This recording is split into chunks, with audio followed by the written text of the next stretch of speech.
that guy. His family did not share the cause of death, but he had lung disease. In fact, last year, he revealed that he had been diagnosed in 2020 with emphysema, and this was caused. He was a chain smoker. He for his entire life, Preston. Yeah. And also, we had started to hear rumors here and there from people who had worked with him saying he's not in a good way. Yeah. So he was making preparations for the end. He assured his fans on social media this past August, he said, "I'm filled with happiness and I will never retire. I want you all to know that." So many things to talk about. He was a mastermind behind Twin Peaks, Mulholland Drive, Great The movie. Straight Story, Lost Highway, Eraserhead, Dune, Blue Velvet, just amazing films. And an Elephant Man, and I Yeah. posted this yesterday on X. One of the we talked about yesterday about moments when you start to cry. This would be one for me because I remember coming home. I was about 20 years old, and my mother was on the couch. My mother passed away when I was around 20, 21, just turned 21. Maybe a little bit, after that. But anyway, came home and she was on the couch and she was watching The Elephant Man, David Lynch's Elephant Man. I'd seen it many times before and I recommended that she watch it. And she was crying her eyes out in one particular scene where John Merrick is being introduced to the doctor and his wife. And I sat down next to her and I'll never forget it. I was hugging her, and it was a beautiful moment that we shared. And David Lynch and the imagery and the emotion and all of that, they're all interconnected in my mind. He was born in Missoula, Montana in 1946. He grew up painting and drawing before discovering his love for movie making as a student at the Pennsylvania Academy of the Fine Arts in Philadelphia. After a series of short films, he made his first feature-length debut with 1977's Eraserhead, which is just an insanely disturbing movie. Black and white body horror oddity about a father caring for his deformed baby and more. You've seen it. Has everyone else in the? No. Nope. Yeah. Okay. Yeah. The only thing I've ever seen of his, I believe, is Mulholland Drive. And What about Dune? Never saw the Okay. original. Elephant Man? Just little bits and pieces. And I was in the room when Blue Velvet was playing. Yeah. His inspiration for Eraserhead is the city of Philadelphia and his time living here. And he had since said, he called it filthy and crime-ridden and depressing and just this horrible, moody environment. But it also inspired him. He actually kind of appreciated the way it was. He did, and multiple articles and interviews with him. He actually loved the experience. He loved that it helped inform the way he saw the world. Yep. And you're right, Preston. So it held a dear place in his heart. So I would say Eraserhead. I've seen it a couple of times now. I since said, but that I just see it once. That's all I needed to see it. But it's literally like a cinematic nightmare. Yeah, and there's this almost industrial type drone. Never stops in the movie. Never stops throughout the movie. It's like zzzz, like this hum, and he Philadelphia inspired that in him. It's pretty wild. That's his point of pride. Huge success in 1980 with the Elephant Man, of course. It was nominated for 8 Oscars, including Best Picture and Best Director. He always held a high debt of gratitude. He would often remark how Mel Brooks changed his life because Mel Brooks produced The Elephant Man. Then after that, he had Dune. It was a critical and commercial failure. Steve and I love it. We're big fans. He rebounded 2 years later with Blue Velvet. That is a trippy-ass movie.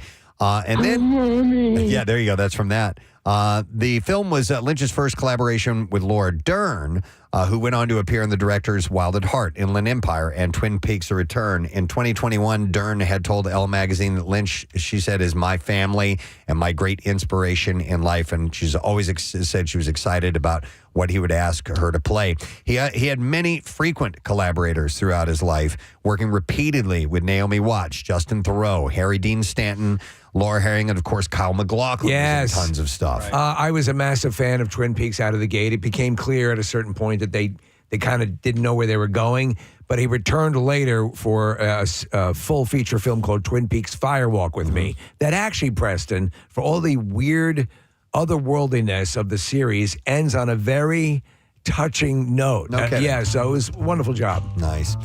Lynch's signature dark, dreamlike style has left an indelible mark on cinema, inspiring countless young filmmakers. He was nominated for 4 Oscars throughout his lifetime, the most recent being for director of 2002 for Mulholland Drive, which is widely regarded by critics as one of this century's best films. It was a little too out there for me personally. It is avant-garde for sure. Egregiously, he never won a competitive Oscar, although he received an honorary statue in 2019. He also made a handful of TV and movie appearances as an actor.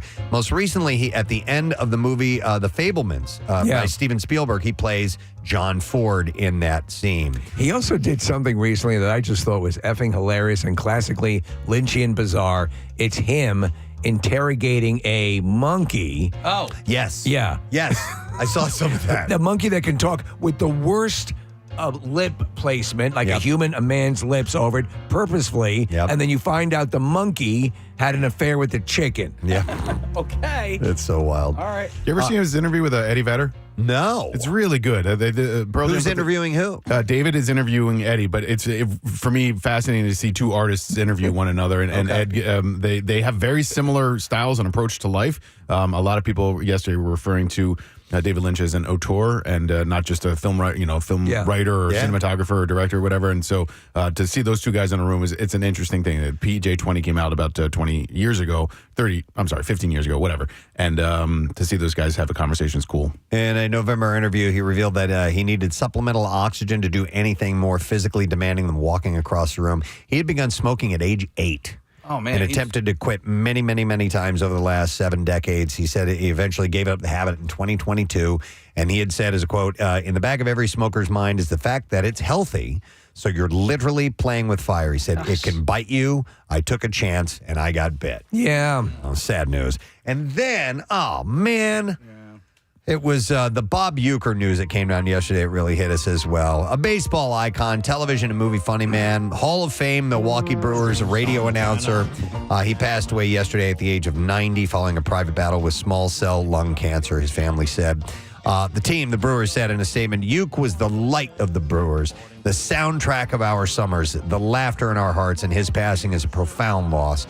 He was the heart and soul of Wisconsin and a dear friend. Bob loved people. His presence warmed every room, and he had a way of welcoming all of us in his world as if we were lifelong friends. There's countless stories. And the funny thing with Bob Uecker is that so much of the joy or pleasure you get from him, and obviously we have his movie appearances as well, but Mr. Belvedere.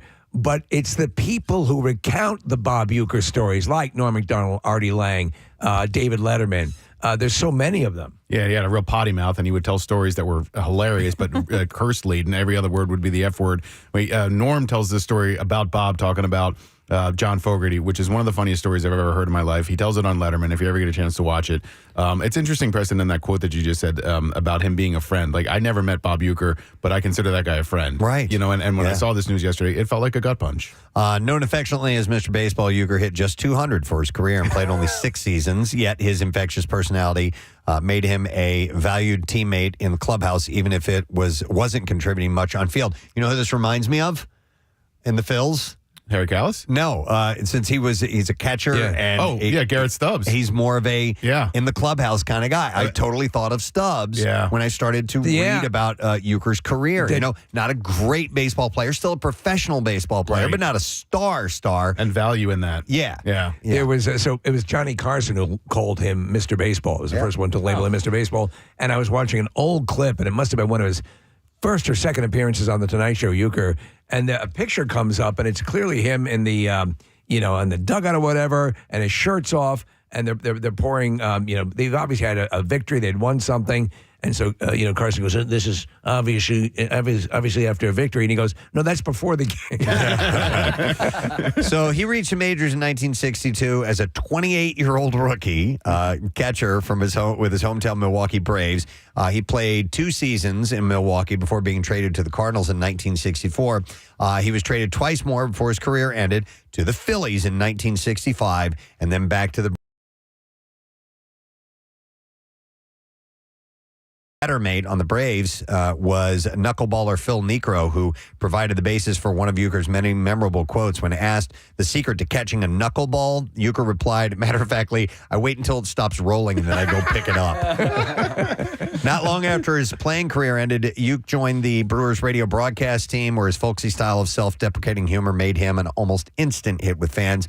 The 2024 season marked his 54th as a Brewers broadcaster. I think it was about 2 months ago he did a feature on CBS Sunday Morning, and it was a really nice introspective into his life and everything that he's done with the Brewers over the length of his career. I was wondering yesterday if he knew that he was nearing the end because of the diagnosis last year. It's a really nice tribute. If you get a chance to watch it over the weekend, it's on YouTube or Instagram or whatever. It's cool. My understanding that he did, or there was sort of, and so that might be the impetus for doing the interview. By the way, as Steve mentioned, The Tonight Show, he appeared approximately 100 times as a guest on the show. Carson loved him, Yep. and Letterman loved him. In fact, if you want to see one of the funniest clips, watch Norm Macdonald recount Nick talking about Mr. Belvedere.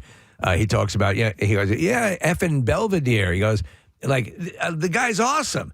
And apparently he liked the craft services and Belvedere, he was on the set of the show. Obviously, he was the dad in the sitcom, and he would feed him. And kind of they go back to the craft services table, and the execs approached Euchre and said, "You got to stop feeding Belvedere." So, Mr. Belvedere, he played the role of sports writer and family patriarch George Owens. That ran from 1985 to 1990. He was also a perfect pitch man with his personality, and Miller Lite, those commercials started in the 1980s. Among the ad stable of current and former sports stars, Euchre stood out for his comedic timing and his ability to deliver iconic lines. And, of course, there was the, I Must Be in the Front Row was one of their most popular commercials. However, he found himself, and they did this with that Must Be in the Front Row thing. They eventually, bad seats were called Euchre seats, and a plaque and a life-size figure of Euchre were placed on the last row of section 422 in Milwaukee's American Family Field, which was in Miller Park in 2014. So they have a statue of him in the worst seats in the house. Great.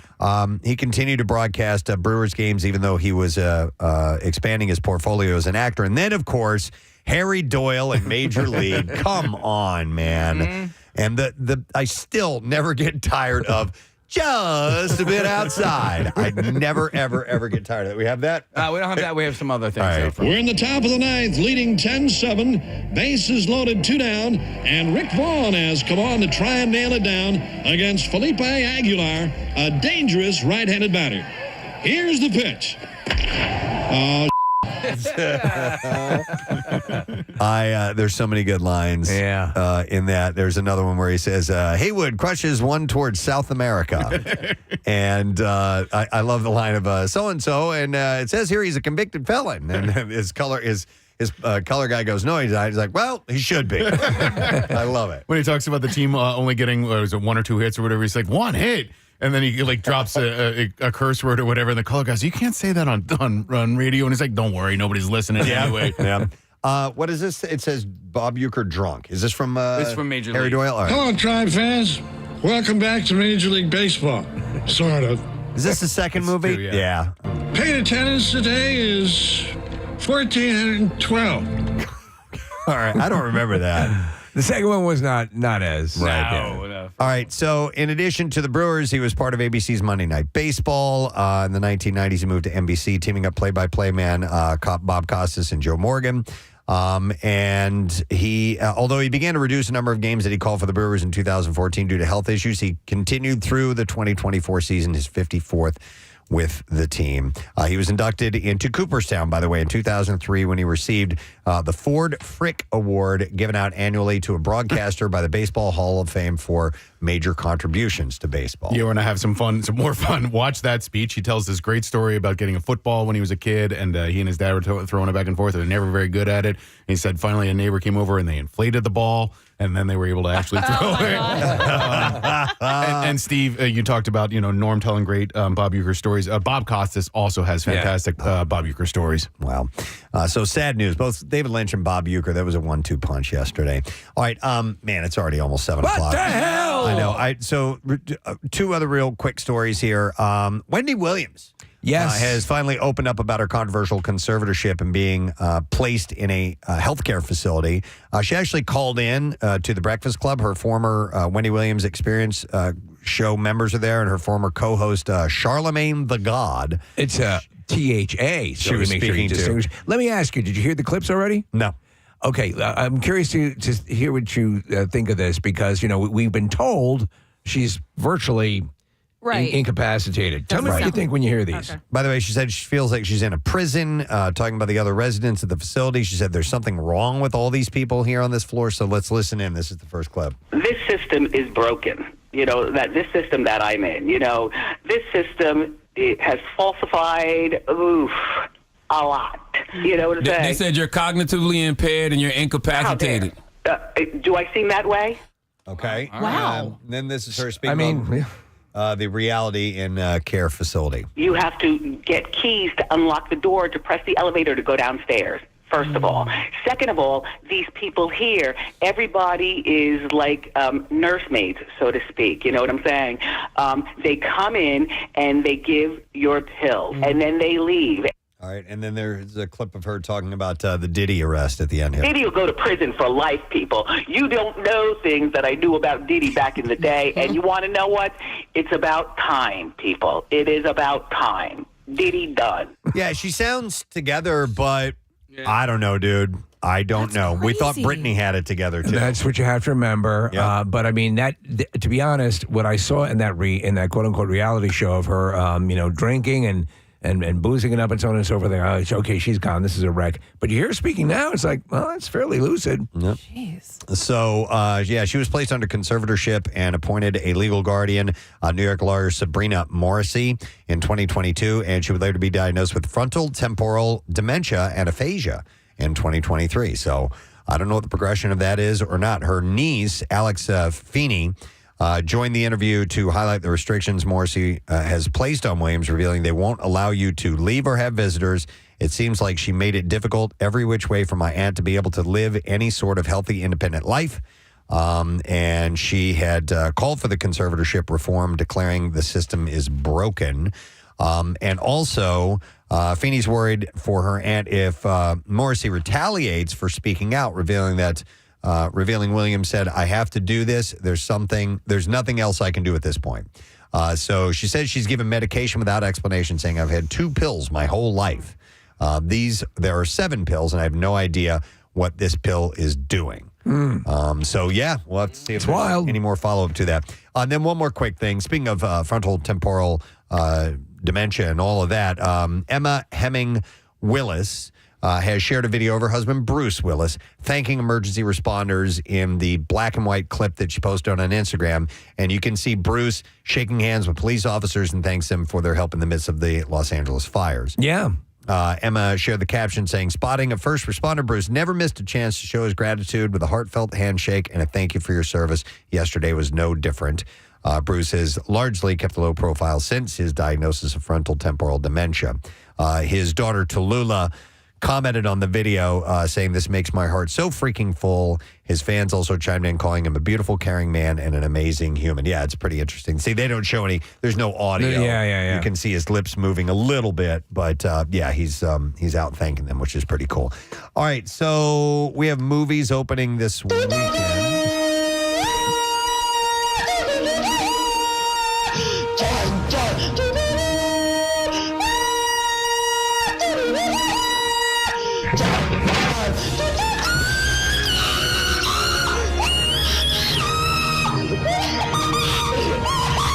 So we got Sing Sing, starring Coleman Domingo, Clarence Macklin, and Paul Rachi. Divine G, imprisoned at Sing Sing for a crime he didn't commit, finds purpose by acting in a theater group alongside other incarcerated men, including a wary newcomer, in this stirring true story of resilience, humanity, and the transformative power of art. And it's an hour and 45 minutes long. Rated R, wide theater release, 97% score. That's pretty good. Rotten Tomatoes. We also have Wolfman. It's a horror thriller, and it stars Christopher Abbott, Julia Garner, and Sam Yeager. Blake, a San Francisco husband and father who inherits his remote childhood home in rural Oregon. Going back to Oregon. After his own father vanishes and is presumed dead with his marriage to his high-powered wife, Charlotte, fraying. Blake persuades Charlotte to take a break from the city and visit the property with their young daughter, Ginger. But as the family approaches the farmhouse in the dead of night, they're attacked by an unseen animal. Soon after, Blade begins to behave strangely, transforming into something unrecognizable and threatening to his very own family. It's an hour and 43 minutes long. It's rated R. It's a wide theater release, and the Rotten Tomato score is 56%. Back home to Argonne. And then one more movie, and it's opening. There's a premiere tonight. Delco, the movie. They have their red carpet premiere happening tonight. It will be at the Media Theater, 104 East State Street. The premiere is at 5 p.m., and there were 3 previously announced public screenings for Saturday and Sunday. They've sold out, so they've added 2 additional public screenings, Sunday at 7 p.m. and Monday at 6 p.m. That's awesome. So they're selling out. Yeah, good for them, It's man. great. So check the Media Theater to see Delco, the movie. And we now have clips, so let's play those. Creature Commandos follows a team of incarcerated monsters recruited for missions deemed to be too dangerous for humans. And in this clip, Benjamin Byron Davis talks about voicing Rupert Thorne for this James Gunn animated series. I'd asked James when I was hired if there was a run of the books that I should pay attention to. And what I ascertained was this is fresh snow. And so I just did what I could to really frame the character around what was asked of him in the story that we were telling just for the episode at hand. Shut up. Creature Commandos is streaming on Max. Here's our next clip. Severance centers a team of office workers whose memories have been surgically divided between their work and personal lives. And in this clip, Ben Stiller talks about the director's side of fan feedback. It's just a strange thing because you live with this stuff for so long. So we've lived with season 2 for the last 2 years. So, you get so used to it in a way that, you don't have that experience, and it's really fun to experience it through other people also. Yeah. Shut the f*** up. Severance premieres tonight on Apple TV Plus. I saw a quick clip, of a viral thing of a campaign that they did for Severance, and pretty smart. Adam Scott and some of the other actors, they set up a cubicle, and I think this is Grand Central Station. Oh, wow.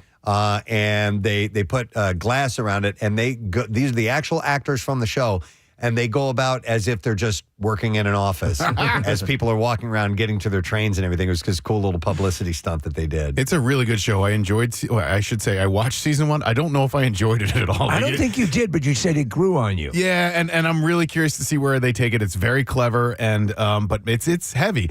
My favorite part was the relationship between Christopher Walken and John Turturro. That they have a romance, and to see those 2 legendary actors fall in love with one another was something I never expected to see on television. That might be a topic for another time. Is a show that you watch that you just don't know if you like, and that was season 1 of Silo for me. I just finished it yesterday. Yeah. Same thing. Yeah. Casey. I texted Nick because Nick was the one who watched it. I was like, I think I hated that. Well, you're welcome. Yeah. You have said you're watching season 2 and you're enjoying it more now, right? I'm back to hating it again. Oh, wow. Damn it. Wow. Yeah, I just watched one. Missing You, and at the end I was like, I didn't like I any like of that. that or not? I don't think I like any of it. That's funny. I do like that topic. We'll have to get to that. But we have a lot of things to get to today. I don't know if we'll have time for that. We are going to have comedian Ben Bailey on the program this morning. We're going to have comedian Jake Mattera stopping by here today. We will have the sax player from the Eagles game last week and that played the national anthem. Vanya Sax is going to be here. Or is it Vanya? I need to ask him the official pronunciation. But he'll be here this morning, and he's bringing his saxophone. Looking forward to that. We have Kathy's seasonal depression bonus activities list this morning as well. We'll get to that in the 8 o'clock hour. And since we have all of that going on elsewhere on the clock, we are going to have to take a break and come back and dive into the Connoisseur. That's right. Thank you very much. So we'll take a break. We'll come back in a moment and get into that as we have daybreak on this Friday, No Sad Bro Morning. We'll be right back. Preston and Steve on 93.3. Okay. It is apple cider vinegar. It'll cure everything. There's a shot of that every day, right? That's what they say. I should get my taste back after that. Yes. Right. Right. All right, we have 3 more. This is mystery taste number 13. And let's see how you do on this one. My stomach's going to be great after this. I know, Yeah. right? Fortunately, you're just taking little baby sips, so. You're going to be farting clouds. All right. Didn't get a reaction. Spending some time with this one. Okay. Not as much as a scowl from the Worcestershire. All right, so she's feeling it. There's like something in it, some peppers or something. Would you say Thunderbird? It was like there was substance to it. There's particles in there. Particles. I don't know what it is, but it's making my mouth burn a little bit. It has a little kick to it. Burn a little bit. All right, so but you don't know. Can I smell it? Sure. Can I? What do you think? What do you think, Ed? Can I? I don't know. I want to say like good. Pickled something again. Pickled something. It's hot sauce. Straight up hot sauce. Yeah, it's What's the Mr. title of it? Mr. Deck's hot sauce. This is I'm the marketing director of this company. Yeah, the name this particular flavor is called Butt Blaster. Oh, really? They're out of, Seriously? they're out of Newport Beach, California. I like that. So All it's right. very, it's like a Powerful. very hot. Yeah. Who brought that? I did. I'm seriously the marketing director of this company. Are you really? Yeah. Oh, okay. Yeah, I brought it in. Did you come up with the name Butt Blaster? It was a collaborative effort, so yes. Who's Mr. Dex? A college friend, and this is a side project, and this is as far as I've gotten as marketing director. How do you like the taste? I love it. I put it on. Do you put that S on but I put it on pizza. I put it on eggs. By the way, this particular heat rating is 2.5 out of 5. Yeah, it's not that hot. So not crazy All right. hot, but enough to give you some sensation. Yeah, All right, definitely. 2 more. This is another solid. I didn't know we had another solid. This is the only other solid in our list. So do the tongue thing. Stick your tongue in. Yeah, stick it Do in that there. tongue thing. Stick it in there. Okay. Love it. Stick it down in there. Come on, man. She's like an inquisitive look. This, I get absolutely nothing. Really? Absolutely nothing from Okay, this. so that's a nothing, and you should be able to taste it, smell it, and see if you can come up with something there. Nothing, huh? Like I don't know, maybe there's pepper in it? No, because I didn't feel that on my tongue at all. No. It's garlic powder. Oh. Garlic powder. Absolutely no, I'll give you a piece of gum later. Yeah. Thanks. All right, we have one final taste in our test for you, and let's see how you do with this one.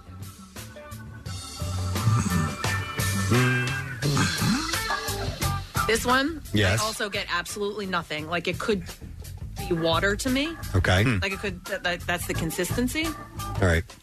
Take a little bit more. This is the last one. Finish it all off. Put your tongue in it. Go ahead. No, is it going to make my stomach hurt? No, not at all. Not at all.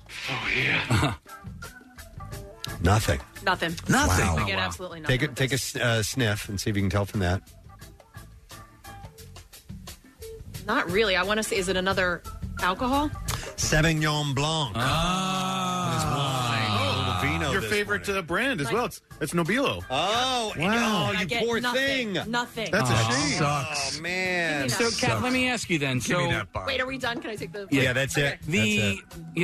People will often describe water as not having a taste, but it does have a taste. And so... Kathy can tell those taste And differences. you can tell those taste differences. So water, for you, like, legit has no taste.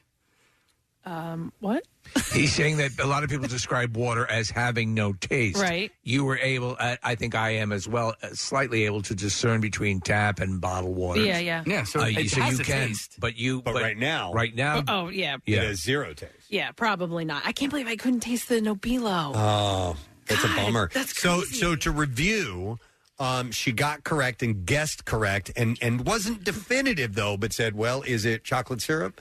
So you kind of knew what it was, but you really didn't say, oh, that's it. No, none of them I knew 100%. Yeah. All of these were semi. So chocolate syrup, vinegar, apple juice. So the sweets you could get, and one that I think you got the best was pickle juice. Yeah, that And was... so yes. maybe if Have you some really pickles. want to taste something Put pickles on it. flavor wise, you could have pickles. Yeah. And the other one was vodka, or I put in alcohol because you didn't quite get the vodka right. So out of 15, you were able to identify really 4. And that's it. Marissa, was the I'll just say it, the honey was that usable? By the way, I just grabbed these things out of the Oh, you know what? I just stopped at 15. We brought so No, many no problem. things, It so. You wanna has see if you can smell it. the Kat? honey has a taste to it. Is that like spice There's habanero or there's something? another taste, and I'd be curious if she'd be able to taste. Don't show her the label if you can avoid Oh, it. what? Like it's It's flavored honey. certain It's got honey? another fruit in it, Oh, and right, I'd be okay. curious if with the sweet stuff you could do it. All right. I won't look. I guess I can. You can look at it. Oh, Yeah. geez. All right. Yeah. All right. All right. Rub it on your sweater. Stick your tongue in it. Yeah, it's going to be kind of hard. Oh, yeah. Did you get it? No. Nothing? Can you taste the sweet of the honey? A little bit. Okay. Yeah, I can taste the sweet of the honey. Nothing else? No. Because it's blueberry honey. Blueberry honey. Okay. I'm going to try that. No, and I'm having even the smell with this one is a little tough. All right. Wow, well, that sucks, man. You know, hopefully this is going to be quick Just acting 400 days. And yeah. I know, that poor guy. I know. I really hope it doesn't. He said he was rage eating. Just eating out of anger.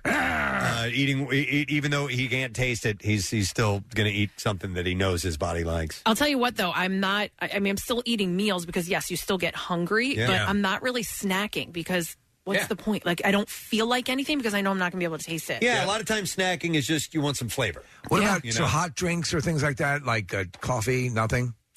Not really. I mean, I know people have said coffee is a big inciter. Well, and you know what, Steve? When it first happened, I was not leaving the house, obviously. Right. So I wasn't going to get my coffee. I could make it at the house, but I was kind of skipping it because I couldn't taste it, and I was getting the headache. Do you think and you'll I'm try? like, oh, my God, wait. That's like the caffeine headache. You need it. Do you think you're going to try that orange thing? Listen, I'll try anything. Let's. Might as well, right? I mean, if it doesn't work, it doesn't work. Yeah. And if for some reason it does, then you're good to go. Okay. All right, this has been the Kathy Romano Taste Test. And, we cured her. Sacks are yummy.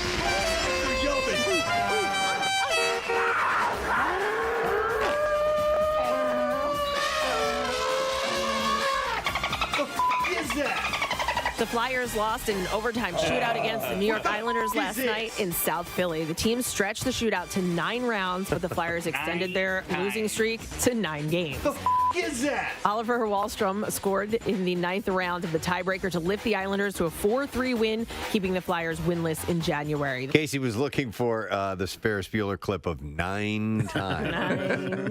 But we don't have it. It would have been perfect to play twice this morning during sports. Our buddy Jerry Blabbert, the Geeter, will be joining us. He's got his first show at the Kimmel Center Cultural Campus in years now because of COVID. These haven't been happening, so he's going to be super fired up, even more fired up than he usually is. And there's a lot of classics that are on board, including freaking Frankie Valli. Frankie Valli. Frankie Avalon. Freaking Frankie Avalon. Freaking little Anthony, the Chi-Lights. Well, I guess so. Who else is that? The Darlene Love. Darlene Love, Freaking the Vogues. That's cool. Gary U.S. Bond, so he's pulling out all the oldies and goodies. Press, you know how many times we've had Jerry Blabbert on our show? Probably 6 or 7. No. 9 times. Really? Yep. 9 times. 9 times. Thank you, kidding. I'm glad you got that. Very few times. There are very few moments that we can actually use a clip like that, and today we can use it. I mean, I can't believe the Flyers went 9 entire rounds last night without scoring. I mean, 9. That they didn't score a goal last night. 9 times. Right. All right, so didn't they have a stretch earlier this season where they lost 9 in a row as well? Well, they've lost 9 in a row. 10? Now they've lost 9 before. 9 times. Before they lost 9 times. Yeah. And then last night, 9 entire rounds of the shootout. Wow. Yeah. That's crazy. 9 times. Yeah. But the good news is the Sixers have won 9 of their last 11 games. Oh, 9 times. Yeah. 9 times. 9 times. All right, well, maybe we'll celebrate that entire day today. It's a beautiful thing. Hopefully we don't get too... I love it! We're going to pray that doesn't happen.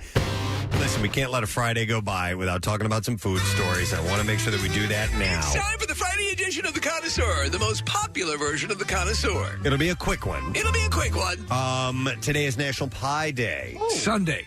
Oh, is it Sunday? Yes, I just wanted to send that to you so that you are armed with that knowledge. Okay. And we all like pies, don't we? I love pie. Yeah. Well, I don't have pie enough. No, but why don't they do Pie Day on Pie Day? 314. Yeah. Good question. Yeah, that's when that should be. You're Do you right. guys prefer pie or cake? Like if you had to choose. Well, it depends on which kind of pie and which kind of cake. All right, so if you're saying, and I understand the parameters in the most general terms. Yes. With the accumulated vast array of pies and the accumulated vast arrays of cakes, I'm going to have to go with cake with the acknowledgement that I adore pie. If you took my favorite cake and my favorite pie and put them in front of me, I would go with the cake.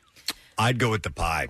Would you? If it was my favorite pie and my favorite cake, Well, it depends. 'Cause, See? I mean, there's What's your favorite pie? Remove a la mode. the first thing that pops in is a great apple pie. Just a well-made apple pie. You just can't beat it. But like a coconut cream pie is freaking God, we have fantastic. such different taste Taste? palettes. Oh my Yeah. God, Nick, I would. Yeah, you 100 hate hot fruit. I would go 100% cake. That's the main reason. Is most of them, a lot of them, have some sort of warm fruit in it. So for me, the pies, like if you're talking apple pie, blueberry pie, I love. I'm not a big fan of cherry pie, but Boston cream pie. What about key lime pie? That's my. I love key lime pie, and I don't know, and I love lemon meringue pie. Okay, let me throw this at you. Uh huh.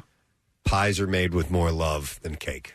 Yo, I think that's how can you say that? What a horrible thing to say. Nope, I know It's made with disgusting hot fruit. You call that love? To me, it just seems I like pies think are no. just kinda It's chucked in a- it's more difficult to make a pie. I think than I it's- believe than a wonderful cake. I think there's more love in a pie than there is in a I cake. disagree. You know, listen. Especially if you pleasure yourself. If it's Cake is all willy-nilly. homemade, maybe, but willy-nilly. Are you kidding me? Willy-nilly. You just chuck stuff in a pie crust that's already been pre-made or whatever. Yeah, like, that's what an amateur says. Yes. You would say that. That's what a Marxist says. If you can do cake mix. Thanks, Kath. A little later on, Kathy's going to reveal her bonus activities list. We're looking forward to that. That'll be in the 8 o'clock hour. Comedian Ben Bailey's going to be here. Jake Mattera's got a comedy show as well. We have the saxophonist Vanya Sax stopping by. So that means we must now, because it is Friday and that's when we do it, we got to get to the Connoisseur segment, friends. It's time for the pre-seasonal depression activities connoisseur. Thank you. All right, and we're going to start off with one that I had Kathy in mind with when I saw this, because it's from Yellowstone. Yeah, so Yellowstone fans are raving about the new. Now, it looks like on the surface you would call the restaurant 6666. Oh, so it's where the devil eats. But it's called 4 Sixes. No, it's 4 Sixes. It's called the 4 Sixes. Oh, yeah, could I have grilled cheese and chili? The 4 Sixes Ranch Steakhouse in Vegas, and fans are calling it phenomenal and an exceptional dining experience. The pop-up restaurant, owned by Taylor Sheridan, is located inside Wynn, Las Vegas, taking over their Tableau breakfast and brunch restaurant space every day from 5:30 to 10 p.m., and guests can expect an elegant, elevated, fine dining experience with a hefty price point to match as well. So this is not a fly-by-night pop-up. This is a really expensive. Why is it an elegant dining? Does it have any sort of tendrils connected to Yellowstone or any of the... Oh, yeah, absolutely. So the restaurant says 4 Sixes Ranch Steakhouse will highlight prime steaks and cuts from 4 Sixes Ranch. Oh, that says ranch. Yeah. The menu uses ingredients that are local to Texas and have bold, fiery flavors. Highlights will include the only caviar tower with potato tots, kettle chips, brioche toast, country fried chicken tenders, fire sauce, beef tartare prepared, or it's called fire sauce beef tartare prepared tableside and served with Texas corn tortillas, a signature cut 4 Sixes branded 28-ounce cowboy steak, and a 40-ounce tomahawk steak carved tableside from Wyoming's Grazing Star Ranch, and also a decadent tumbleweed banana pudding. So that does sound rather decadent. What's the biggest steak you've ever eaten? I've never been a big... You never been one of those big suckers? No. Like an old maybe, 96er? Yeah. I've not done the old 96er. My dad, for Christmas, though, did send me through one of these steak services. Right. A couple of tomahawk chops. Wow. And so I have 2 of those, and I don't know how much they weigh, but they're huge, and I have to cook them up later on as things warm up. But I think the largest I ever get, Steve, is like a prime rib or something like that. Okay. Yeah. We went out to dinner as a family last Friday night, and I almost got the steak. I ended up getting something else, but I want to try a steak, Pittsburgh medium. Right. Because I do like that char. Yeah. Is that what they crap on your chest? No, that's Pittsburgh platter. No, Oh, that's I'm a sorry. Cleveland steamer. And Pittsburgh platter is when they do it over a glass table. Oh, that's right. Yeah. God, it's so complicated. Yeah. But Pittsburgh, they put a char on it. Yeah, but they which don't- is but nice. They don't, it doesn't have to be super well done. They can make it on the rare side, but then give it a Pittsburgh, char on the outside. I can't do the rare. I appreciate the rare because, I appreciate how it's still like tender and juicy and stuff like that. But, and I know it's not blood, but my brain can't process that and it can't comprehend that. So look at the picture up in the studio here. There's a picture of a large steak, and the Place Matter dish that it's on. It says, and it looks like this huge steak has crushed a child. Yeah, there's legs underneath it. I went to a steakhouse once. I think it was in Boston, and the butter for the steak or whatever came inside of a bone, like an actual Yeah.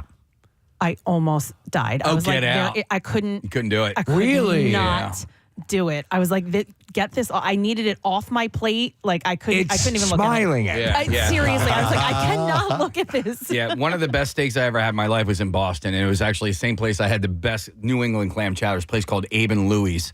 I think it's it's one of those.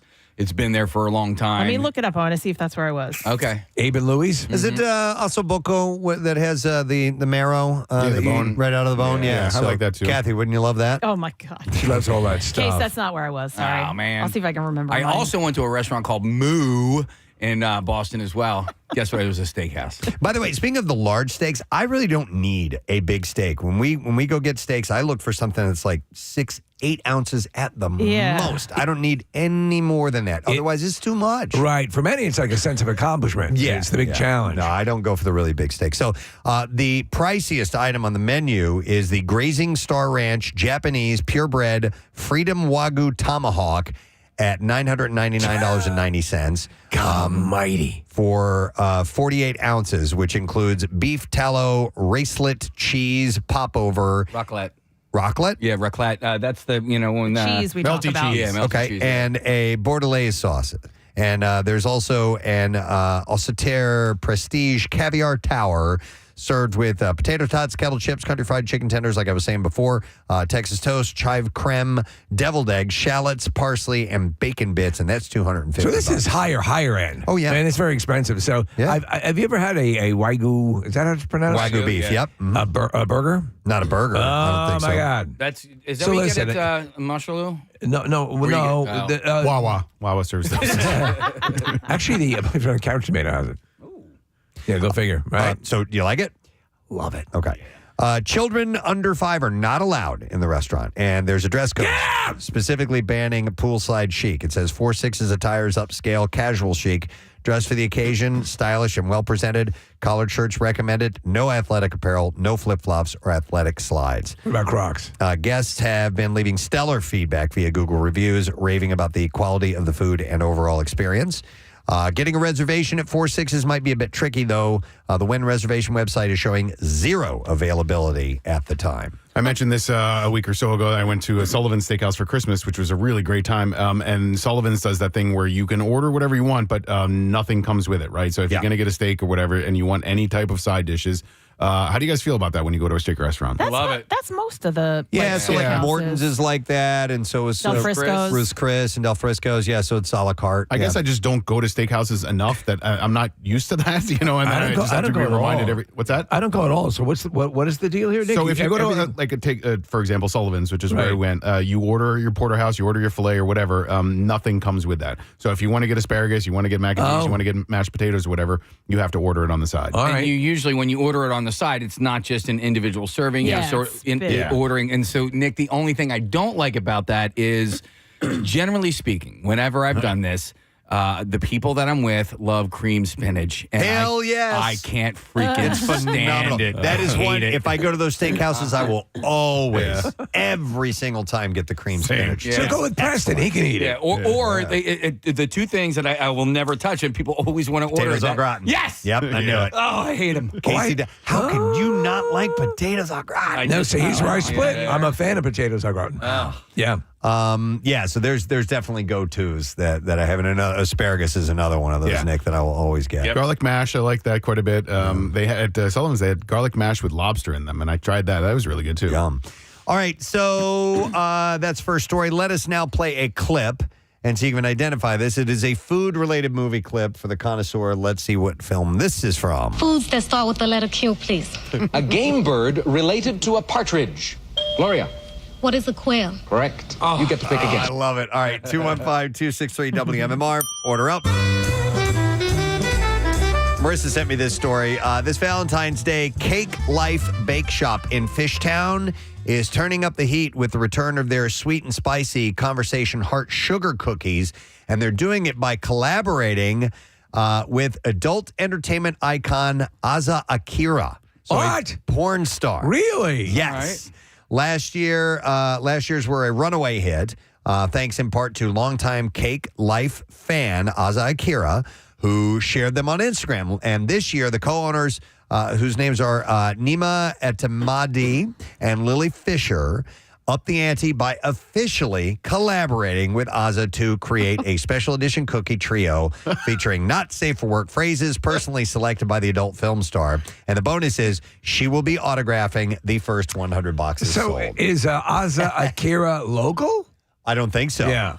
She's just a fan. Yeah. They have a whole Beyonce section on their website. It says, Okay. we bake for Beyonce. We bake for Bay. Hang on. Marissa has got the skinny on this. They made her birthday cake. I think she played maybe Made in America. It was either Yeah. Made in America or when she played The Link was right around her birthday. Okay. And Beyonce. Beyonce. Asa Akira played The Link, you know. It's her birthday. And Beyonce requested her cake from here. By the way, Wow. this place has one of the greatest cakes I've ever seen. It's a cow with Yeah. flowers on its head. It looks It's pretty so amazing. cool. Oh, that's excellent. We had her in, did we not?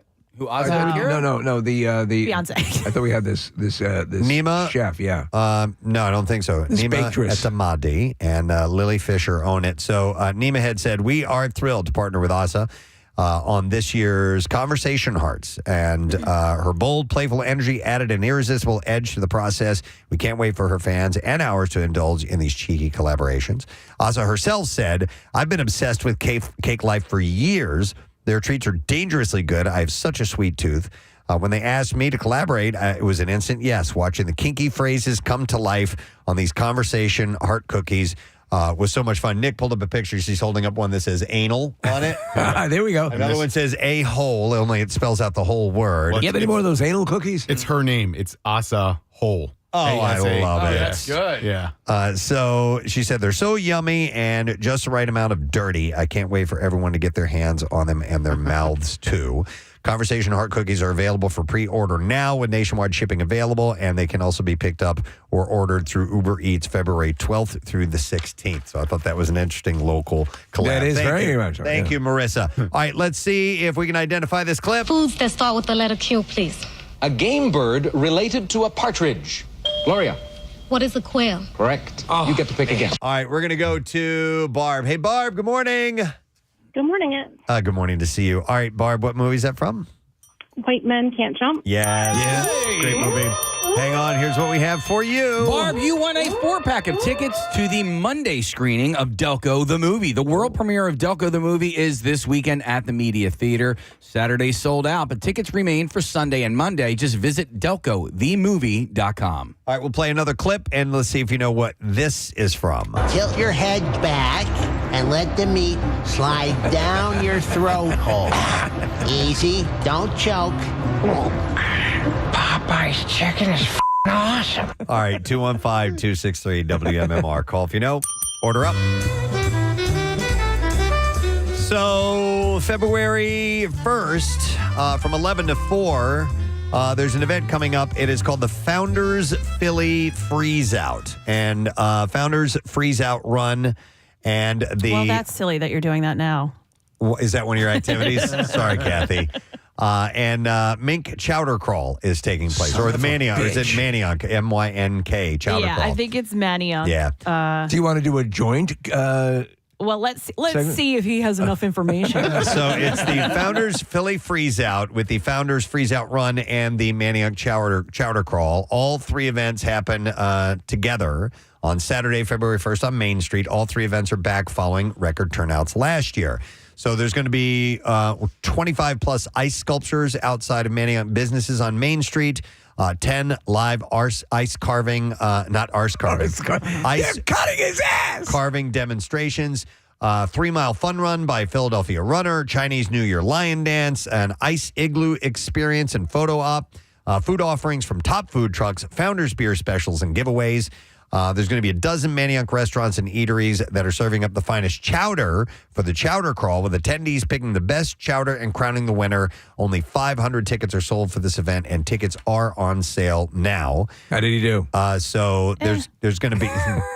So here are the chowder crawl stops. Lucky's Last Chance, Bar John, the Goat's Beard, Mia Ragazza, J.D. McGillicuddy's, Winnie's Manayunk, Ryan's Pub, Takira Amor, Manayunk Brewing Company, Union Tap House. The chowder crawl schedule has a check-in at 106 Grape Street, 11:30 a.m., and it goes to 2 p.m. Yeah, it's only $18 too, and you can sample the soups at all of the Every restaurants. stop. That's pretty good. Yeah. So I thought that was fun and food-related. Kathy started to steal one of your No, it's events. okay. And that 3-mile freeze-out run, it starts at 9 a.m. and I don't know if you said this, it's free. If you register ahead of time, it's free. Oh, that's cool. what? Excellent. Wow. So that's coming up on February 1st. All right. We can now see if you know what clip this is from, what movie this is from. Tilt your head back and let the meat slide down your throat hole. Easy, don't choke. Popeye's chicken is awesome. All right, we will go to Rich. Hey, Rich, good morning, bud. Good morning, fellas. How you doing? Good, my man. Name that movie. Little Nicky. Yes. Yeah. Little Nicky, Adam Sandler movie. Here's what we have for you, bud. Hang on. For you, Rich, we have a pair of tickets as MMR Rocks Leonard Skinner. This is going to be on Friday, May 30th at Ocean Casino in Atlantic City. And tickets go on sale for this event today at 10 a.m. at theoceanac.com. All right, let us play another food clip. We'll get a winner if you can identify what movie this is from. Okay, I know what I want. I know. Okay. Can I get the waffles and, what does alamodi mean? Oh, that means it comes with ice cream. Okay, alamodi. All right, 215-263-WMMR. It's time for the fast food roundup. Didn't see it coming. All right. We're going to start with this one. Casey sent this to me. I already had it, but we were thinking alike when you sent it over, bud. Rumors are swirling that Wendy's is about to drop a game changer. I don't think it's a rumor anymore. I think it's legit. Thin Mints Frosty flavor. Yes. February could bring this minty, chocolatey masterpiece featuring everyone's favorite Girl Scout cookie. The details are starting to surface. People are speculating and drooling over the possibilities from minty chocolate swirls to indulgent cookie goodness. Okay, Mr. Dairy Queen, do they have a Thin Mint Dairy Queen? I am trying to remember. I want to say that, yes, they have done an official collaboration yes. with the this Scouts. This is the first Wendy's collab. Yeah, and it's a Frosty, so it's not going to be like a Blizzard that is, has chunks in it, but it will be that flavor. And I'm a Frosty fan. I don't get those enough. They're fantastic. So, look for that. I'm not sure the official date as when that will be kicking off, but yes, a Thin Mints Frosty is apparently all the buzz. And Steve, not only does Dairy Queen have the Thin Mint Blizzard, they also have a Thin Mint full-on cake. Whoa! So you can buy the ice I cream love Thin cake. Mints. I've told you many times before, I can rock not only a full sleeve, the full box. So you can run the sleeve, right? Run the sleeve. Yeah. All right, apparently there is a full-on secret menu list for Burger King. Chowhound is a site, and they compiled a list of Whopper hacks that anyone can try off of the chain's secret menu, and some combinations are a little absurd. So to start off, the classic Whopper comes with flame-grilled beef patty with mayo, ketchup, lettuce, tomato, pickles, and slices of onions on a sesame seed bun. So you can do some versions of this. So we'll start with the BK Burden beef. BK Burden beef? It's a combination of a double Whopper Junior and a Chicken Junior sandwich. And pigeon. It is... The chicken is placed in between the two beef patties, creating a massively meaty meal. Another rendition of this already decadent meal is the Royal Burden beef, and this involves two chicken patties instead of one, creating a Goliath of a burger. Routinely, are you into anything that combines multiple meats? Not usually. I mean, I do like a club sandwich that has turkey and ham on it. Or I like cordon that. bleu? Cordon bleu is good. Yeah. Bacon wrapped scallop. What's that? Bacon wrapped scallop. Yeah. Or shrimp Lejeune, I could do that. Anything like, but I know chicken and beef, but like bacon that doesn't count almost. Bacon is I mean? almost like a spice. It's, yeah. I mean, we did a turducken one year. What'd you think? It was great. Was it? Yeah, it was really good. But I mean, is it necessary? No, not really. So there's also the Quad Wop. I love that sound. Sounds like a pejorative. Quad Wop. In case I took a big quad wop this morning. The Burden beef was not large enough, the Quad Wop takes its meatiness to the next level with a whopping 4 beef patties stacked on it instead of the standard 2.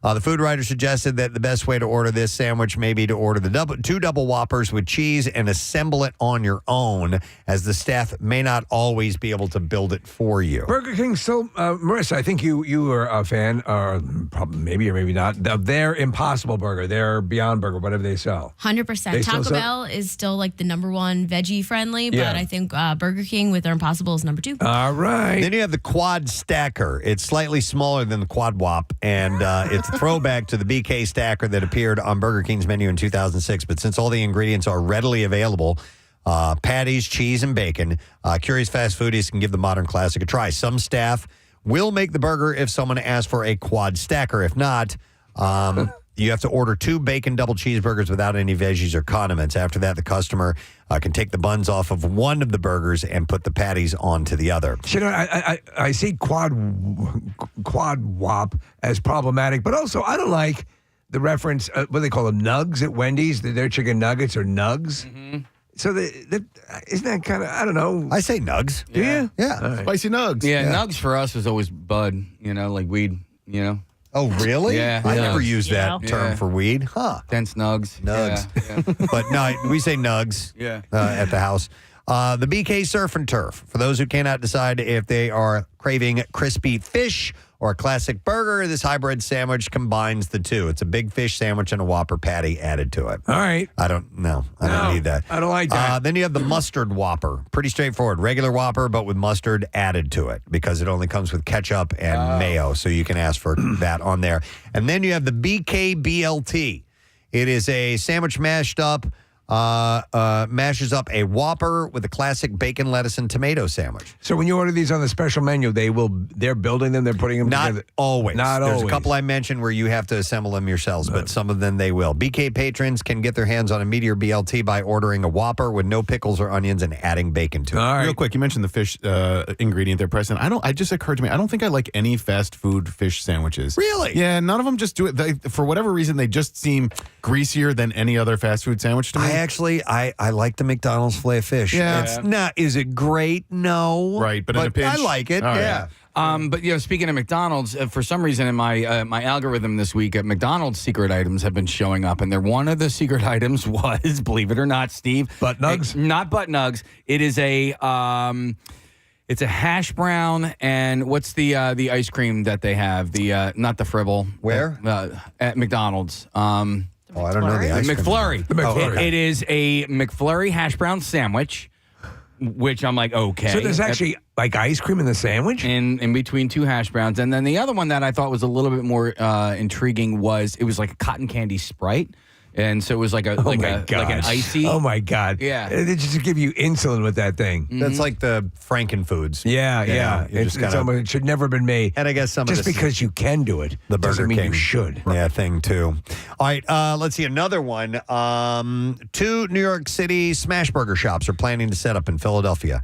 The fast-growing No Frills 7th Street Burger has signed a lease for a location in Fishtown, while Harlem Shake has enlisted a Philadelphia franchise who plans to open in University City.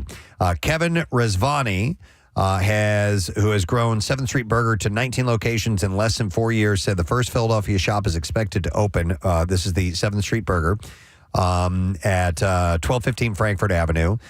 He previously helped launch the North Jersey burger mini chain, Diesel and Duke, and now owns the upstart Apollo Bagels in New York. He said the key to 7th Street success is its simplicity, with a menu of just burgers, fries, and bottled soft drinks. It's like old school McDonald's or White Castle kind of burger, he said. We do one kind of patty, one kind of cheese, literally American cheese, our house sauce, pickles, grilled onions smashed to the burger on a Martin's potato bun. To me, that Keep seems it like simple. so like the Five Guys idea, right? Their menus, you go, right, Case? There's a lot you can put on. They have a lot of stuff. Yeah, you I can guess add I've never paid mushrooms attention. and onion rings and all kinds of things to the burger itself. I from hate Five places Guys. like that though. Not where, but where it's just one thing on the menu. It's like, and that's all they serve. I'm not. If into it's that. good, I like it. I honestly, I would love to open either like a smash burger place or my world famous Italian beef place. Where that's it, man. You just come here. One thing. Get Do a you burger. consider Shake Shack a smash burger? Yes. Yeah. Yes. Yeah, the way they make it, they flatten it out, Right. and it's thin and cooked all the way through. Pretty well done. So I do consider it a form of smash burger. Harlem Shake. Jelena Pasic from New York City is a New York City transplant from Croatia and a Harlem resident. Dardra Coxum are behind this old-fashioned burger shop, which opened in Harlem in 2013. Harlem Shake, its name borrowed by the dance. And they're going with that. So they added a location in Brooklyn. They signed on to open a franchise in Philadelphia, and they include burgers with meat from Pat La Frida, all beef hot dogs, chicken sandwiches, grilled cheese sandwiches, and melts and shakes made with blue marble ice cream. So that's what they're going to be I'm offering. listening. So it's another fast food restaurant that's going to be opening up in Philly, but kind of a smaller chain. All right, and then there's one more thing that I wanted to mention in the fast food roundup. Can I mention something at the end? Since you stole one of my activities? Yeah, it's only fair, man. You can. You but will. actually, that's all I have in the fast food roundup. Oh, all right. So don't worry. It doesn't bother me, Nick. Let's It's okay. It's fine. let's see if you know what clip this is from. Okay, I know what I want. What movie? Okay, can I get the waffles and what does alamodi mean? Oh, that means it comes with ice cream. Okay, alamodi. I'm okay with it because she's having an allergic reaction today. Yes, so. yeah. All right, we're going to go Feel bad for me. Let me go to Stephanie. Hi, Stephanie. Good morning. Good morning. Stephanie, what movie is that? Little Miss Sunshine. Yeah. Yep. Hang on. Here's what we have for you, Steph. All right, Steph, I got a pair of tickets as MMR Rocks. Leonard Skinner. Yeah. Friday, May 30th at Ocean Casino in Atlantic City. Tickets will go on sale today at 10 a.m. at theoceanac.com. All right, we'll play another clip and see if you know what movie this is from. Duck fat. Makes all the difference. All right, 215-263 WMMR. I'm going to put that so short. Let's play that again. All Casey. right. All right, one more time. Here we go. Duck fat. Makes all the difference. All right, 215-263 I know that one. WMMR. Call if you know and order up. I thought this one was kind of fun to add. Ordering groceries online can make your life easier and less stressful by taking one thing off your to-do list. But it all depends on who's filling out your order. And according to women on social media, if you get a male shopper on Instacart or DoorDash, you may regret it. Female customers are venting their... You concur? No, but I could see this. All right, so female customers are venting their frustration with their experiences with male Instacart or DoorDash shoppers. Samantha Riccardi recently posted about a DoorDash order that a guy filled and only one of the 5 items was right.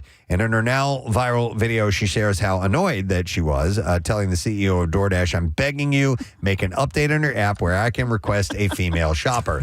So what's the problem with guys doing the shopping? Well, Riccardi offers her a theory. She said, "I could say, whether they're my friend or not, that straight men do not pay attention to detail." And she said that they're probably just shopping the way they would for themselves, not realizing their substitutions are not equal swaps, or just not noticing the details and getting items wrong. Comments on TikTok from other women prove that hers is a fairly common experience. So here's one. It says, "Had a male shopper tell me the store was completely out of tampons." Another one says, "I ordered tampons. He gave me Q-tips." Like, what's that going to do? Not a lot. Another one says, "A man substituted my ground beef for a watermelon," and I'm still confused about that. All right. Here's another that says, "Had a male shopper tell me that they were out of eyebrow pencil because he was looking in the school supplies." Another commented, "I ordered tampons and was substituted white mushrooms." Another one said, this is my favorite, "I once ordered 6 bananas, and even after specifically saying individual bananas, I received 6 bunches of bananas. There were over 40 bananas." And then this one says, "Mine couldn't find the blueberries, but that's okay because he substituted them with strawberries. And then he couldn't find grapes. That's okay because he substituted them with blueberries." That's great. Yep. So this is my life growing up. My mom would send my dad out for the same loaf of bread that she would have in Right. the house every single week. And he would come back with crackers. Or, like, they didn't have any bread, but I figured we could put crackers. Yeah, we could put our lunch meat on crackers. Box of crackers. I mean, but that's what my dad was known for. Like, no matter of crackers. whatever you sent him out for, he was not coming back with. So we would guess what he would come back with. Would it be like the wrong brand of bread, or would it be something completely different? That's a good game. Like a watermelon. I like that. Yeah. All right, let's see if you know what movie this is from. Duck fat. Makes all the difference. All right, we will go to Logan. Hi, Logan. Hey, how you doing? Great, Logan. All right, you know what movie that clip is from? John Wick Chapter 2. Yeah. Yes. Hang on a second, Logan. Here's what we have for you. We have a pair of tickets as MMR Rocks. Leonard Skinner, Friday, May 30th at Ocean Casino in Atlantic City. This is the wrong version of Sweet Home Alabama. So hang on a second. Like to bring it down a little slower? That's okay, though. Yeah. All right. So for you, Logan, you've won a pair of tickets as MMR Rocks. Leonard Skinner, Friday, May 30th at Ocean Casino in Atlantic City. Tickets go on sale for this show today at 10 a.m. at theoceanac.com. I just thought it was a deep cut from Leonard Skinner that you were playing. Had no idea.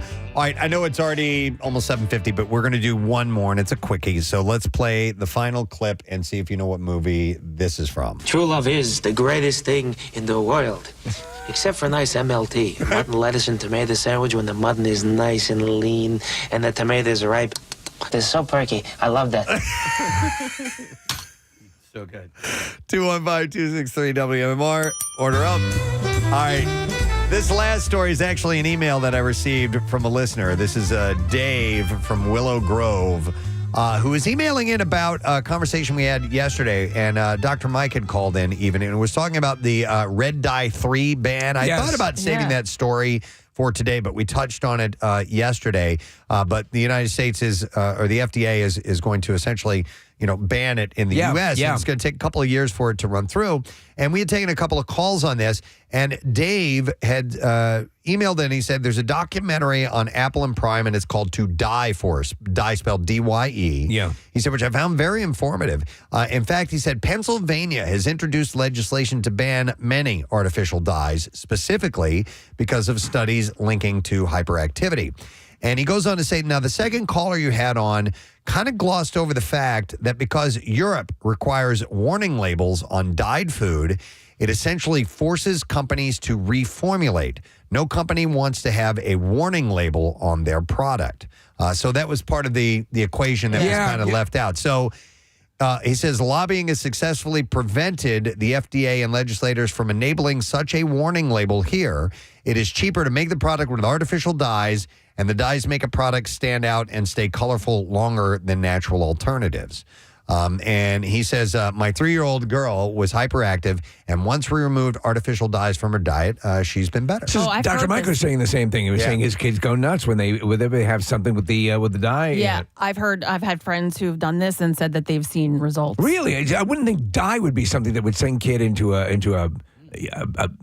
fit. Yeah, I don't know. I don't know. Chemically, it depends on what it is. Yeah, like what's in it and what it contains. But for whatever reason, it's this red dye. Yeah. But I thought that was interesting about the warning labels. I did not know that that's a component of the European ban. So I thought that was interesting and worth passing along. Interesting, Connoisseur. So it is called To Die For, and you can find that on Apple and Prime. And thank you, Dave from Willow Grove, for making me aware of that. All right, we will see if you know what movie this is from. True love is the greatest thing in the world. Except for nice MLT, mutton, lettuce, and tomato sandwich when the mutton is nice and lean and the tomatoes are ripe. They're so perky. I love that. All right, let me go to Steve. Hey, Steve, good morning. Good morning. All right, Steve, what movie, please? The Princess Bride. Yeah. That is correct, sir. And we got something for you, buddy. Hang on. All right, for you, Steve, you just won yourself a 4-pack of tickets to the Sunday screening of The Movie, including a pre-show party with the cast. Ooh. The world premiere of Delco, the movie, is this weekend at the Media Theater. Saturday is sold out. Tickets remain for Sunday and Monday. You can visit DelcoTheMovie.com. So, for that scene, they kind of let Rob Reiner let Billy Crystal just riff for like 2 hours. Oh, really? So a lot of that dialogue in those scenes were exchanged, and a lot of the issues had to do with the other actors cracking up. Oh, I love so they keep shooting it over and over again. He's brilliant. Yeah. Billy Crystal, you can't get any better than that. By the way, I had a text from Patty says someone says that version of Sweet Home Alabama is from what they came in and played in the studio for Pierre. How about so that? that's what that was that you played, Casey. We don't even know. Actually, kind of cool. All right, Kathy wanted to add one more thing before we wrap up the Connoisseur segment. Yeah, and I'm adding this because I thought you guys would like this. This is not really my cup of tea, but I still think it's really cool. Over the holidays in Westchester, they opened a barcade. A retro arcade. Oh, right, yes. Yeah, it's called Beer and Loathing. And according to their Instagram page, they have arcade games, obviously, pool table, badass beer, glorious sandwiches, tiki cocktails, adult fun emporium, they call it. Kids are allowed after 7, just adults. So there's a barcade in the city, is there not? In Center City? There was. I don't know if there still is or not. Because I remember Connor had his birthday celebration at a place that was just like that. It was a bar with all sorts of arcade games. Yeah, I got to believe it's still around, Steve. Nick's looking that up right now. Sorry, did I say the name? It's called Beer and Loathing. Yeah, Beer and Loathing. Okay. Yeah, and that's in Westchester? In Westchester, yeah. I know what I'm meeting up with Carter and doing in Westchester for sure. That's awesome, man. I love it. Yeah, and Barcade is still in the city, Steve. All right. Yeah. Nice. All right, and that is all we have in the Connoisseur this morning. Thank you very much, Fred, for joining us, and we'll do it again next Friday. It's our Friday thing. We have a lot going on this morning as far as guests in the studio go. So we'll take a break, come back in a second. I'll run down who is stopping by. We'll get to the Bizarre File next, too. So stay with us. Preston and Steve on 93. Wait for a cake, too. But Steve, watching like the Great British Baking Show, which I've referenced my God. far too many times, on there, and it's like a cake made with love. I think, like if it's a chocolate cake and it's a cake made with love, I'm gonna err on the side of cake over my favorite pie. Cakes are decorated with love. Pies are made with pies to get it. Here's the deal. Now listen, since you've all acknowledged that I'm the expert on this. We have. We have. For the purpose of this, this argument. I am an expert. Preston has a legitimate point to the actual making of the apples, the syrup, the whole substance, the meticulous nature of it. Mm-hmm. You're more likely to accidentally make a good cake than you are to accidentally make a good pie. I don't know. But well put. But I still believe, acknowledges Steve Morrison. And since you've all acknowledged that I am the expert, Right. Well, then why don't you get birthday pie on your birthdays? Because it's not made with love, and cakes are made with love. This is love you. Here's a cake because I love you. I don't believe it's bereft of love. For example, my mother used to make me my favorite devil's food cake. With she'd have the different layers joined by grape jelly, which helped. Was very thin, little bit of grape jelly. Okay, and then she'd make the homemade chocolate frosting. Yeah, and to me, love probably one of the greatest cakes I've ever had in my life. Me. If I compare the greatest cake experience against the greatest, now mind you, my pie experiences have been incredibly rewarding. But I had a Nutella cake one time. That was so good, and it's like they talk about the luster cocaine, like and all that chasing the dragon. Yeah. I feel that I've been doing that now. I haven't been able to replicate that taste in a cake. Okay, team cake here. What about a lava cake and all the oozing chocolate? I mean, come on. As far as I'm concerned, Kathy, nobody said anything about lava. I don't care. The lava. No one can ever down talk lava, even if it's the kind that's wiping out villages. Right. I have a new because it's associated with the chocolate lava, and I love that. I have a new controversy to throw into this. All right. Cheesecake. Is that cake or actually a kind of pie? All right. Here's what I'm going to tell you. It's absolute garbage. It's got a crust. Shit, you shut your hole. Cheesecake is garbage. Cheesecake is, Preston? There's a whole restaurant chain named after it. Cheesecake is extraordinary. I would say this. You have more of a case to say it's a pie because you're not, what you're eating is not cake. Right. So you have to have a cake element to it. Give me a classic cheesecake. Give me with a little bit of chocolate in it too. I'm thrilled. By the way, I love this text I got. It says, you don't put cake on a windowsill like a pie, therefore pies are more love. That is from Amy in you're Millville. just leaving a pie out there for the freaking bears to eat. Don't put that pie over there. The bears will get it. Bears are going to get it. Or the squirrels. Well, I don't know. There's cake shops. Are there pie shops? Yes. Yes. Really? Where? Yes.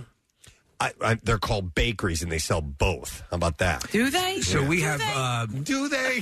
Bed and Breakfast, the right up the street. So it's that is a well. Do they have pies? They do have pies. Oh, they I'm just saying, man. When you're celebrating the life of somebody, you give them a cake and you don't give them a pie.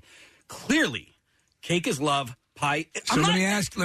Pie. Let me Don't ask get me you. wrong. Don't get me wrong. You don't bring them a cake. What about you bring the grieving of pie? No, you don't. What You about bring a large cookie cookie? The large cookie. What does that cost? Is it a cookie? It's a cookie. Or is it a cookie cake? It's a cookie. Yeah. Yeah. I'm a little surprised at your distaste for cheesecakes because me too. Because I'm fat and I got big time sweet tooth. And you just do you have the feeling that I have, Nick, that he has not had the right cheesecake I think yet? that's probably I true. think we need to set up this the same way, like with Grindr. We need to hook you up with the right cheesecake. No, he's got to go and to let you guys Creeble's. spend the night together. Creeble's. Oh, Creeble's. Yeah. So- or they should come here. Yeah. They're Make it easy for us. I Yeah, will say, cheesecake though, is unbelievable. I love a cheesecake crust. Okay. So if I had if you're at a wedding, right? It's not. You're at a wedding and you're. It's not a classic pie crust, though. It's not. it's It's a graham cracker cracker crust. So Right. if Yeah. if Lots of you're butter at a in it. wedding and the meal is done and then they bring you a cheesecake and that's all you can have for dessert, I will eat the crust. No problem. Crust eater. Preston, here you go. So we're going to go to Bread and Beck's Bakery. We'll say that they are they would be experts in this. They're right? an exceptional bakery. On their menu, Preston, they have cheesecakes listed with the pies and tarts. So there you That's go. it. That's Yeah. it. That's Okay. it. Yep. Okay. Should we put up like a Twitter poll? I bet you Marissa already has. Yeah. Why did I even bother bringing that up? It was already done. Marissa actually had it up before we started talking well, about she it. did the cheesecake Oh, question. okay. That's good as well. All right, yeah, but I'm also curious as to whether or not people prefer cake to pie. You'll get cake. Cake. I listen. I'm just sticking up for pie. It's okay. You'll probably get cake because cake is universally known for celebrations. I think, but I hear you on the. I mean, some of the greatest experiences of my life have been with a pie. Yeah. I think there's more love in a pie. I think that it takes more to make a great pie. Cake is than it does a to worldly make great known cake. good dessert. Yeah. Yes, and I'm not talking about decorating. Do you know what I also love too? What? The very interesting offshoot, the bunt cake. Oh man, Bundt cakes are fantastic. Nothing bundt cake is Nothing bunt cake. Sweet mother of God. They should really send us stuff. She's so sweet, Kim. So should Creeble's and Bread and Beck's. So, But, like, nothing. I'll go in and. I'm on a diet. Why have we? I don't need this stuff. Right Here's now. the deal, Kathy. I'm on my January diet. I order so many things when I go in there. Like we'll have people over or whatever. When we're having people over, and you get so much that they're like, look at you, like, you're really going to eat all this? Well, Steve, they have the little one. Minibus. They're- No, but I got to get the big. Also, Well, the so- big. Okay, so so they have the little ones, right? And I've ordered them a number of times, and they're Yeah. absolutely delicious. Like 5 dozen. And you know how sometimes when if you go bigger, it doesn't taste the same, blah blah, Yeah. whatever. We just had one for a birthday cake, Like the big bunt. one. It was just Guess as what? delicious. It's exactly the same. It's so good. I'm going to a text, and I quote, "She's my cherry pie. She's not my cherry cake." Okay. Okay. All right. There We've you got go. a point. That was a song by Warrant, Cherry That's Cake. right. No, cherry pie. It was by Warren, starring famous model Bobby Brown was in the video, Yes. too. Also from Who's Married to Whitney Houston. Hang on, I'm going to go to Christopher. It was a different Bobby Brown. Hi, Christopher. You're on the air. Good morning.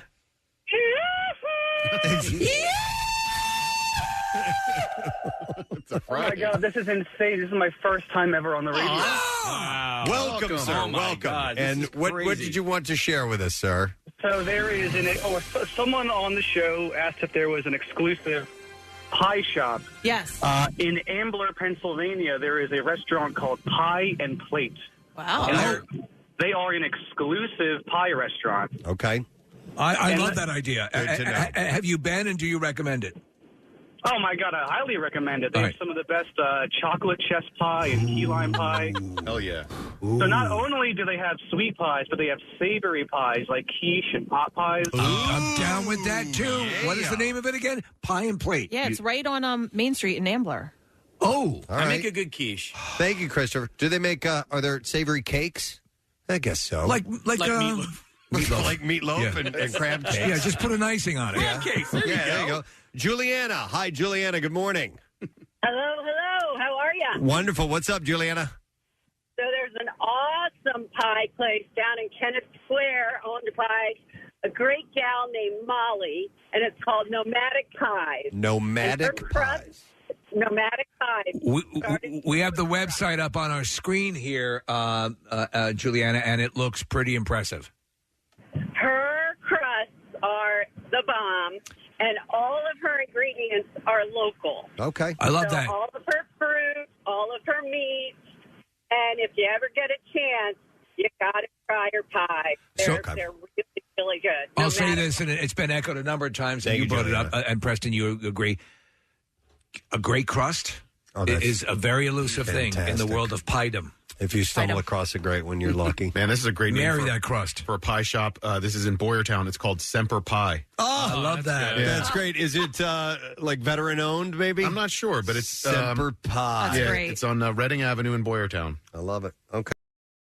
So, yes, there are pie shops. In fact, for Pie Day, there are specials that you can get. And, Steve, there's none in our area that were really Rat mentioned on bastards. this. But Red Robin has the Mountain High Mud Pie on National Pie Day. And Red Robin's good. Let me see. What have kind of great deal is it? I don't know what kind of deal you get there. But Yeah, and it just mention the Preston and Steve show. They'll give you 2 pies, and you bring one of them to us. No, don't do that. That's accurate. Don't do that. I mean, try They it. won't do that. I mean, you could All give it a right, I was shot. just trying. I like Steve's idea.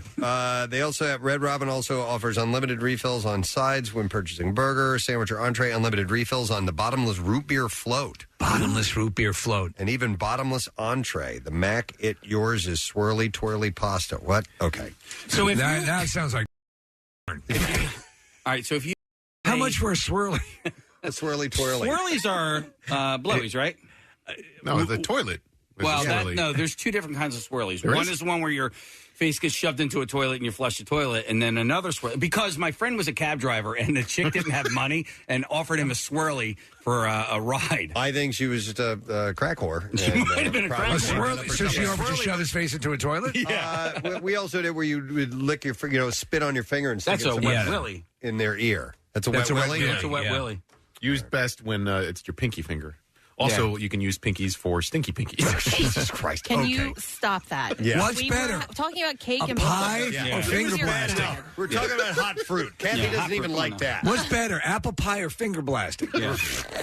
What if you had a pie shop? I mean, come on, really? Is that really a debate? It's already up on the website. Yes. What if you had a what? Oh. A pie shop and the mascot was a rabbit, and you called it hair pie. Would that work? Would you go to a place like that? H-A-R-E. Yeah. Actually, that's And then kind of put a it funny in, idea. in parentheses underneath, like vagina. Yeah, like pubes. Get it? Wow. Okay. All so- I know is I really desperately want either a good cake or a good pie, and I thank all the businesses that have offered to drive them over to us. Let me go to Pam here real quick. I didn't see what she had to say here at the end. Hi, Pam. You're on the air. Good morning. What's up, bitches? Yo, bitch. What's your story? So I called in because there is a place, and it's not in the area, but if you have a chance to go in Savannah, Georgia, called Pie Society. Pie Society. They make pies. Huh. So they're meat pies, meat and potatoes, but they're baked in a pie similar to, chicken pot pie. Pot pies, they also yeah. make fruit pies, but everything is a pie. The pastries are awesome. Pam, this looks like it might be like a franchise, is it? I only know of the one in Savannah, All right. but I do know that they have a website, and if you guys want to try one, you can go online and purchase one. Most of them you have to bake in the oven. They come to you already pre-made and frozen so that when you bake them when you want, and they give you directions. I highly recommend them. The other thing I want to say to you is that my nephew, for all the times that I had sleepovers with my nieces and nephews, he always wanted pumpkin pie.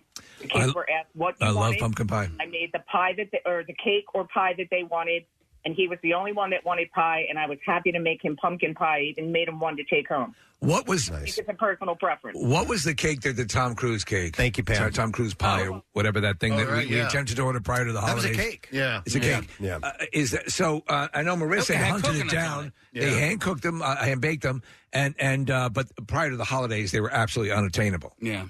Marissa's got her thingy up. MMR. All right, I know it's already 7 minutes after 8. We gotta we're running late, but I have a couple of shout outs and plugs I gotta do real quick. Okay, All right, we'll do it. This one says, "Hey, requesting a shout out for my sister's birthday, January 15th." So I missed it by a couple days. And this is from Ali Pawlowski, who emails in from time to time, and she said, "About a year ago, I played a podcast episode on a road trip." Not realizing at the time I was spreading it like a disease. Now she's fully infected. Diehard listener. Oh, wow. All the way in Wisconsin. Her name is Gloria, but the YouTube community knows her well as Wisco Girl. Like Visco Girl. But with Wisco. And please help make her make up for her late present with the longest, juiciest, grossest shout out you can send her way. And that is from Allie. So here you go. There's a shout out for her. Now, this is a really sad one, guys. This is from Katie Michael, and she says, "I'm writing today about a loyal listener named Holly Schmutz. Nick and Holly spoke back in March when Nick shared a message from Holly on his Instagram stories and subsequently connected with her and shared her GoFundMe on the Preston and Steve website. Holly was bravely battling cancer for the 5th freaking time. And she unfortunately passed away on the 14th, days shy of her 40th birthday, which would have been today. Oh, my God. And she was a longtime listener of your show, shared with Nick that she would often be crying from laughing along with the whole Preston and Steve gang. If you could give one last shout out to our badass girl, Holly, possibly on her birthday, we would very much appreciate it. So that's from Katie, and we will absolutely do that, Katie. And I'm so sorry about that. It's just terrible news, and we hate to hear that, but hopefully we'll carry on her memory. Here's another one. It says, "Hey, Preston, my wife, Alexandra, who I've been with since our late teens, is turning 40 on January 17th, and she's been the heartbeat of our family. She started modeling 2 years ago, has skyrocketed fast with her friendliness, skills, and beauty, and you'd never guess she was turning 40 or that she'd birthed our 2 daughters over the years, and we now support each other in our dreams. Me streaming on Twitch, his name is Sin Calcones, and her modeling, and she is, if you want to follow her on Instagram, she's at ladyalexandra.model. Wow, so she started a little bit later on modeling. Yep. He said, not just looks, though. She also works hard at home and is there for us however she needs to be. I'd appreciate a juicy shirt from our goddess. Love you all. I've been a fan since 2009 from Dan Cavazos. So here you go. Shout out to you guys. And then the last one is a butt plug. So a little charity plug. This is, he says, "Hey, I'm Robert Migliaccio. Hey. The philanthropy director for the Sons of Ben, one of the support groups of the Philadelphia Union soccer team. Love those guys. Reaching out today to see if we could have our upcoming event advertised on your show to help spread the word about Help Kick Hunger." So it's a raising fund for the Bernadine Center. And the event is taking place Saturday, February 8th at the Broken Goblet Brewing in Bensalem. Noon to 4 is when that will be.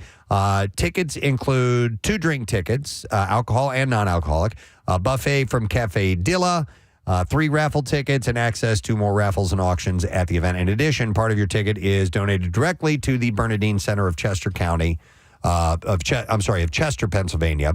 And it'll help restock their public pantry and fund courses and programs that they run for their community members. Tickets are $50 until the 1st, and then $60 the week of the event. Guests 13 and under are $30. So you can get that information through the it says sonsofben.ticketleap.com. And also and WMMR.com. There we go. So you can go over there and get it as well. So I wanted to mention that. Nice. Sons of Ben. All right. We can now officially make it No Sad Bro Friday with our band Froggy.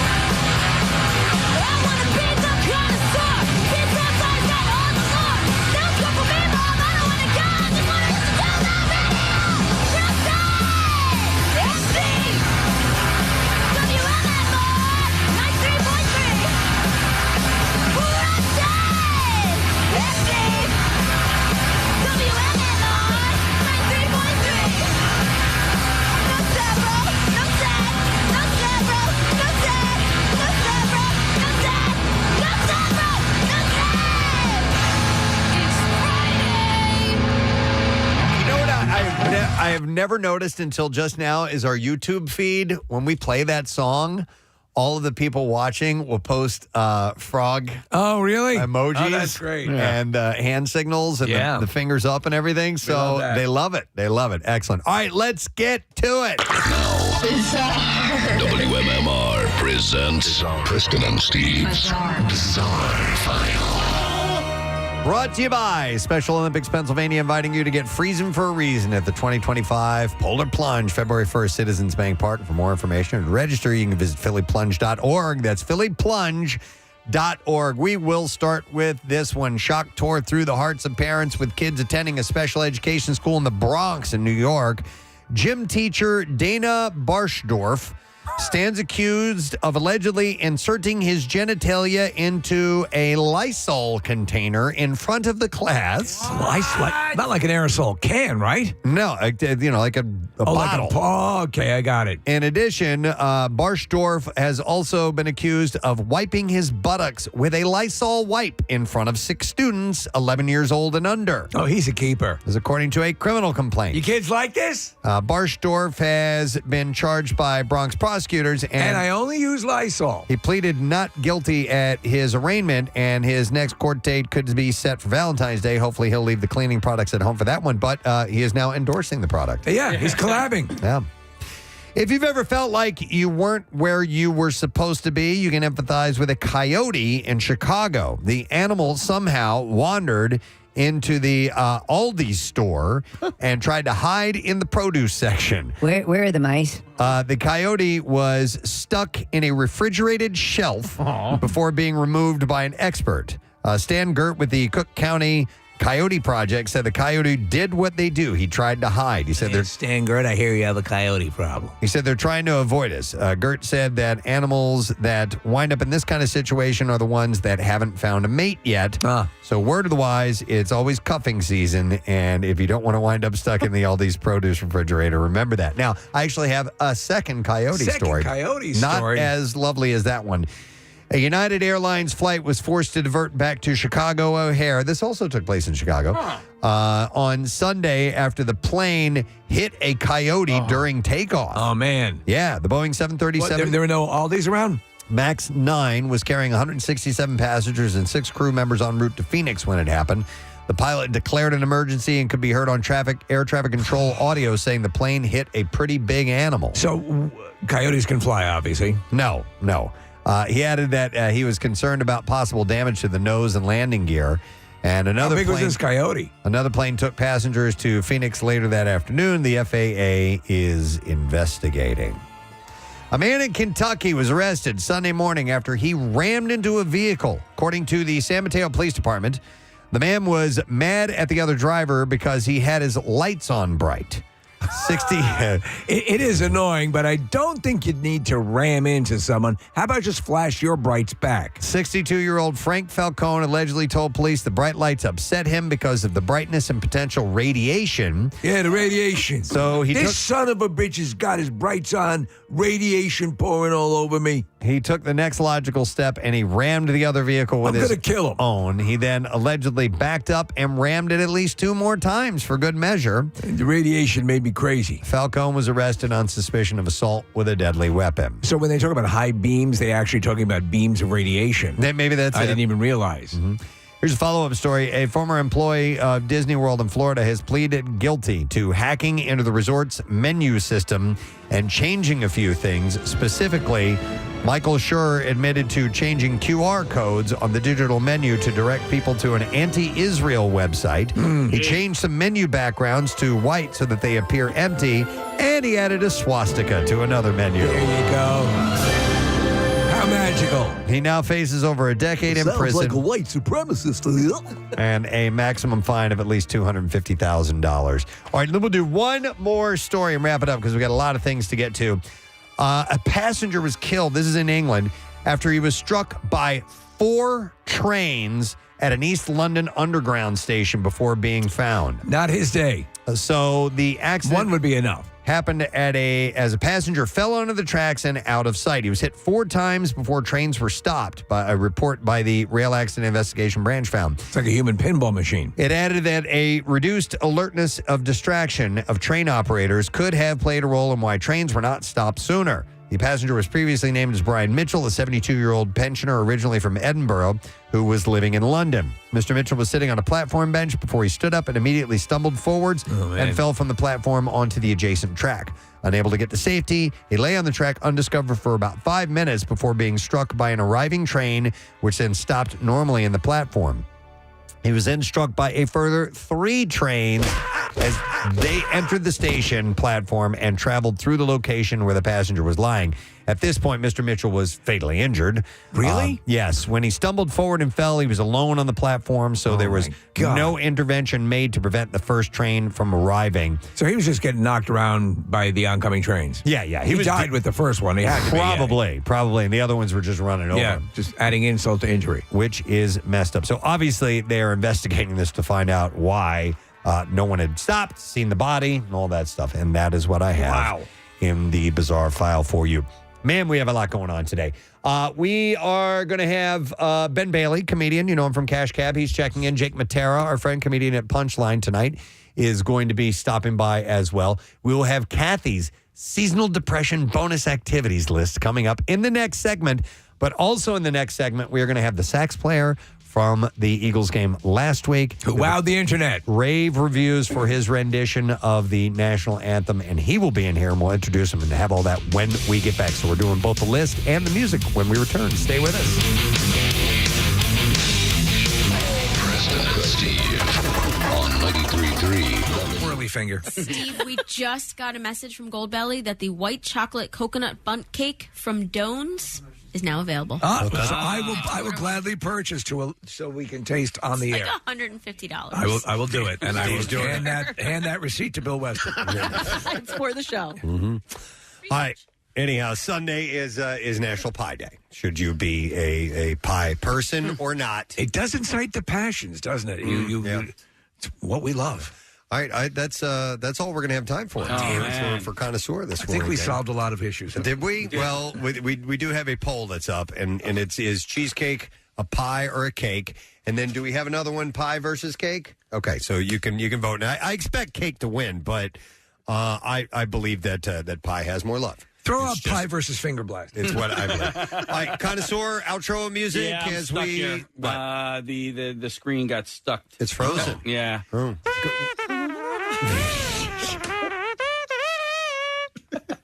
Thank you. I mean, just go out on that. I think yeah. All right, thank you very much, Kathy. Some really great things about this next guest in the story. We were in here yesterday. We were watching the video. Marissa goes, "You got to see this," or was it you that showed? No, it was Marissa. Marissa's coming. You got to see this. She goes, "She's from Philly." And she plays the clip, and we're going to have her on in just a second.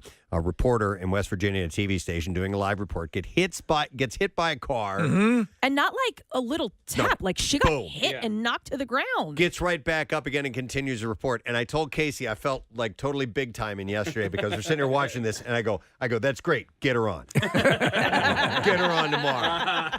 And, of course, Marissa took care of it and made it happen. I'm going to play the clip here for you. This is clip number 1 of this happening. And now we're starting to experience, unfortunately, in freeze thaw, we see this, water main breaks. I got hit by a car, but I'm okay. I just got hit by a car, but I'm okay, Tim. That's the first for you I'm on okay. TV, Tori. Woo! We're all good. I'm okay. I actually got hit by a car in college, too, just like that. Wow. I am so glad I'm okay. One sure woman you're band. okay, Tori? We're good, Tim. Ma'am, sure you're you okay? are so sweet, and you are okay.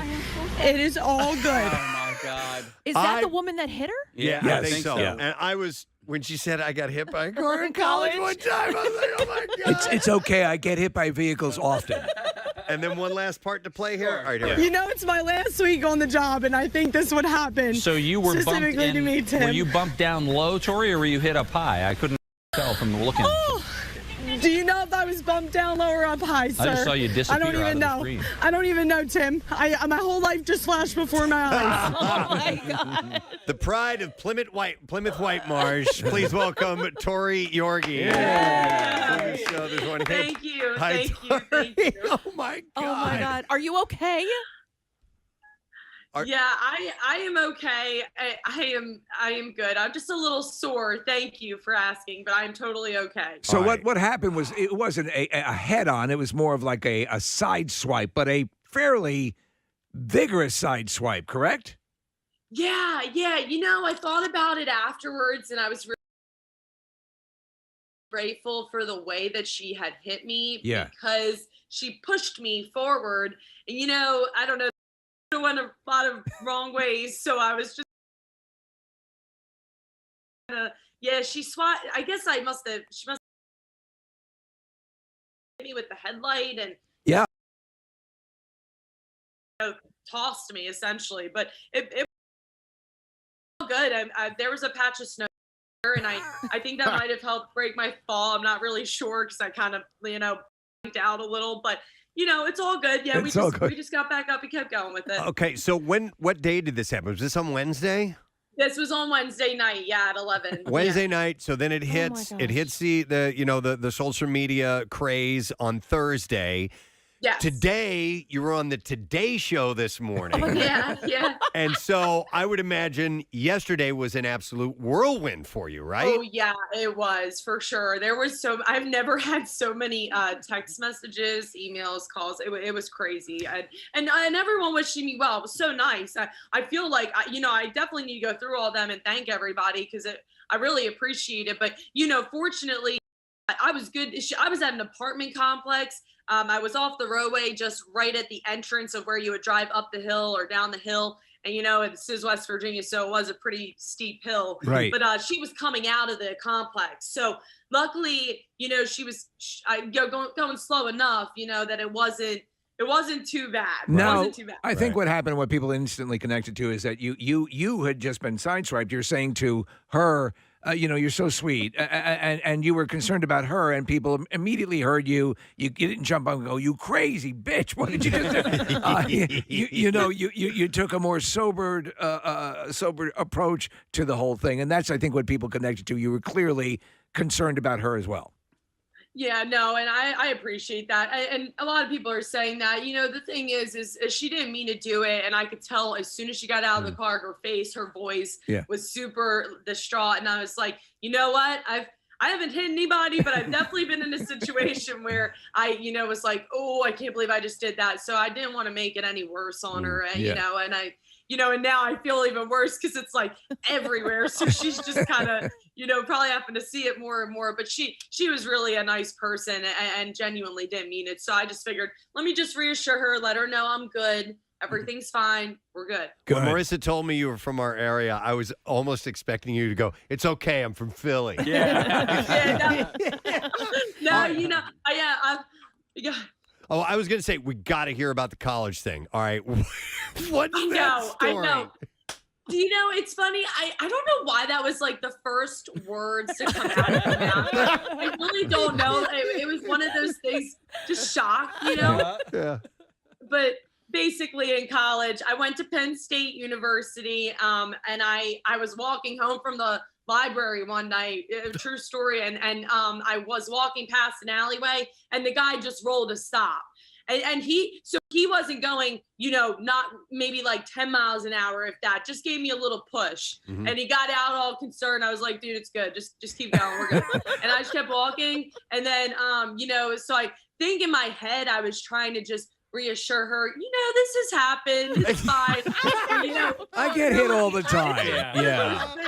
It wasn't that bad at the time. I just was like, let me just let her know. That's the only thing I could think of as to why I said it. It's just funny because it'd be akin to someone saying, "Oh, it's okay, I get hit by lightning all the time." Mm-hmm. Yeah. Well, so what happened with her? Why did she hit you? I don't know. I was standing in, like I said, at the end of that apartment complex. I was up against the corner, and I was actually on the opposite side as to where the cars typically turn out like that. I think she just cut it real good. And like, Yeah. I don't know, maybe the emergency crews, because there was a water main break and the whole road was not closed, but down to one lane, and they were doing slow, the workers out there with their slow and stop signs. Right. So maybe she got a little, distracted with that, or, just it could have been a lot of different things.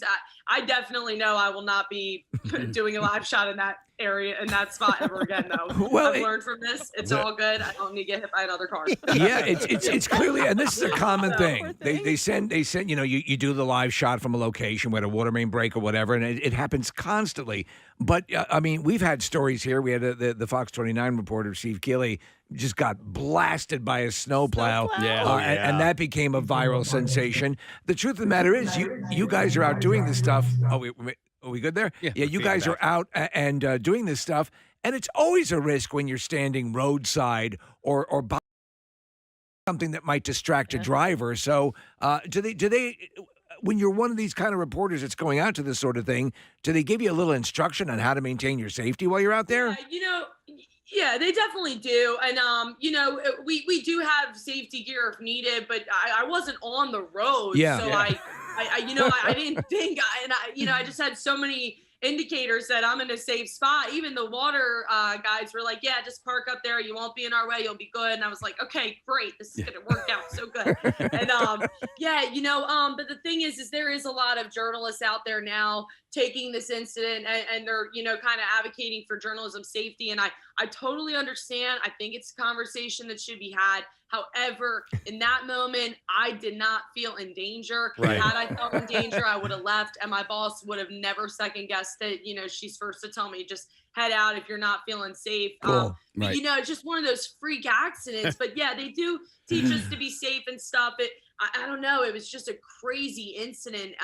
And I really don't know how she hit me. My car was parked like Very much, Kathy. Our next guest got people talking with his rendition of the national anthem, performed at the wild card game with the Eagles against the Packers last weekend. And it was really cool to see it take off. And we spent some time with the version of the national anthem here on the air. And now everybody wants to meet this guy. Well, yes. So also, he's a good luck charm these days. We invited him by the studio, so please welcome Vanya Sax. Hi, good morning, everyone. How you doing, man? Very good. Yeah, right? You've got to be loving all this attention right now. I do. Nice. All right, so you have an accent. And where does that hail from? Where do you come from? From Ukraine. Ukraine, okay. And you came to the States like 10 years ago? Almost 10 years ago, yes. Almost 10 years ago. Wow. And were you a professional musician in Ukraine? I finished school right after school. I moved here. Okay. And what brought you to the States? This show. Now, why did you move here? Actually, the show. This show. He wanted to be on this show. Russia invaded Ukraine first time. Right. And I realized nothing going to be well. Yeah. Right. And I had my twin brother here, and I was like, I want to be closer to him. And I've seen the United States as a big opportunity, and I wanted to try this American dream. Look at you now. Yes. Look at this. Off and running. All right, so your twin brother, when did he move here? In 2010. 2010. To Philadelphia or just the United States? Yeah, Philly. Oh, okay. That's why I'm in Philly, because people ask me, why Philadelphia? I'm like, why not? That's as good an answer as any. Did your brother leave for political and No, he has his own. He always wanted to be here. He just always wanted to be here. Is Okay. he a musician as well? Well, we started going to school together with the kids, but he stopped, yeah. He stopped playing. He actually was more talented than I. Oh, really? Well, he's not doing anything. You are. What does he do now? He owned a business. He owns a business? Yes. What's the name of the business? It's AMG Restoration. He does a big commercial construction. Oh, okay. So he's the one who's making money. You know? Yeah, he's well, that might change. He's doing well. Yeah. What a leap of faith. I mean, you did have a connection here. You had your brother here to kind of help you out, but still leaving your country, going halfway around the world to get out of that situation is a big, big step. Yeah, no English. Yeah. No English when you got to the States. Wow. Wow. Well, we barely speak English. Yeah, I had like, hi, how are you? Like, my name is Neumann. Well, listen, I was at the game on Sunday, and so they announced that you're going to do the national anthem. I'm like, okay, this is great. And I've been to a ton of games. I hadn't heard you perform yet, so I didn't really know what to expect. But what was interesting for me was how you were received in the stadium, right? And I just remember turning to the guy next to me going like, wow, right? And what I love is when the crowd, what I loved, I should say, is when the crowd started singing along with you. And I was talking to you in our Acme Lounge, and you were like, that's what I was going for. But when you get almost 80,000 people in unison singing together, that is something special. But then the next day, when I saw the reception, because I didn't know what was being received on television and on the internet or anything like that. So when I saw this reception, I was like, "You're damn right." That's exactly what I was observing. Yeah, I went over to my parents' house to watch it, and as soon as I walked into the house, I missed the beginning of the game, or I missed the national anthem. My mom said, "Did you see the national anthem?" And so we were immediately talking about it. How did you get the invite? How were you a part of it in the first place? So I've been doing a bunch of tailgates, and also was trying to be involved everywhere I can, any events in Philly. And the director of marketing for Eagles, Purya, he said, I just found you. Like on social media? And he said, I love that you were in Eagles jersey. Showed on your profile. He would you like to do national anthem? I'm like, oh my God, that's a dream. That's a massive thing. So when you say, so I'm so thankful. When you were doing tailgates, were you just kind of raising your profile by walking around and playing, or could people hire? Or can people still hire you? Of course. Okay, all right. Oh yeah, I was very busy this year, crazy busy with gigs, weddings, all the stuff. Oh wow! I'm flying tomorrow morning to Miami to do the wedding, and Sunday I'm flying back because I have tailgates, and then I'm playing national anthem at the Xfinity Live. So. Oh my God, that's great! This is amazing. Yeah. You're doing so great. All right, I have a couple of questions about specifically playing that in that stadium in front of the crowd and everything. Were you prepared for the echo coming back? Because that's hard as a musician to play with. So obviously we had the sound check, right? And I knew it was going to be echo because, but the stadium was empty, so echo was bigger, more. There was more echo. Yeah. When we started playing with all that crowd, so.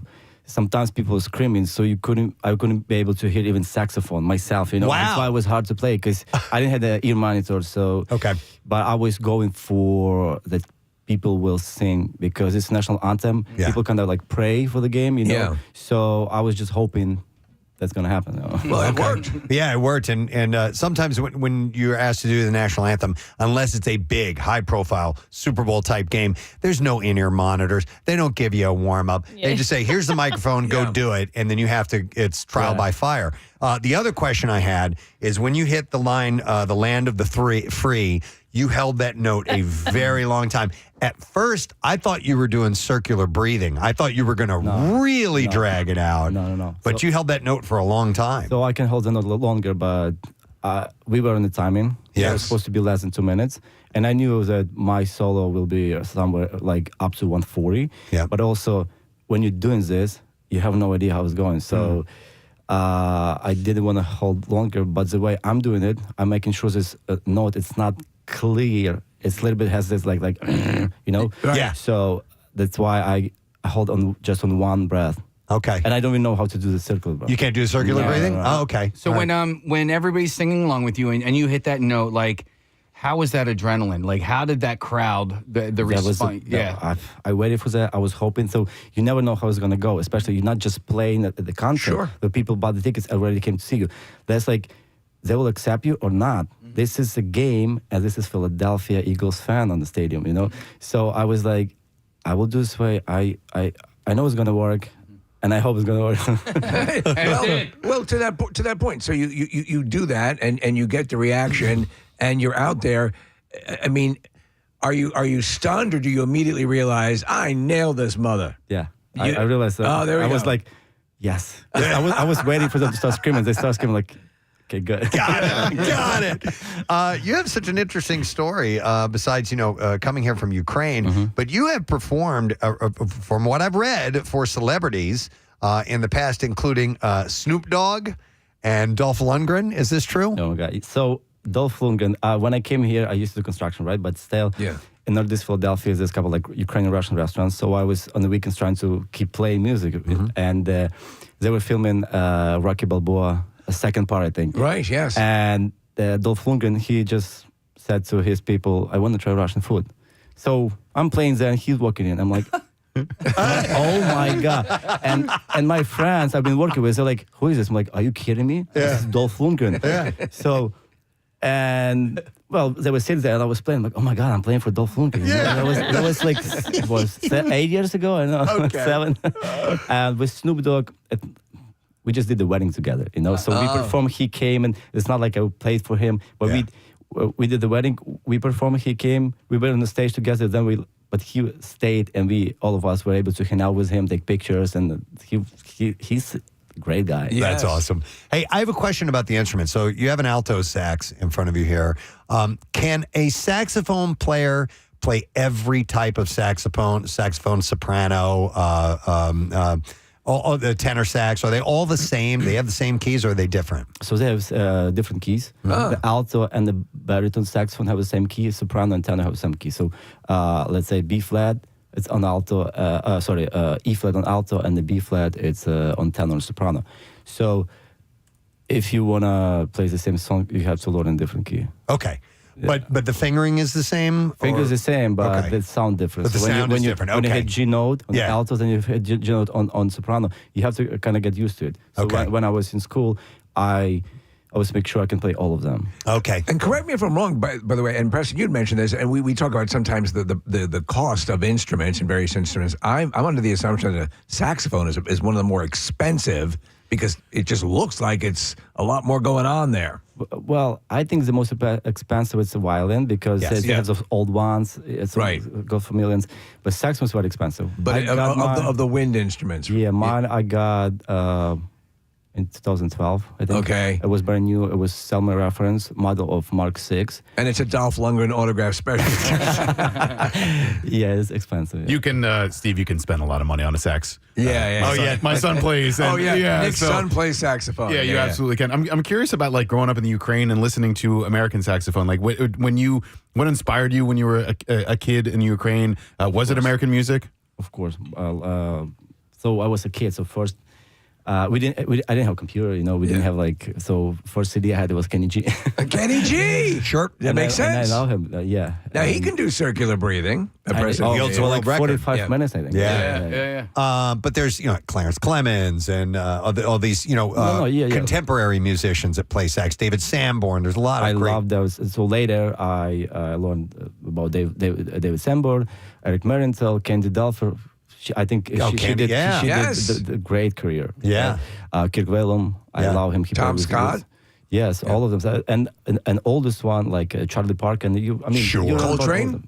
Coltrane, Yeah. So you're well studied. So when you become associated with this particular team and the fan base, and it's always Sonny Crew and Rob McElhenney, and you have a lot of, I'm sure, extended fans now who are aware of you. Has anybody reached out? Did anyone try to contact you through social media, celebrity-wise? Not yet. Not celebrities? All right. I got so many. I know. I think I got like 600 or more text messages from people, and I try to respond to everyone. I didn't even check all the reviews because there's so many of them. Okay. You're going to be booked through the year for sure. I'm already like 80% booked, but then I think next year is going to be like probably. Well, you're in now because like the Pep band, the team, the guys that always come in. I'm having a brain fart. Pep band? Yeah. But anyway, they work everything from weddings to funerals to graduations to family gatherings. I mean, they're perpetually working because everyone loves the association. Yeah, December was very packed. Let's say first 2 weeks in December, I had like 6 gigs a week. Yeah. Nice. That's crazy. Wow. Yeah. And he's about ready to leave here. Where are you going from here? You're going to do some TV after this? Fox 29. They have Eagles party at the Xfinity Live. Okay. All right, nice. Well, you brought your sax. Are you going to play something for us? We have to hear you play a little bit for us. So I don't know what he's going to play, but this is Vanya Sax. What are we going to hear? Should we start with Eagles? Yeah. Absolutely. Go for it, man. Whenever you're ready.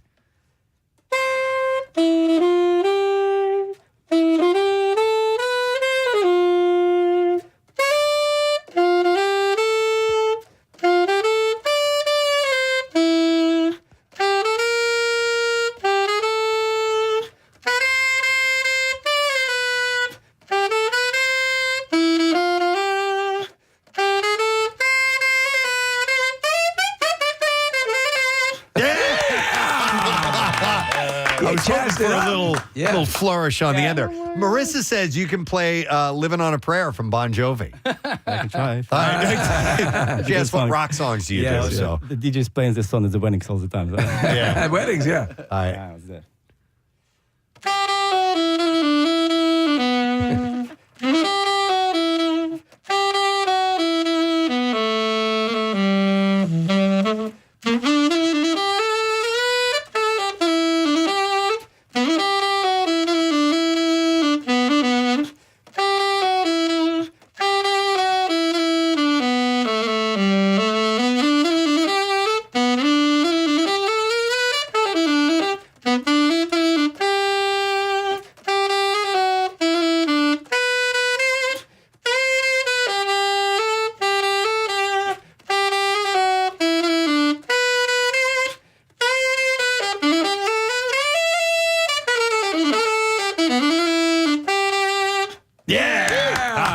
So good. So good.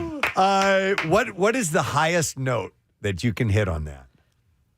Okay, I need to put a different mouthpiece because it's different mouthpiece a different way. I can try to hit on this one. Yeah, but the highest note again can be like D or E in the fourth octave. So okay, but can you make Kathy's head explode? Yeah. You wanted to try it? Hit the Yeah, hit whatever note you can hit with that hit like mouthpiece. G on this one. Yeah. Okay.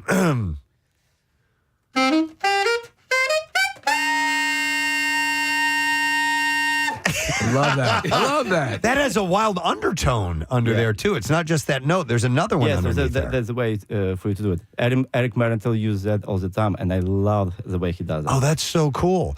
How do you make it sound dirty?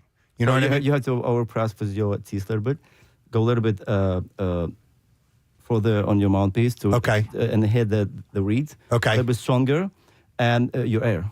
So can you play a couple dirty notes for us? You know, like that. Oh, this way. Oh, yeah, so that's what I mean. That's what we do. That you do with your throat. Oh, really? So basically, you have to do. You have to do while you're. Let's hear that, if you don't mind. I'm sorry to make him do all these tricks. No, because it's a fascinating instrument. All right.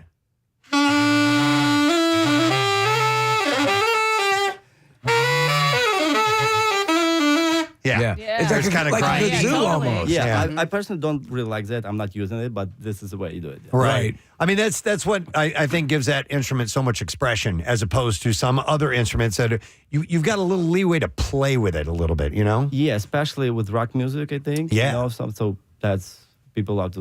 There's a couple of saxophone players. They can do it very, very beautiful. So you're obviously you have this, and you're accomplished at what you do. Do you get hired occasionally for studio work, or to play with other musicians? Do you work with any bands?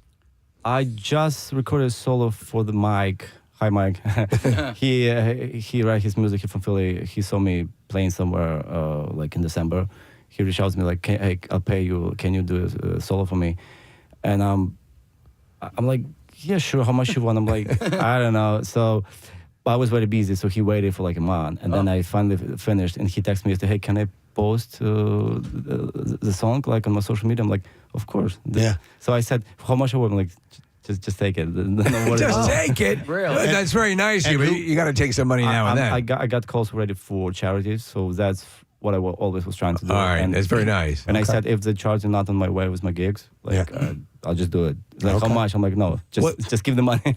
What's your favorite? I'm putting you on the spot here. What's your favorite saxophone solo? What's your favorite that you say that is the pinnacle of saxophone solos? Well, I think the favorite saxophone solo, it's in Whitney Houston by Kirk Whelan. I think that's what's going. What's the name of the song? I don't know. For the movie. I Will Always Love You. I think that one's hit. Well, also Tina Turner had a great tenor saxophone guy, and he was ripping that also. The big muscle, the big one. the muscle dude? Yeah, right. Oh, wow. That's awesome. Excellent. Yeah, so, when I was a kid, everyone loved the pop songs and the saxophone solo, because saxophone fits very cool with pop. That's what I was going for. Yeah, sax was big in like 80s rock, and you pop up all the time. Yeah. David Sanborn was kind of the guy that kicked down the door and made sax popular again back then. But also when I was in Ukraine, when I went to college first, it was classical college. I was playing classical music, but then I was like, not really what I like. Yeah, yeah. When I was 20, I tried to change it. So I started doing that pretty late. Yeah. All right. Well, listen, congratulations on your success. This is really cool. You have a really great story, and obviously you're a great player, and you are an Eagles fan. Forever. Yeah. Whether you people- like it or Eagles not. fans are fans of yours forever. So, all right, we know you got to go do television, but thanks for coming by this morning. We appreciate it. Continued success. Thank you We'll very talk much. to you soon. All right, let's hear it for Vanya Sax on the Preston and Steve Show. How cool is that? Super nice guy, too. Yeah, most definitely. All right, this is what you've been waiting for. I don't have any official music or anything like that for this. We could do.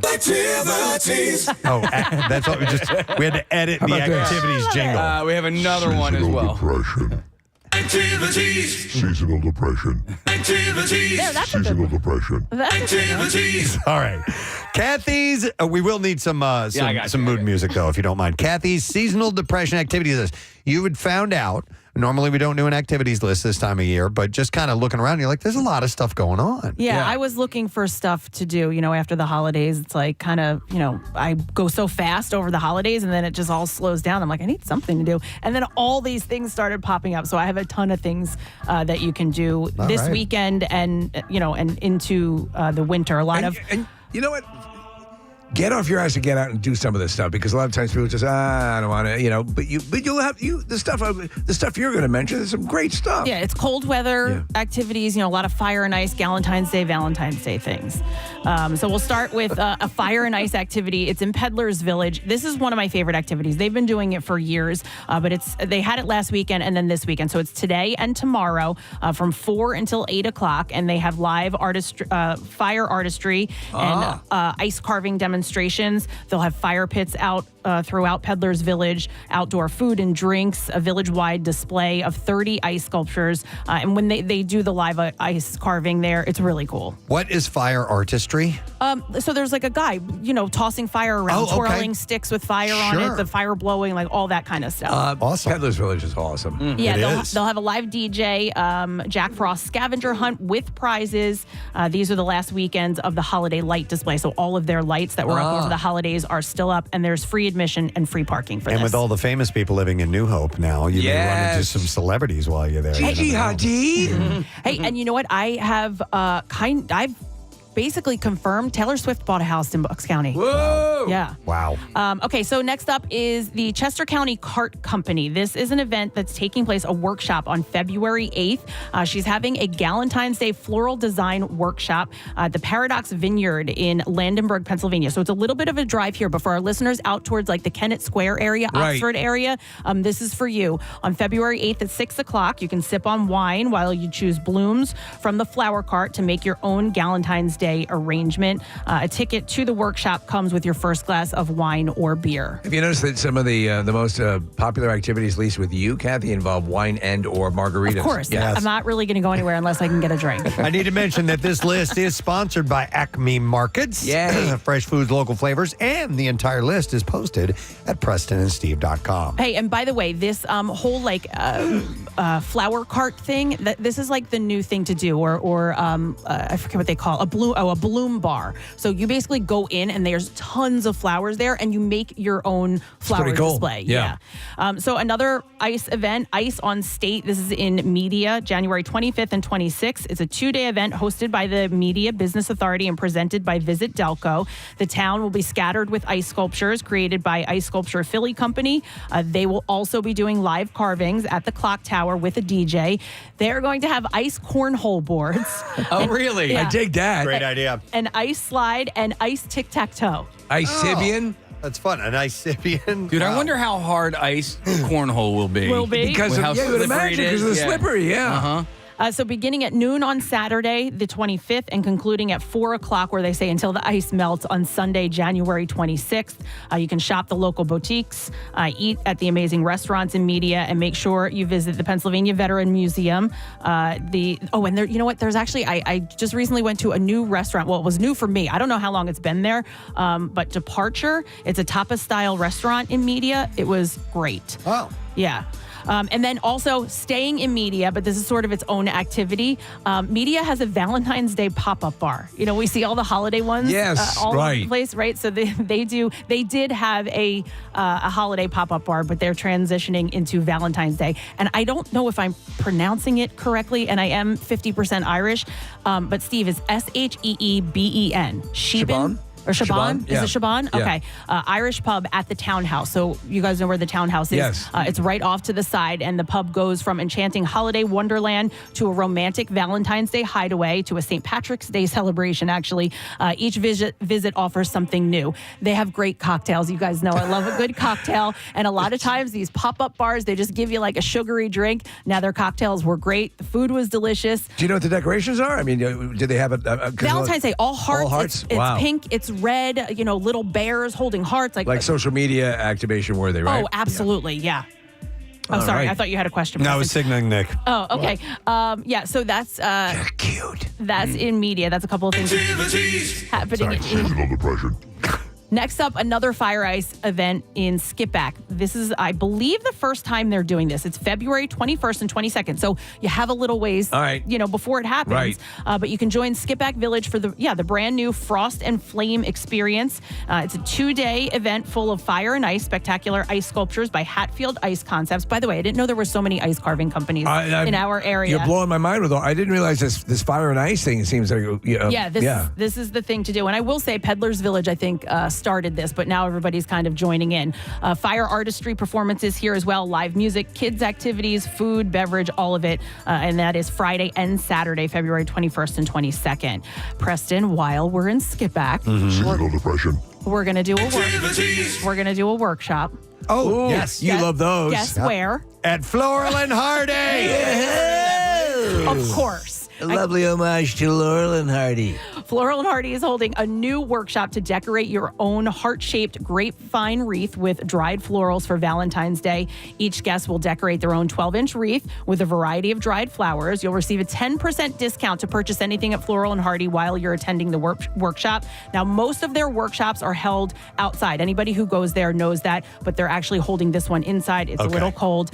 They have their succulent bar that's upstairs.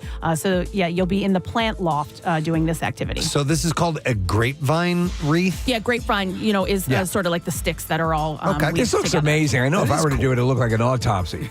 That's really pretty. Yeah, That's so the nice. Garden Center is also hosting Winter Bingo, a Mommy and Me Fairy Garden Workshop, and a Galentine's Day Night Out. Nice.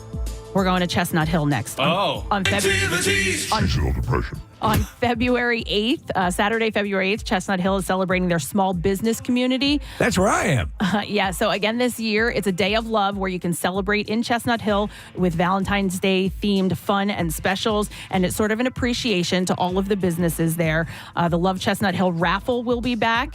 You'll receive an entry ticket when you spend $25 at participating businesses. Tickets will be entered into a drawing for one of 3 baskets full of Chestnut Hill items. That's just a great little part of the city that I love, and they decorate. They have great restaurants, great shops.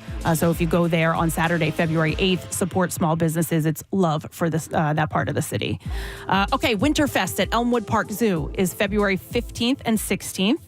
You can get ready to frolic in the frost at Elmwood Park Zoo's Winterfest weekend. So embrace the chilly weather. With winter-themed entertainment and activities, you can slide on their 20-foot slide crafted by Talented Ice Concepts. You can meet the adorable animal ambassadors, dance to live music, and take a spin on the carousel, and then you can warm up by the fire. We're looking at the slide. It looks cool. Yeah, while heating up s'mores. Plus, for guests 21 and older, you can indulge in drink specials at Zoo Brew to add a spirited touch to the winter activity. So Elmwood Park Zoo just keeping the fun going. They do stuff over the holidays, and so they're doing this I event. love that place. And then Seasonal depression. Galentine's Day on the Mooshaloo. This is on February 5th. It's the middle of the week. They do this. So I was a part of this event for years, and we used to do it at Autograph in Wayne, but they've moved it to the Mooshaloo. So it's a Galentine's Day shopping event. All local small businesses set up their merchandise for you and your girlfriends to shop on a night dedicated to women and friendship. They sell out every year. So Are you working with Jamie Blackburn? Yeah, on this? Jamie Blackburn. She does a great job. Yep, she basically plans all of this. It's amazing. But yeah, so you do have to get tickets to this, and it does sell out every year. year. I don't think it's sold out yet, but the event hosted by Fearless Restaurants Wednesday, February 5th from 7 to 9. This year, the event benefits the Eagles Autism Foundation, and that will feature an appearance from Swoop, the Eagles cheerleaders, and some other guests. Your ticket includes a complimentary Valentine's Day inspired cocktail and a chance to win great prizes. So all of the vendors that come out, and she has a lot of them, all of the vendors that come out will give, some sort of raffle prize. And so a lot of people, walk away with something free from the event. Yeah. All right, next up. Seasonal depression. You can winter warm up at Highlands Mansion on January 24th. yeah. The Highlands Mansion and Gardens is having a bonfire and beer event on the 24th from 6:30 until 9 in the evening. You can actually, if you still have your Christmas tree, you can drop it off prior to the event. They're going to use those to fuel the bonfire. I think I'm going to go to this, Kathy. I was chatting with them about it a week or so ago. This is one of these places that looks awesome. It's this mansion that exists near Fort Washington. I've never been there. I didn't even know it existed. I think you had them on a fall activities list. I did, yeah. Yeah, a year or so ago, and it looks like a really, really cool spot. But I didn't even know that it was around. There. I know. It's one of those places. Yeah, it's really nice. You can bring your own chair. There will be a beer tent and a pizza truck. You mentioned, Nick, that they were located in Fort Washington, right? I think so. They're also holding. I don't listen to me very. They're also holding a Galentine's Day event on February 13th, where you can shop local vendors, drink wine, snack on charcuterie, get a headshot, or leave with a mini tattoo if you want. So all of that information. By the way, all the information is going to be on our website, of the whole list of this. But you can go to their website if you want to sign up to attend. You do have to RSVP to that one. Okay, so we have a few more. First, we're going to go out to Boyertown. I love Boyertown. I know. That's where the Colebrookdale Railroad So that's departs what it from. is. Believe it or not, Colebrookdale Railroad continues their rides after the holidays into the winter and spring. So they have a snowflake special, a tea time ride, a wine tasting train ride, a murder mystery dinner, and then Romance on the Trails, which is a Valentine's Day train ride. If you've never had the chance to go out, and we do the Polar Express, Kathy, you had one of your activities for Christmas, and I adopted it. It's become a family tradition. These incredibly restored railroad cars. It's just a gorgeous run, and they really do it right. They really do it right. Their cars are absolutely gorgeous. So they have a bunch of train rides that are going to happen through winter and spring.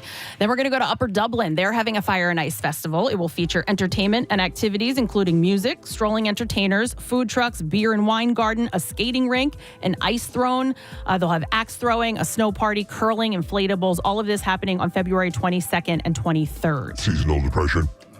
Our friend Nicole at Bygone Flowers, we've done a couple of activities with her. She's having a Galentine's Day brunch workshop for groups of 4 to 8. So it's actually a private workshop. You can contact her and you can set up a day and a time. You'll do a beaded and dried floral heart wreath. And you can DM her to set up your private session, but it's between 4 and 8. I went to where she holds these. She has it set up so nice. It's so gorgeous. It's a smaller, little barn. But for 4 to 8 of your friends that want to go out and do this, we had so much fun. And she's a great time. She's a lot of fun. So that's Bygone Flowers. Sponsored by Acme Markets, fresh foods, local flavors. Kathy's seasonal depression activities. Seasonal depression. And this is all available at PrestonandSteve.com. Yeah, we're trying to help with your seasonal depression. Yes, I think you're fighting it mightily. We don't want you to fall deep into it. Sprinkled Sweetness is hosting a Galentine's Day cake or cupcake decorating workshop. You can bring a bottle of wine for one of the girls' day or night out cake decorating classes. She's also hosting Mommy and Me classes and a Galentine's Day teen workshop where they'll decorate a heart cake. And I did have her location. She's in the city. I believe she's in Old City. Nick, maybe if you could look it up for me real quick. It's Sprinkled Sweetness. You should do, Kathy, a Mommy Dearest activity. Yes. Where I beat everyone with wire hangers. Great idea. Wow. I'll dress as Joan Crawford. All right, and then finally, here's the last one. This is if maybe you want to, get away, a night away, or even a day trip, right? An overnight stay or a day trip to New York City. Pink Pier at Watermark is the pinkest over-the-top dining destination. It's dripping in pink and red flowers, hearts, and twinkling lights. It's an entirely pink pier, and it's a perfect place for Valentine's Day, date night, birthdays, or just a visit to the Big Apple. They're all pink on the inside. You can dine in the all-pink waterfront glass house, enjoy pink cocktails. Wow, we're looking at this place. Yeah, or make a reservation for their Saturday or Sunday brunch, which is apparently apparently is a great time. Pink Pier at Watermark is located in New York's Seaport District in Lower Manhattan. Kathy, Sprinkled Sweetness is at 510 South 5th Street in Philadelphia, PA. So it's just south of Lombard. Okay, yeah. So we're kind of, we're scattered all over the place. Yeah. We covered all the counties here. I love it. That's really a good collection. Yeah, tons of stuff to do. So this Fire and Ice, like I said, Galentine's Day, Valentine's Day events, just things to get out and do in the winter. Thank you to Acme Markets for sponsoring Kathy's activities list, the bonus list, the seasonal depression activities list. And you can go to PrestonandSteve.com and get all the information there. Steve, I had an idea. You know how Phoenixville does the Mrs. Roper crawl? What about a Mommy Dearest crawl? Where everybody dresses like with that, all that, she has that white paste on her face and running. Now, if there wasn't child abuse involved, I think that would take off. That's the one caveat. Everybody could run around with wire hangers and go from bar to bar. Right. Yeah, I love that idea, but I don't know if it'll take off or not. By the way, Kathy, somebody had texted in and said that promised foot photo for the 100,000 followers would snap lots of people out of their seasonal funk. I'm getting a pedicure today. Okay, all right. So it's coming. She's actually, you say you're working on a video, like, Yeah, I got something special for you. Oh, yeah. You know what I'm saying? All right, well, thank you for that list, Kath. Yeah, no and problem. she's playing hurt today. She had an allergic reaction. Not even feeling well and was managed to pull She looks it off. like E.T. right now. Shut up, I do. All right. Let's take a break as we have a few more guests who are going to be joining us this morning. Our friend Ben Bailey, you know him from Cash Cab. He's got a gig tonight, or I'm sorry, tomorrow night at the Colonial Theater in Phoenixville. The person who's got a gig tonight is our buddy Jake Mattera, who's going to be at Punchline. We'll have both of them on the show when we get back, so stay with us. Preston and Steve. On 93.3 WMMR. Wait for me look up a little bit, but I thought that was going to be safe because people typically just go around it. Yeah. So they'll kind of, go around you too. If Sure. you're close enough to it. Just didn't work out in my favor, man. Yeah. Well, Tori, so you talk about people advocating for your safety, and that's one of the things that started happening last night. Is people were commenting, journalists all over the country and maybe even the world have been talking about, because there have been cost cutting measures that TV stations are implementing, where normally you'd be out there with a photog, and so now you're out there by yourself. So people are saying that if you had a photog with you, he or she could have warned you that somebody was on the way, somebody was coming, and so there has been that sort of viral aspect of it all. Is your contemporaries are advocating for you and other people like you. Absolutely. Yeah, and we could do the what ifs all day about it. The thing is, when you are in these size markets, they're smaller, not as many people, so smaller, mid-size, even the larger markets though, I've noticed lately, they're having one woman, one man bands. And the thing is I signed up for this. I knew what I was getting into. This wasn't my first rodeo on a live shot by myself. So the issue, I understand advocating for the safety. I am all for it. And again, think a conversation should be had. However, in this situation, I didn't feel in danger. I was just like, all right, I'm just going to do a quick live shot. And then, a car hit me. But I mean, it's a water main break. Yeah. It happens. You know? So Tori, listen, I know you're going to Pittsburgh next in your career, and oftentimes as you move up the chain in broadcasting, you'll hear from directors and producers to lose that Philly accent. Please never ever lose your Philly accent. You can hear it. It's so endearing. You know what? I know it's because I'm comfortable with you guys, so that's why I'm talking the way I normally would talk. But yeah, on TV they do tell me you can't have an accent, so I do try and clean it up, but. In that incident, I was like, there is no way. I do try and put a filter on it and try, and I practice my speech. And, but yeah, it's always going to be there. It's just one of those things. And I appreciate that so much because, it is home for me. Yeah. So, just part of me. By the way, if you're just tuning in, it's Tori Yorgi. She went viral yesterday, works as a reporter in West Virginia and was hit by a car during a live report. And her last week of work, by the way. Oh, my gosh. This happens on the last week. Somebody had texted in and says, your aunt owns a restaurant in the area. So why not go ahead and give that a plug? Oh, yeah, I would love to. It's the best restaurant in the whole world. My Aunt Peggy, it's on Flint Hill Road and King of Prussia. It's called Gateway Cafe. yeah, she was. They actually a few years back when I was interning at Fox 29, they went out there, Bob Kelly, and so yeah, Gateway Cafe, Flint Hill Road. Yeah, they have amazing food. I think they are relocating soon, but of course we'll keep up with that. But yeah, no, that's too funny. Maybe they'll name a dish after you, like pedestrian or head-on or something like that. Yeah. My uncle was saying yesterday, last night, he's like, we need you to sign a picture. We'll just frame it. Just you being launched. That's too much. Well, Too much. But yeah, I am a Plymouth White Marsh graduate. I'm very proud of my high school. Nice. And, Montgomery County was where I was born. When did you graduate? So I'm proud of my roots. When did you graduate from PW? I graduated from PW, in 2014. Then I went to Penn State. Okay. So if you think of the confluence of events here and how everything worked out, and it's your last week at this station, you're going to a station in Pittsburgh. I mean, and you have this. I mean, I saw it. The whole incident was covered in the Daily Mail, for crying out loud, with the video and everything. It's global. Yeah. You know, for all of the way this could have played out, it played out in the absolute best viral way possible. It's got to be mind-blowing to see that as a journalist, you get information out, you try to get information to people, and yet it's the reporter being sideswiped by a car that becomes a global news event. I know, it's crazy. I mean, and you're right. The last week, like today is literally my last day at the station. I'm thinking, I'm going to be a big old crybaby going in there and saying bye to all my people that I love here. And now I'm like, okay, I guess I'm going to interview with a bunch of, it's just crazy how things have unfolded. But yeah, you know, I don't know. I really enjoyed my time here, man. And I definitely, it's just, you're right. It's just crazy how the timing happened. And of course my goal is to get to Philadelphia one day. So now as I'm sitting here talking to you all, it's just super unreal. And you know, Pittsburgh's next, but hopefully that's not my last stop. Tori, what's the station in Pittsburgh where you'll be working? The station is WTAE. It's the Pittsburgh's Action News 4. It's ABC. All right, cool. You will officially be the most famous new reporter they ever have. You know, I just hope people don't look at me. Well, I know they're going to look at me and be like, oh, yeah, she was hit by a car. You know? It's going to take a little while. I hope they watch for the story, you know, and not to see if I just get hit by another car. That's I mean, hope. you never know. That station might have planted that lady in that car. And Yeah, you know. let's hit her.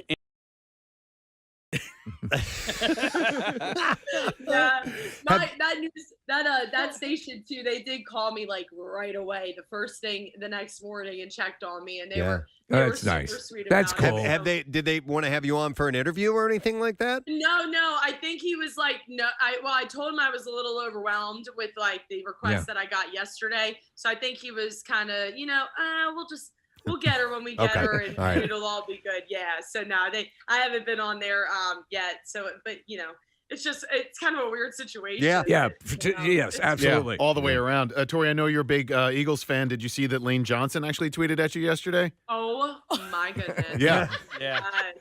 I screamed. I think I was like crazier than the Today Show, and then you know. I talked to Brandon Graham this morning on WIP. Yeah. It's just been a crazy like 48 hours. Wow. I love my birds, and that part was like, oh my gosh, that's when I lost it. Honestly, I was like, this is too much for me right now. That's cool. Wow. Well, listen, I can't say I'm happy you got hit by a car. No. I mean, that's just there's no way to say. You know that, but I'm glad you're getting the attention you're getting. That's really cool. Yeah, thank you. I know. I you know, it's going. I don't know. I guess it's just one of those things. You just take a negative and make it into a positive. You know, everybody tells me my reaction was priceless, and I don't know. You know, when you're in the moment and like that, and the personality and just the person I am, I talk myself through situations, and I think that's what I was trying to do. And I figured, well, you know what? If I keep going on with the report, I won't cry, and I'll just forget about it. It'll be fine. And then, of course, when I was done, the report, you know, it did not. That's just. It didn't mitigate it at all. Yeah. But that's it. That's what a professional does. Yeah. You carry on, man. That's what you do. You're on your way. You. So that's Thank awesome. Thank you so much. Thank you. Well, thank you for coming on this morning, Tori. We know you're overwhelmed. but maybe we'll see you in person someday, okay? You guys are so fun. Thank you so much for everything. Good luck Thank with you. everything. Tori York, you guys. Headed to Pittsburgh, hit by a car on live TV in West Virginia. I hope Oh we my see God. her here. I hope she I makes do it back too. to Philly. You know. You know? You know. Oh my God, she's adorable. Yeah. She is. She's great. She seems as sweet as you could possibly be. Man. What kind What it of would be. flavor is it cognac? I've never really had it. Is it a liqueur or is it a? It's kind of sweet. It's like Yoo-hoo. It's a lot like Yoo-hoo, yeah. That's the grossest drink on the planet. Why would anybody ever drink Shut Yoo-hoo? up with that crap. I'm tired of hearing that. Every time Yoo-hoo is mentioned, you guys crap all over. I It's don't. terrible. I don't. It's a chocolate drink. It's not chocolate milk. It's not And chocolate that's the milk. problem. Why bother? It's positioned as chocolate milk. It's a chocolate drink. And I'll tell you what, and here we go again. And I'm going to relive a bad dream. But no, not a dream. It happened to me. It was real. I was there. A nightmare.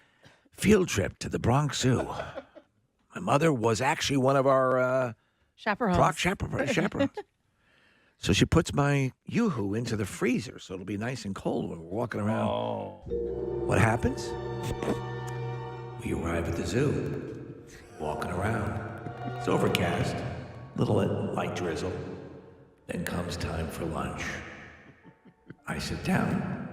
I have my peanut butter and jelly sandwich, and I figured now's the time to take a swig out of that Yoo-hoo. Frozen solid. One kid found out. They all found out. And then the monkeys started laughing and pointing. They're all going to laugh at you. They're all gonna laugh at you. No, Mother! My Yoo-hoo is frozen, Mother! They can see your dirty pillows. I actually brought dirty pillows that day. Why would you bring dirty pillows to the zoo? For the animals! I had somebody tell me yesterday, I'm going to bring it back to this. They were like, it was so enlightening to hear you guys talk about a female-based product, the menstrual cup, not fart jokes and porn. Here we But are. we're back. And we just did it all. Don't worry. We did it all. Absolutely. Hey, this might be the perfect opportunity. All right, Marissa, I sent you guys this instructional video. Oh, my God. Oh, yeah. Yesterday. Did you watch it? I heard you watching it in the office, and I could hear it, and I'm like, what? It's got to be some sort of sex toy or something. So it's this bizarre product, and I sent it to all of you guys. And the subject line I used was instructional video. Please watch. Nobody got back to me. Like not one person responded to me, and I'm like, Yeah. did I offend Marissa and Kathy? Well, I know I didn't offend Kathy because she was in the same room. But that's a terrible feeling when you send out something you think, oh my God, did I cross the line? Right. And I wanted to watch it, and you were making such a thing about it that I wanted to not be distracted, and I never got around to it. Marissa, see if you can grab the audio from that, and I don't know if it's fully.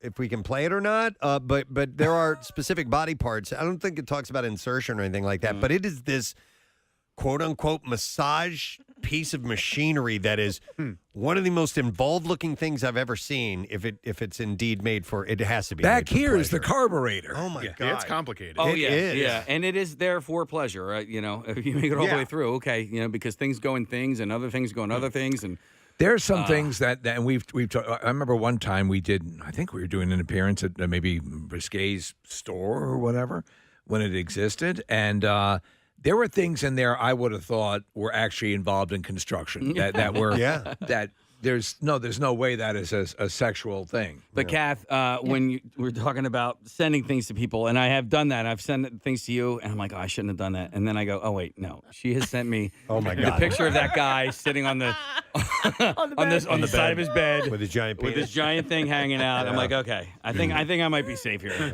I love when they will insert. They will have like a dignitary at some meeting, like in Parliament, and they will insert that picture in one of the frames behind him. Dude, the latest one, it was a COVID test. Yep. And I sent it to Kathy. I'm like, dude, I think I came back positive, and she's like, dude, I got this like 3 days ago. I didn't say that. I sent you a screenshot of the text that Preston sent me I had that already said, sent I it think to I her. tested positive. There was only one person I wanted to send that to, and that was Kathy. Yeah, listen, I bought Kathy for one of her birthdays, like a butthole polisher one time. Right? Yeah, I thought it was nice. Right? Yeah. So you can't cross the line with her. No, I don't think so. No, there's I don't. Yes, I don't get offended by anything. I don't think it's all funny, but I don't. Right. You know what I mean? Yes. But I don't get offended if you get me a butt plug. Like I've lost. I traded in, and I've always said this. I say of offensive things all the time. I do not have the right to get offended. You know, it's just it's my deal. Right. If I dish it out, I have to be able to take it. Right. But if Kathy ever wanted to like get us fired, Oh my God! Jesus.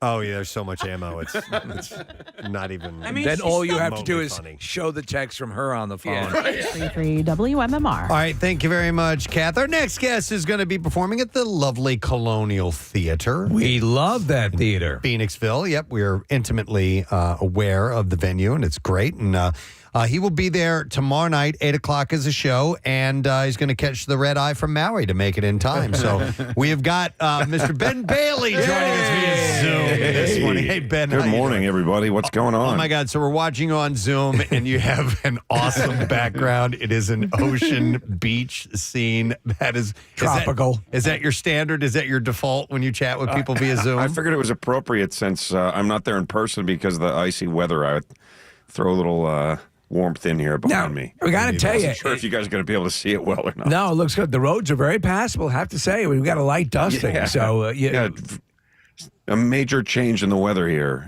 I couldn't make it. It's too icy here at the beach. So yeah, it's nice. How have you been, Ben? We haven't seen you in a little while. You've been by our studio on a number of occasions. Everything good in your world? I have been. I wish I could be there today with you guys. Yeah, everything's great, man. Except, it's freezing, like polar. Oh my God! They call it a polar vortex. There's a polar vortex. So next week, it's gonna the high is gonna be like Monday and Tuesday, 18 degrees is gonna be the high temperature. When you were doing Cash Cab, you guys never did that in the wintertime in New York, did you? We did actually. Really? Yeah. We taped in the city in the dead of winter. And that's awesome. A couple of seasons we did. Yeah, that's where you get people who are just trying to get out of the cold into the cabin. Did you ever have anyone piss in the cab or anybody in it? Anybody piss in the cab? Just me. Yeah, because just you. Just you were the only one. Because I used to keep a supply of those little cab driver emergency bags under the front seat. A friend of mine drove cab in Manhattan for a while, and in fact, he was a comedian when I was coming up, and the stories he had right out of Taxi Driver. Yeah, it's pretty crazy. Some guy was trying to market me these bags that they had designed just for cabbies because nobody will let you use the bathroom in New York. Wow, that's driving funny. a cab all day, and you're like, oh, I'll just run in here and take a piss, but nobody's like, no, you have to buy something. So hey, Ben, there's nowhere for them to go to the bathroom. Did you see where they're going to start trying to charge fees for people driving in Manhattan in certain areas at certain times? They're doing of the day? it. Oh no, I didn't hear about that. I haven't been in the city in a while. Yeah, it's I'm not usually either on the road or when I'm home. I don't really feel like going out and doing shows. So I just kind of hang around the house. But it's $9 for $9 to travel through the city. Through I don't know what the hours are, but the governor is no one's thrilled about it. But some of the politicians are because they're getting extra money. But people are driving. I mean, even just like teachers or people who are delivery guys are getting nailed. Wow, yeah, it's only gonna be people delivering stuff. Yeah, right. I think that's their goal is to keep they want to bring down the amount of cars going into the city every day. So you mentioned being at home, spending a lot of time at home. Where is home, Drew? If you could remind us. Home is Morristown, New Jersey. Morris, like the cat. Yes, we're very familiar. Yeah, and you're just you're pretty much a homebody when you're not out working on the road. I've always when I'm on the road a lot. So when I'm not, I'm happy to just be here at my house. And I'm kind of a handy guy, so I'm always building something. So you built that palm tree behind you. Yes, I just built this palm tree. I mean, this palm tree over here. Do you build stuff from scratch? Are you talking like furniture and things like that? Oh, I do a little bit of furniture. That's, like the latest thing I built this bar that I'm looking at right here. During COVID, I built a lot of stuff because I was kind of going nuts. But I built a bar, pretty nice. Looks like a real, actual bar. Can you point the camera? Like a pergola out in the backyard. I build a lot of stuff. All right. I'm always building something.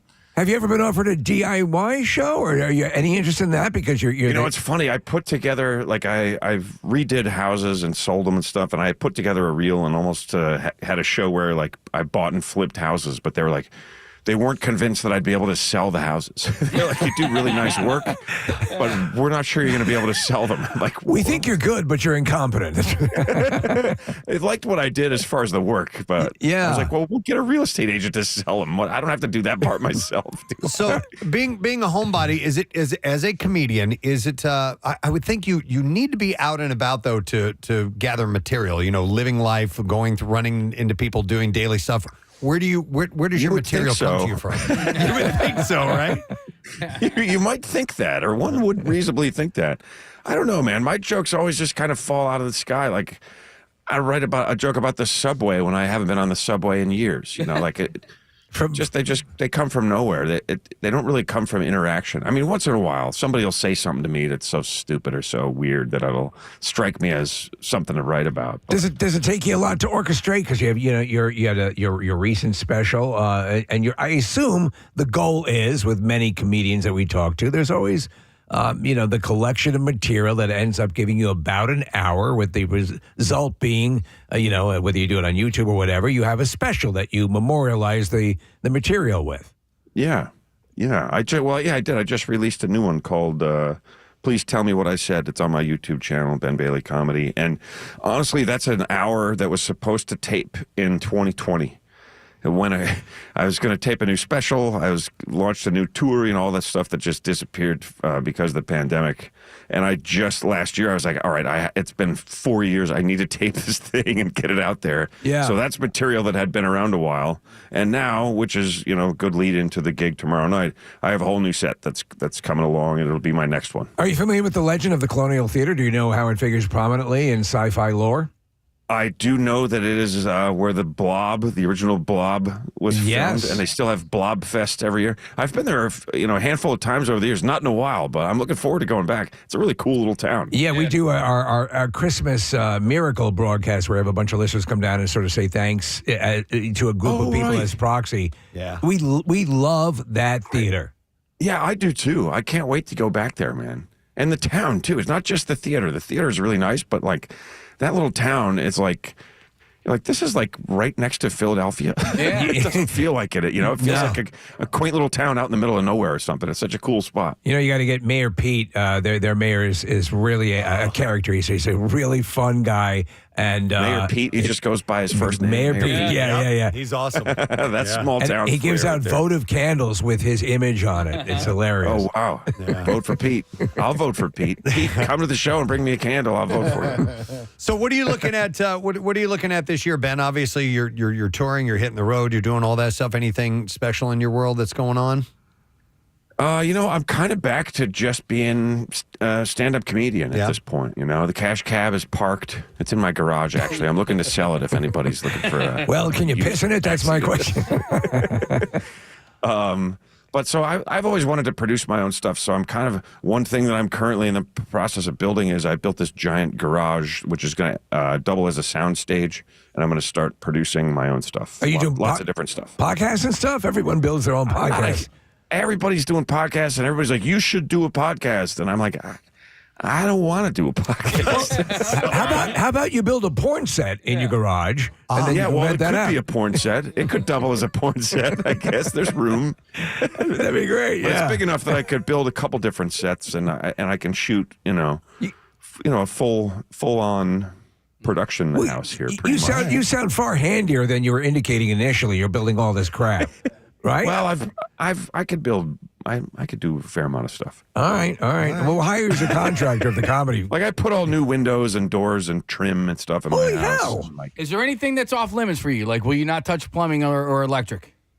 Well, 10 years ago, I would have said, I won't do either one of those. But plumbing, you can kind of do your own plumbing at this point. You get the tool to cut the plastic pipe and the joints that you crimp and you don't have to know what you used to have to know in order to do some basic plumbing. Casey would agree. He installed a ceiling fan in 9 days. Yeah. You learn from your mistakes. You learn that sometimes batteries have this plastic wrapping around it that prevents it from actually working. Yeah. Yeah. That's. Oh, man. Yeah. You got to take the plastic off the batteries. Yeah, we found out. What's an embarrassing mistake that you've made in either home improvement or creating something that you're building? I will admit, well, I mean, everybody's done the thing where you're putting together a piece of furniture and you don't do the steps in order. And then you're like, oh, wow, this whole main piece is upside down and backwards, and we can't put the main piece back. You know, I've done that one before, but that's just lazy not following the directions. Well, I'll tell you what I don't really like is trying to fix a toilet mechanism. Okay. Really? You think it's like a simple thing, but then you get in there, you're like, oh. What do they call it? The ball cock? The ball cock. There is right? a ball cock. Put this whole thing back together, and it doesn't quite work the way it's supposed to. Hey, you know what? If I could leave any part of it alone, it'd be plumbing. I installed my own bidet on the toilet. It didn't require a lot. Deliberately? Yes, absolutely. And my ass is sparkling clean. Oh, yeah, they're wonderful. Yeah. No, you can get them on Amazon for like $45. They hook right up to the toilet, and it's been a revelation in my anal life.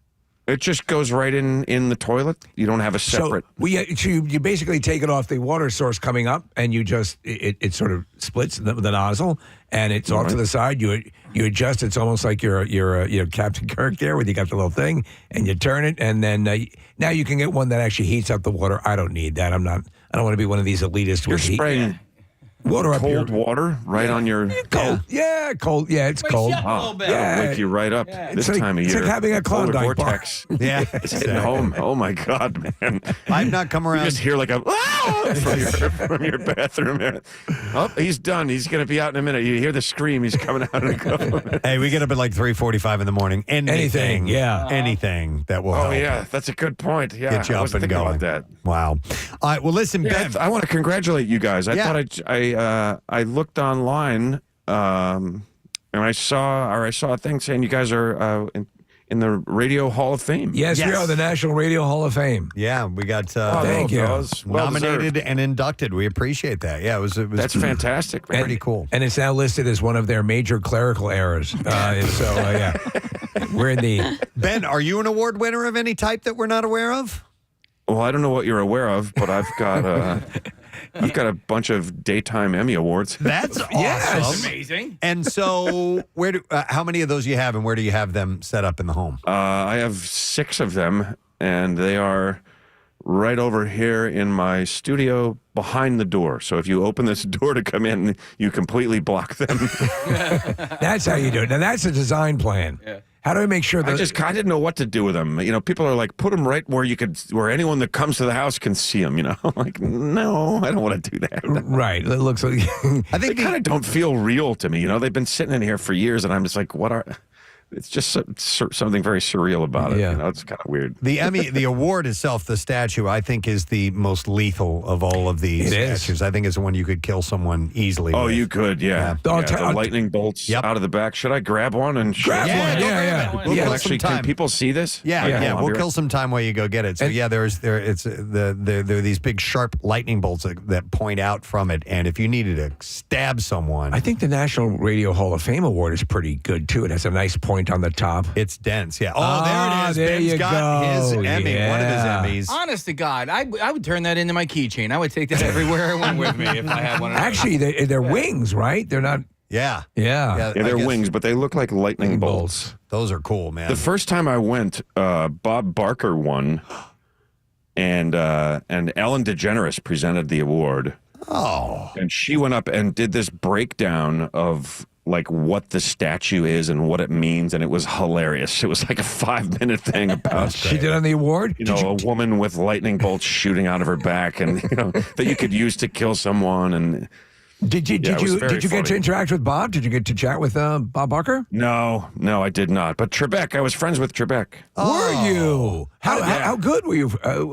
Just a sort of a casual friendship? I saw him at the Emmys year after year there for a while, and we knew each other. We had a good laugh. You built his pergola that year, and Trebek and I were. Trebek was like, "Let's go after." All right, let me start again here. This is a funny story I haven't told in a while. All right. I said to Trebek after Bob Barker had won, I said, "Don't worry, he can't retire again next year," because he announced his retirement and right after the nominations came out, and then he won, and it was like, well, of course. Yeah. I said, don't worry, you can't retire again next year. And Trebek said, I don't know if I could say this on the air. I think I can. He goes, that son of a bitch taped episodes this year, and he's eligible again next year, even though he's quitting. If he wins again, I'm going to go after him with a baseball bat. I love Alex Trebek, man. Yeah, Trebek was like, I was like, wow, you're not who people think you are, man. That's pretty funny. Oh, my God. That is excellent. Nice. I think the funniest part is that, like, after the awards, there's the dinner, so you sit with the people in your category. And Alex got to the table before I did. And I had my head shaved still back then. And so apparently before I get to the table, there's a tall guy with a shaved head walking by. And Trebek thinks it's me. And he goes, hey, and he waves the guy down. He goes, I'll pay for the bat we're going to use to break Barker's knees. Just some random guy. The guy's like, what?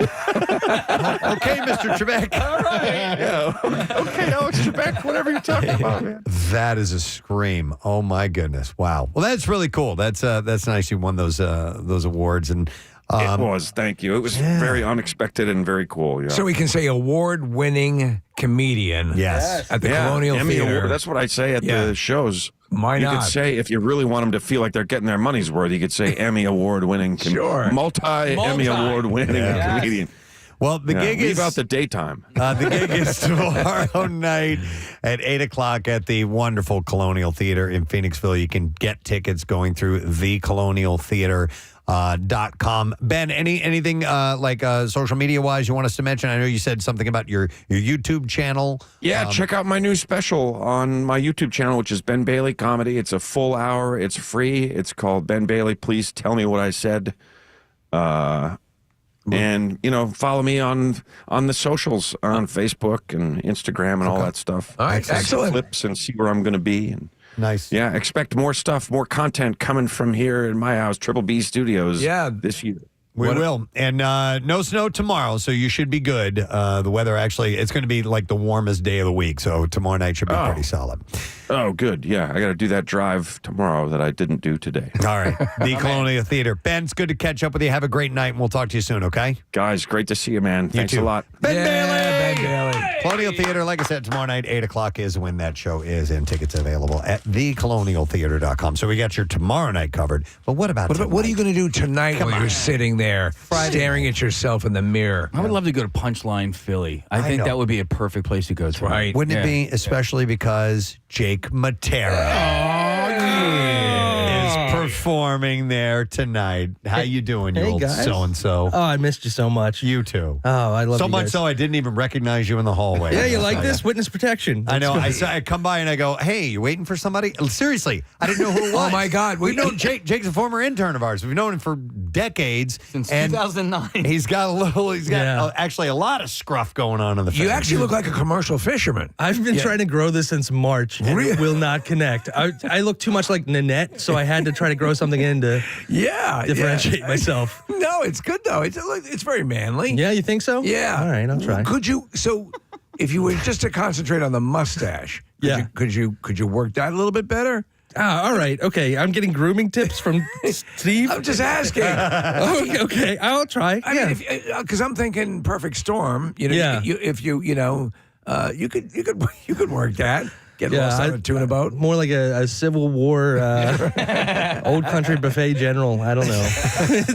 OCB. Yeah. How were the holidays for you? They were great, man. Yeah. Kids had a good time. How many kids? I have two now. Yeah. Wow. Yeah. James and Jude. How old are they? 7 and 3. Wow. Yeah, it's a fun time. Oh, so Christmas is just everything. It's the best. Yeah. Oh man. Yeah. Santa is the best. And that's the thing. One day we're gonna get them there in a. I don't know. We're going to have them dressed up like the Grinch. Yeah. And then we're going to scare the kids in the middle of the night. Oh, okay. Terrified. That's what we're going to do. Do you sometimes get co-opted by friends and family to be a Santa's helper for your neighbor's kids? You know what? I have not yet been. Okay. And thank God, because I don't think they have a suit large enough. But I'm up to the task. I think you'd be a hell of a Santa. Yeah. Maybe I'll give Bill Weston a call, too, because the best there is. You know, He's the best. Yeah. You've been a variety of characters on our show throughout have. the years, but I don't think we've never done Santa Claus with Jake. One of the things we used to do all the time is send you out with a big baby head. Yes. Which is I think or in a diaper. Yeah, permanently smells like you now. Dude, I forgot what you said. What was it? You're like, this is only going to cost me my dignity. Just my dignity. Yeah. Just losing everything except, it hurt. including my dignity. Now every once again, I'll text Casey. I'll be like, dude, I'll get right in the diaper for you guys. Whatever you need. Really. Just any kind of media attention would be great right now. That's how you do it. Listen, That's how man, my first radio gigs were dressing in a diaper for the Barsky show. And they were like, will you dress in a diaper for this live broadcast? I was like, you're goddamn straight, I will. I'll do it at your funeral. I don't care. You know what I mean? Baby sad. Jake, it's really cool. I think Casey and I talk about this quite a bit, but to see interns do as well as you've done over the years and to root for you, but also to know you. I want to give a plug for your podcast with the Little Stinkers guys because they're hilarious. Oh, thanks. And tell us who else is on that program with you. Yeah, we got Mike Rainey, who you've had in here before, and I've John Del Calo, who's just featured in a Bud Light commercial, which is pretty cool. Yeah, guys are the funniest. Let me ask you, have you, because the fan base, Allison Dunlap, we were mentioning, she's a big fan. A lot of other people, it's sort of it's must hear, must absorb podcast. Have you ever thought of taking it bigger or pitching it as a show? Because there are a lot of shows that kind of walk around this subject matter this way. Yeah. And in this true crime world we live in, I think it'd be a perfect fit. Yeah, we're open to it. We have a lot of content on our YouTube channel, the Little Stinkers podcast. But we've gone to actual murder sites, which is pretty terrifying. How do you feel when you do? Because there's this. Listen, when people are covering these things and they go to the site and stuff like that, there's a lot of times they're simply relaying. Some other people might perceive that as being ghoulish, and I get it both ways. But I'm perpetually fascinated with the John Wayne Gacy murder house, or where been there. Yeah, where man's. I mean, it's fascinating, Yeah. Question: Little Stinkers is a crime podcast? Yeah, it's a true crime comedy podcast. Oh, okay. In fact, I feel like it was where I had learned about where there is one place in the United States where it is basically legal to murder somebody, basically because there's nobody there to try you in a court of law. Zone of death. Yeah, that's in Yellowstone. Yep, it's in the Idaho part of Yellowstone. Yeah. It's pretty cool. It's real. I mean, now technically, I'm sure a case could be made for getting someone arrested, but on the books. I had a few lawyers come up to me after shows. I would talk about it, and they're like, "Hey, so they'd still get you for premeditation." I'm like, okay, all right. Son of a bitch. Let me ask you this then. Maybe you know this. When you're in international waters, when you're out in the middle of the ocean, what did you ever do anything about that? About what the jurisdiction would be if you murdered someone out in international waters? What would how are you prosecuted? Who prosecutes you? Yeah, I have no idea. You'd have to look up maritime law. Yeah, to figure that out. Oh, my cousin's a maritime lawyer. I guess. There you go. So going back to the premeditation, Defending a manatee. I think murder weapon is key in that. If you're in the zone of death, right, or the zone of murder, whatever it's called, if you murdered them with a rock that you found on site, you could be like, I wasn't premeditating that. I just, I just picked up. It was basically a crime of opportunity, if anything. Your Honor, there was a very large bee on his head. Oh, it was totally meditating. Son, you're not helping your case. Who does the research? I mean, you all do? Mike does all the research. He's obsessed with true crime. And I mean, he tells us all this stuff, and I just let it go right outside the other ear as soon as he's done telling us. Were you not at the beginning and became, or were you also a fan of this? I mean, there were some stories that would catch my interest, but I don't like any of it. All right, so let me ask you, even though you're not the biggest fan, who is a friend of mine went way overboard because there are actual people who lost their lives, but he actually was purchasing art from John Wayne Gacy years ago. He would do artwork about his Pogo the Clown. And I was like, I don't know about that. But who fascinates you the most out of all the people you've addressed on the podcast? I mean, I think I'm more. I like the cult leaders. That kind of stuff interests me. We went to Waco this past summer. Oh, the Koresh. We went to there's still a church there, by the way. Wow. On the grounds. Dude, and people who haven't read the full story of that, the things that happened before all that, it's crazy insane, as you might imagine. There was their former leader, they kept in a casket for a while, waiting for him to come back to life. Yes, and all this other crazy stuff. Well, guys, I have some bad news. You know what's funny? No, they thought for sure if they prayed hard enough, this guy was going to rise up from the dead, and they held on to his body there. This is well before he didn't move. You kicked the coffin. This is well before the ATF stuff happened. This is how sweet and innocent I am. When you say Waco, Texas, I immediately think of Fixer Upper Magnolia Farms and Chip and Joanna Gaines. I'm like, I would love to go to Waco, Texas. And visit Magnolia Farms. What's wrong with Waco? Yeah. It's lovely. Still a compound there, dude. It's crazy. Really? The remnants are all over the ground still. Wow. Yeah, the crushed school bus, from the untouched, raids. They never clean that stuff up. I guess it's still kind of a crime scene. Yeah, and they just kind of left everything laying around. That is wild. So debris from all of that included charred old church. Like an old, you can see in the footage when they raided the compound, them crushing a school bus. That school bus is still there. Still there. Just crinkled up in a corner. Decades ago. Yeah. You can't murder anyone in international waters. It depends on what flag your vessel flies. The vessel is basically an extension of the country. So if you murder someone on an American flagged vessel while it's in the Indian Ocean, you would be charged for murder under the federal statute. What if I were to fly Preston's beach flag? Oh. Yeah. That's our family crest. Then you can only be tried at Copper Top, our home in Wildwood Crest. Everyone, an official name. What about my freak flag? Can I let that fly? Let that fly, baby. Let it fly. Trying to think of what else to chat with you about. We know you so well. Who's on the bill tonight? Because on the website, it doesn't indicate who is on the bill. Okay. So punchline. Yeah. So I'm bringing the boys from the podcast, Mike Rainey, John Ocala, two of the funniest people I know. Yeah. Also, David James. I don't know if you had him on before. He's one of my favorite comedians. He's also a maritime lawyer. Maritime lawyer as well. And, he's a Philly guy, right, David James? Yeah, so I've seen him a few times over the years. He's a great comedian. And Dana Sharon Tantric's also on the show. She's out. I've been practicing her last name for about 4 hours. Say it again. Don't make me do that again. You did it Sharon Tantric. She's Sharon Tantric's.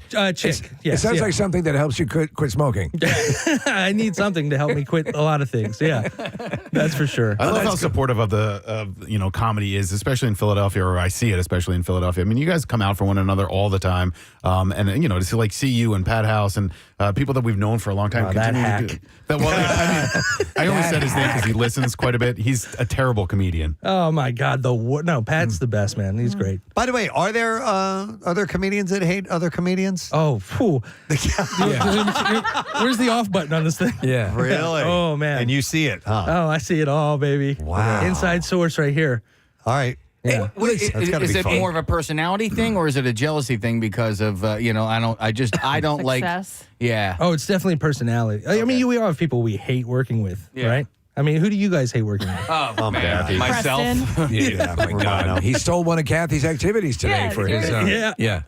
Yeah, I mean, there's a lot out there to hate people for. So when I was coming up, come to Punchline 9:45 tonight. When I was doing comedy, it was pretty vitriolic. I mean, really vitriolic. But it seems, again, to Nick's point, that there seems to be, because there's so much more to access. Yeah, like people can find different lanes to get into, and they don't feel as covetous. Of what they're doing. There's room for everybody, though. By the way, we have a call live from Waco, Texas. Wow. Right now. So we're going to Dom, who is our Waco listener. Hey, Dom, good morning. Hey, good morning, guys. How you doing? Good, buddy. Are you a transplant from Philly? Yeah, I am. I grew up in Warminster, and then about 2015, I moved to Waco, Texas. Oh, really? And how are things on the Branch Davidian compound these days? Well, there's not much there. It's actually, a lot of people think that it's a Waco area code, but it's actually a Belmead area code. Oh, you can fight that for the rest of your life. It's never going to go away. I know. So the best way that I can describe it is it's from Warminster to about Warrington. That's how far away. Oh, all right. Okay. All right. Yeah. Hey, have you ever seen Chip or Joanna Gaines around town? Yeah. So you see them all the time. I work for a pretty upscale catering company. Have you ever catered an event for them? Yeah, Chip and Joanne come through all the time. Chip is very much a people guy. He'll interact with us, but Joanna is very much, this is what I need, this is what I'm expecting, and doesn't really talk to anybody. Not a people person, kind of a bitch. What show? What do they host? Fixer Upper. It was what really put them on the map, and now they kind of have their own like network, the Magnolia Network and stuff. Yeah, Like, yeah. There's a television studio that's now built downtown Waco. When I first moved to Waco, it wasn't really what it is now, and Chip and Joanna have completely brought Waco into the future. Wow. It was trying to college town. It was very much still 80s vibe with nothing there, and now with Chip and Joanna, it's really moved into the modern age. It's pretty wild. So, Case, is she kind of a crush of yours, or? I think she's really pretty. Yeah. And she definitely has Kathy vibes where, and I don't mean that in a bad way. I just mean a fully sexual way. No. Like, so there, for me, when I watch an episode of Fixer Upper, there's a very, very zen moment of the show, which is when Chip has done all of his work.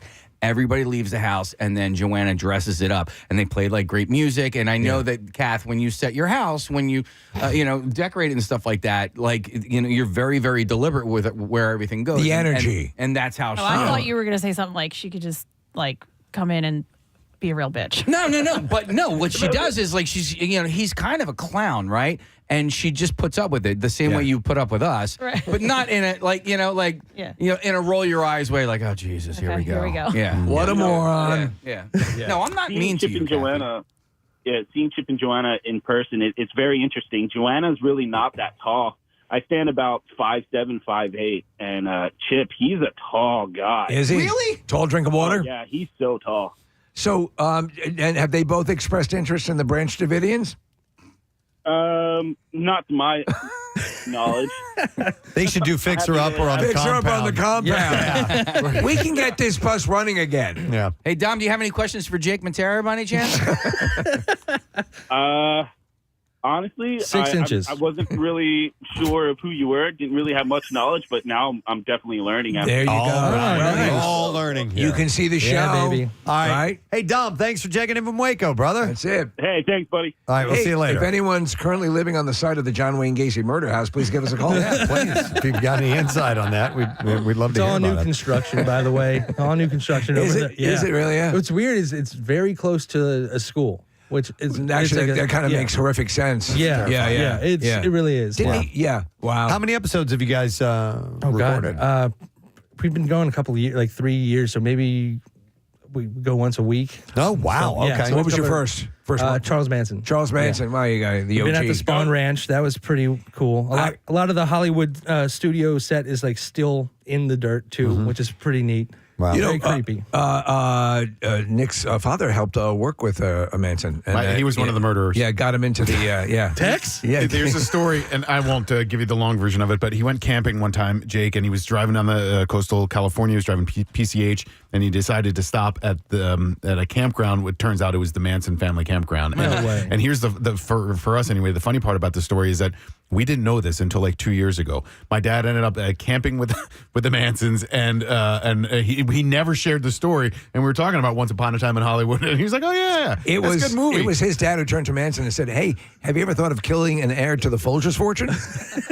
Nick was like, "Hey, Dad, where did you get that Helter Skelter tattoo?" Oh, it's kind of a blood oath. Yeah. I never took it seriously. But it's wild. So yeah. So the Little Sinkers podcast, that's there's plenty of material there for the people who haven't checked out. If you like true crime, but you like it in a lighter fashion. I thought we were going to run out of stuff to talk about in a year, and it's been just going and going, and the list keeps getting longer. And so if you're a fan, you can see the whole collective at the show. Absolutely. It's awesome. All right, Jake and company will be at Punchline tonight. It's a 9:45 p.m. show. You can get tickets at punchlinephilly.com. So make sure that you join them. Should be a lot of fun. He's hilarious. Yep. And it's Thank great, you guys. great to catch up with you, man. Love you guys. Appreciate it. Love you too. too. All right, Jake Mattera, guys. We'll take a break. We'll come back in a second. B-File coming up next. Stay there. Preston and Steve. You'll be reinstated. I will also my mind. I will also think of the time that you put a Sharpie in my butt crack, and you don't remember that, but I do. I'm No. like, yes. Did I draw on your butt? No. I was like bent over, and my crack was showing, and you were like, Wow. Okay. Do we have it over the audio? No, I don't. Are you editing it? It might Marissa? have. Yeah. Oh yeah. It's you don't need to. We don't need to hear all of it. It's just I want to give the tone of this guy that is doing the narration for it. That is actually the instruction. It's like he's being as serious as you can possibly be about it. I love that. And talking about this stuff that's just like It's like these things. We never play these fully, but Dad, can I talk to you for a minute? yeah. There's a much longer piece of that. But I love.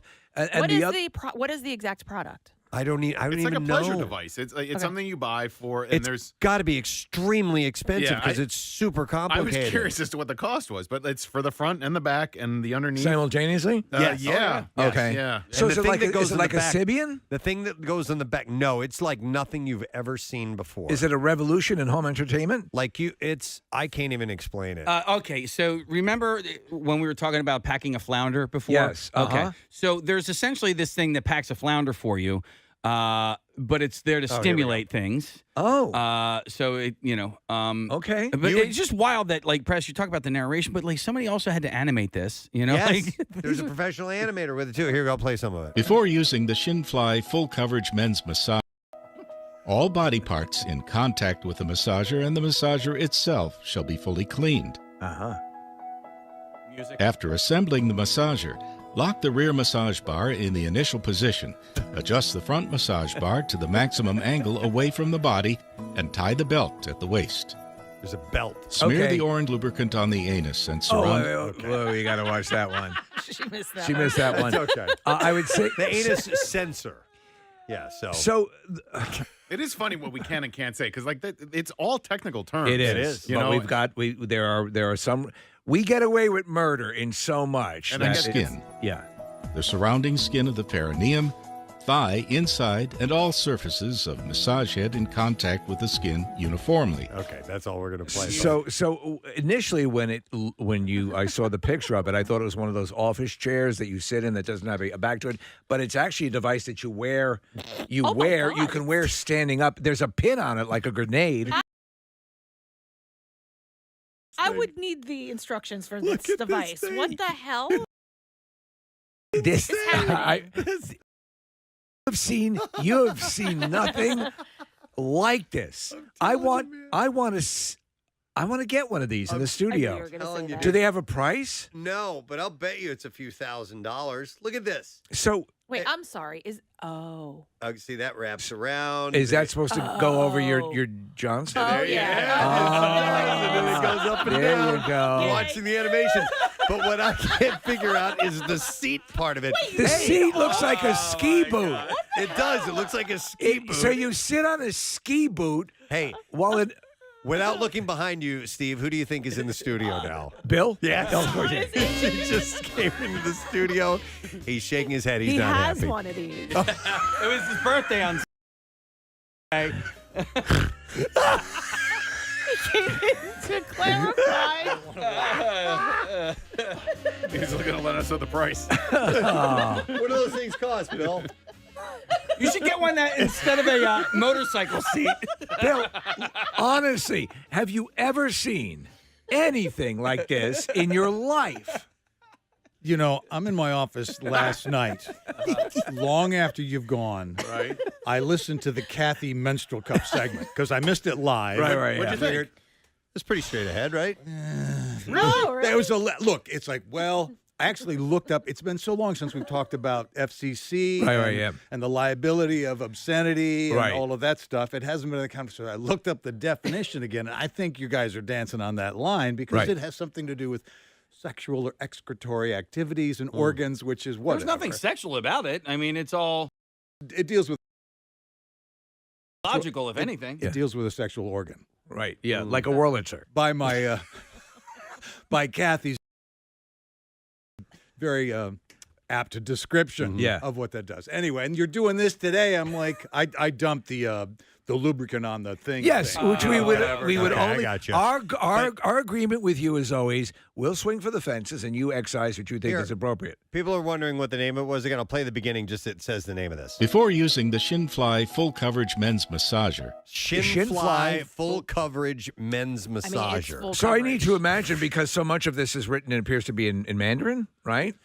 Yeah, I don't know. It's definitely an Asian product, I believe. But it's got subtitles, which brings us full circle to the conversation we started. Says great for dads and grads. Oh, God. Okay. All right. So today's discussion just kind of brought me back to those good old days where we're really working the dump buttons. But good. Yeah. So By the maybe way, Bill, a Preston Preston and Steve logo in the merch shop, in the rock shop. We could make some money on this. Yes. Right? Yeah. Okay. Slap on there. Again, and you could be the narrator. Bill's a great narrator, by the way. Yeah. He does wonderful narration. I get all. Wait, hang on. Let me All sew. body parts in contact with the massager and the massager itself shall be fully cleaned. I think you're better than this guy. Yeah. You'd be I perfect. don't know what you want from me. Santa's got to go. All right, I'm gonna go. Santa's got to go. All right, so you need to see this thing. You need to do a search on the. Hold on, what was the name of it? I mean, it'd be easier to go out and get a girlfrin. Yes, By far. By just putting this thing far. on, just all the straps and hooks and various things you need to put together to put this thing on your body is more work than going out and trying to get an actual relationship. And what do you think? It's like, you're at the office. Can I come in? No! Before using the Shinfly Full Coverage Men's Massager. Shinfly Full Coverage Men's Massager. Marissa? We're sharing it on all of our social media Okay. accounts, All right. so You can got to find the see link this there. thing. There's nothing full-on graphic No. about Everything the is- animation, but I mean, is it's suggested. It's certainly suggested, but I've never seen anything like this product before. I mean, there has to come a point about 3 minutes into using it where you just feel like the lowest scum on earth. Or you finally found the euphoric. greatest thing Yeah. that's been created by man. Honey, I want a divorce. Wow. Okay. All right. Eddie Vedder is heading out on the road tomorrow night in support of his new solo set, Earthling. Vedder kicks off a 9-date run at New York City's Beacon Theater, although he played a surprise show last night, right, Nick? He did, yeah. He was in a place just outside of New York City, and the Earthlings were with him, and that's Chad Smith and Josh Klinghoffer and a few other guys. And so there's a whole bunch of songs that I've never heard of that he did last night. And then, tomorrow night at the Beacon Theater, and then Friday night at the Beacon Theater. And I will be attending Friday night show. Very cool. Yeah. Nice. While chatting with the New York Times, the Pearl Jam frontman recalled discussing his and the band's career with U2's Bono, who had very specific opinions and advice for Vedder. What do you think about baloney? He does. I like it. He recalled saying, I've had a conversation with Bono back in the day. He was suggesting that we needed to work harder and that you didn't want rock and roll to become a niche. And he said that when U2 makes a record, it's like they've got a racehorse and they don't want the horse to in the race. They want to win the race. And I said, we race the horse and then we let the horse run free. He said, I wasn't trying to be honest, I don't know what you're talking about. He said, I wasn't trying to be clever. That was the truth. And he was frustrated with me. Do me a favor and put this device on. I think you're going to what is it? This part here goes your manhood. This thing that looks like a ski boot just behind your nutsack. Now do a deep knee bend. Oh yeah. Oh yeah. Oh my God. I see what you mean. Isn't that great? Yeah. His voice gets even shakier. There you go. Wow. That's unbelievable.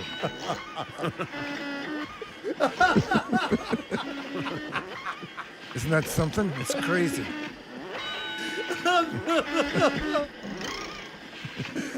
You had to have heard our earlier discussion in order to understand exactly what we're referring to. But the video is now on our social media if you want to see. And call this part the everlasting bum stopper.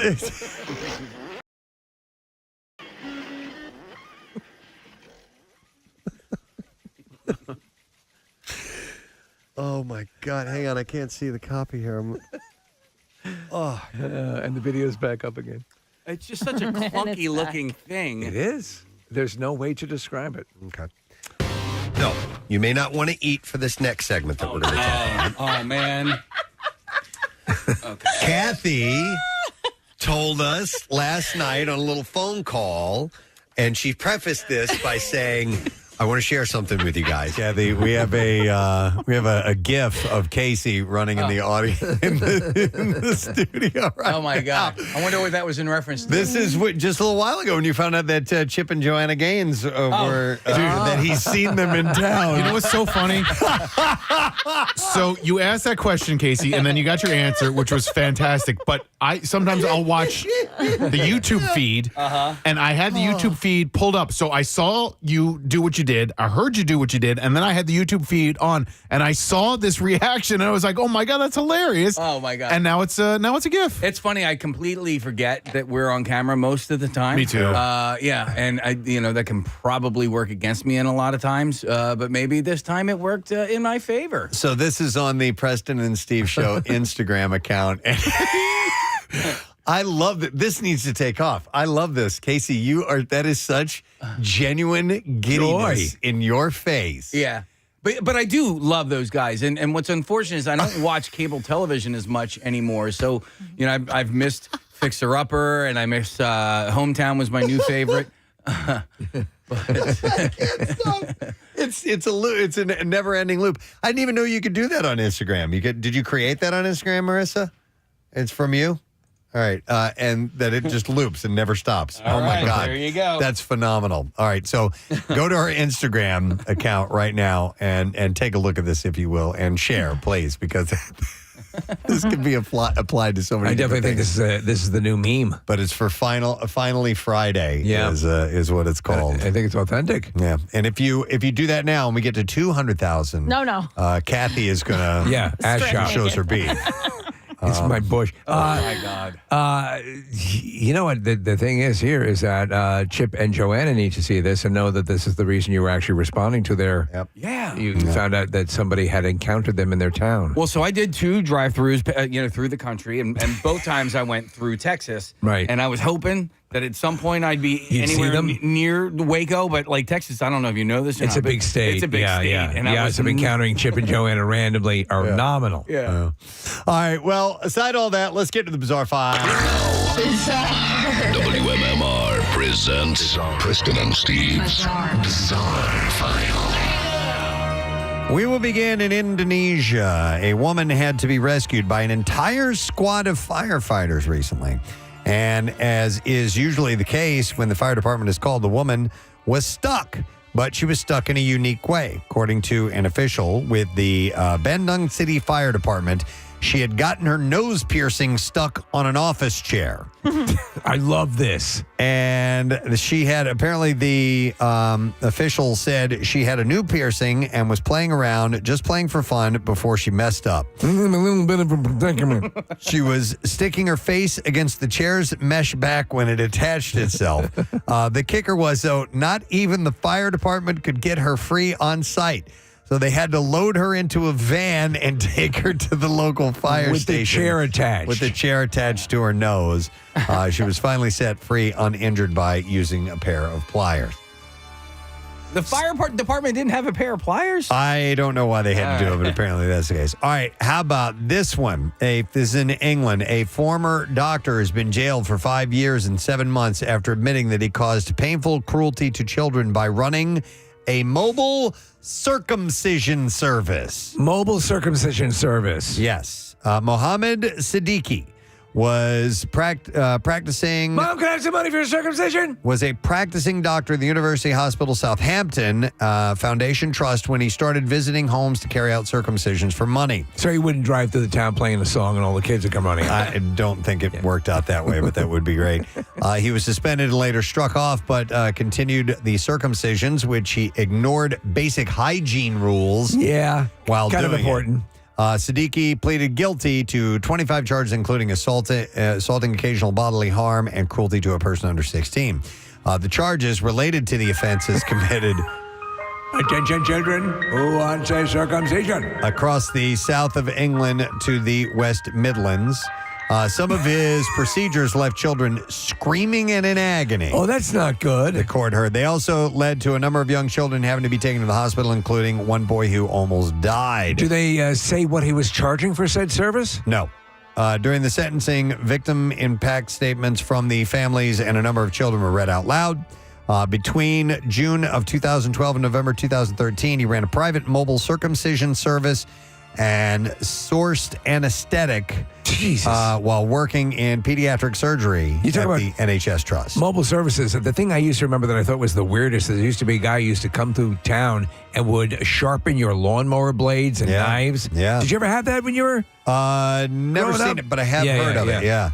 He traveled around the UK performing non-therapeutic male circumcisions, meaning there was no clinical reason for the procedure on patients up to the age of 14. Jeez. The court previously heard how Siddiqui had used a rusty medical instrument to circumcise children and gave insufficient pain relief. One tool had a rusty, serrated edge, while others had not been properly sterilized, prosecutors said. Siddiqui carried out circumcisions at clients' homes as quickly as possible to maximize profits. The prosecutor, Ben Douglas Jones, said that the defendant cut corners. No pun intended. And caused unnecessary I thought it was rounder. Pain, suffering, cruelty, and risk as well. That is disturbing. Horrific. Williams, Arizona is the gateway to the Grand Canyon. It has another claim to fame that many don't know about, though.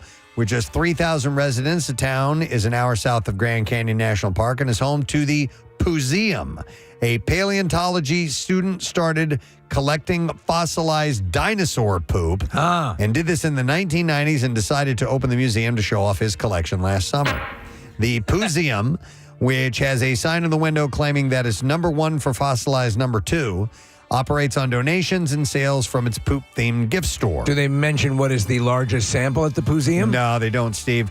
There are other attractions in the town, including a complete Flintstones-themed roadside park, an adventure park, and a drive-through wildlife park named Bearizona. But compared to the museum, it's not worth it's worth visiting first, the museum. So, adults who were enrolled in the Gifted and Talented Education Programs, or GATE, decades ago as children are now questioning if they were unknowingly being covertly trained by the CIA.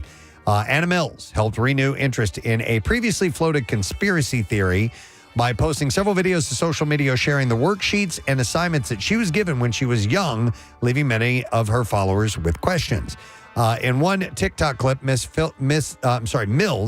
flipped through a binder of her classwork and showed off some of the assignments that she was given as a child in the 90s. She said, the stuff I found in there, I'm like, what are you training us for? Then, as now, students across the country who demonstrate high cognitive abilities and pass a series of tests are taught separate lessons which do not fall into the standard curriculum. Many of the worksheets Mills shared dealt with cracking codes, plotting graphs, as well as learning sign language, Morse code, and Russian. Nearly all of the lessons were focused on creative problem solving. A surprising number mentioned aliens or Russian culture. And this has led some to claim that the public school program was connected to the CIA's Gateway program. Now, there is no real evidence that is saying that it is. That's pretty wild, though. You remember the information about the MK Ultra program, right? No. Okay, so that was a CIA conducted thing where they were dosing people with LSD. So they're being treated for other things, and they wanted to see how malleable LSD would make people. And they got caught doing that. The federal program was developed in the 1980s to instruct and train people in the art of switching perceptual modes, the art of becoming more conscious of one's particular inner resources, inner inabilities, and most of all, one's inner guidance. And it was used to explore the limitations of human consciousness around sound, meditation, and other techniques. The sound recordings used typically featured a series of nonverbal audio patterns hidden by sounds like crashing waves or wind blowing through the trees, similar to the audio entrance tests from former GATE students claim they remember taking. She said some of them were basic IQ tests, but many of them were of the meditation type testing where we had to listen to a woman's voice on an audio tape with big earphones. Mills has continued to post videos sharing what she remembers from the lessons as many of her viewers claim to have been in similar programs, but not really remember too many details. That's pretty wild. Apparently, one of the students grew up to start running a mobile circumcision outfit. Oh. Yeah. Well, so it affected him deeply. Enterprising young man. And there you go. That's what I have in the bizarre file for you this morning. Why don't we take another break? When we return, lesson, question, trash, and music news are up next. And don't forget, the Word of the Week prize will be given away shortly. We'll be right back. Preston and Steve. She says, because we're family and we can talk about these things. By the way, Casey was not on the call at this point, so this is going to be a surprise He for, caught the end of Casey. it. I go, what did I just walk into? And you guys said, you just wait till tomorrow. Yeah. I said, okay. Yeah. So you want to try something out, I believe? Do. Yeah, I want to try something out. I say we're family, I mean us in the room and everyone that listens to the show. Exactly. Right?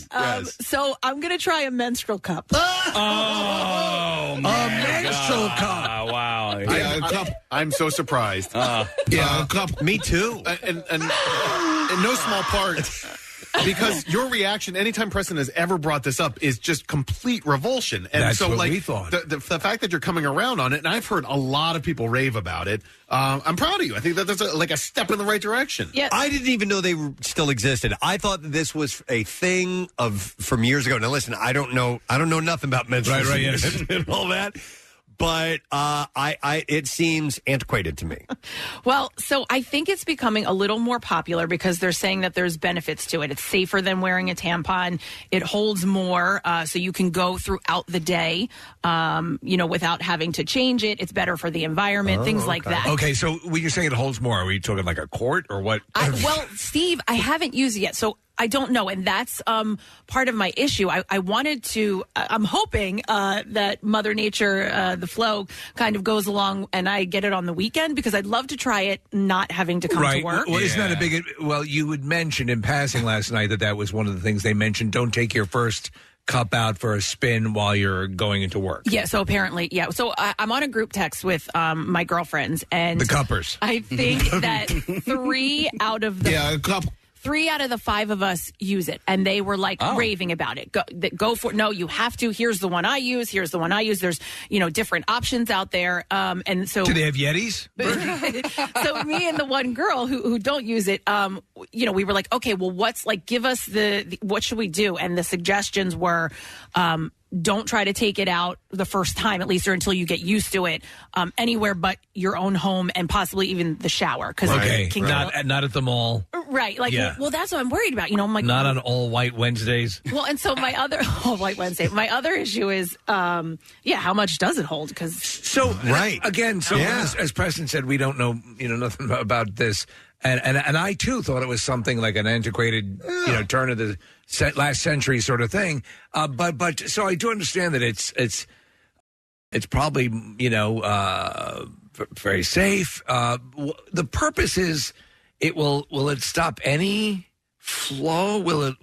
Well, yes. So it basically dams it up, correct? Yeah, it holds it. So when you take it out, it's still there, and you have to clean your cup and stuff like that. But I never see. You don't see ads for these. No. You know what I mean? Like tampon commercials are a regular thing. The cup might be too much for like a television commercial. I know why we were talking about this. I had a bizarre file story of a guy who was drinking tequila out of it. Yeah. He thought it was a shot glass. And it was a menstrual cup, and his girlfriend or wife had posted it online, and that's how we got talking about it. Okay, so I don't know, Kathy. Listen, we don't know nothing about menstrual cycles here, but how many pints will you on a heavy flow day? How many pints? How many gallons? I'm not measuring them. Okay. Case, I don't know. That's the problem because these menstrual cups they're not huge. No. So, I mean, I'm guessing they're made for the average to hold the average woman's.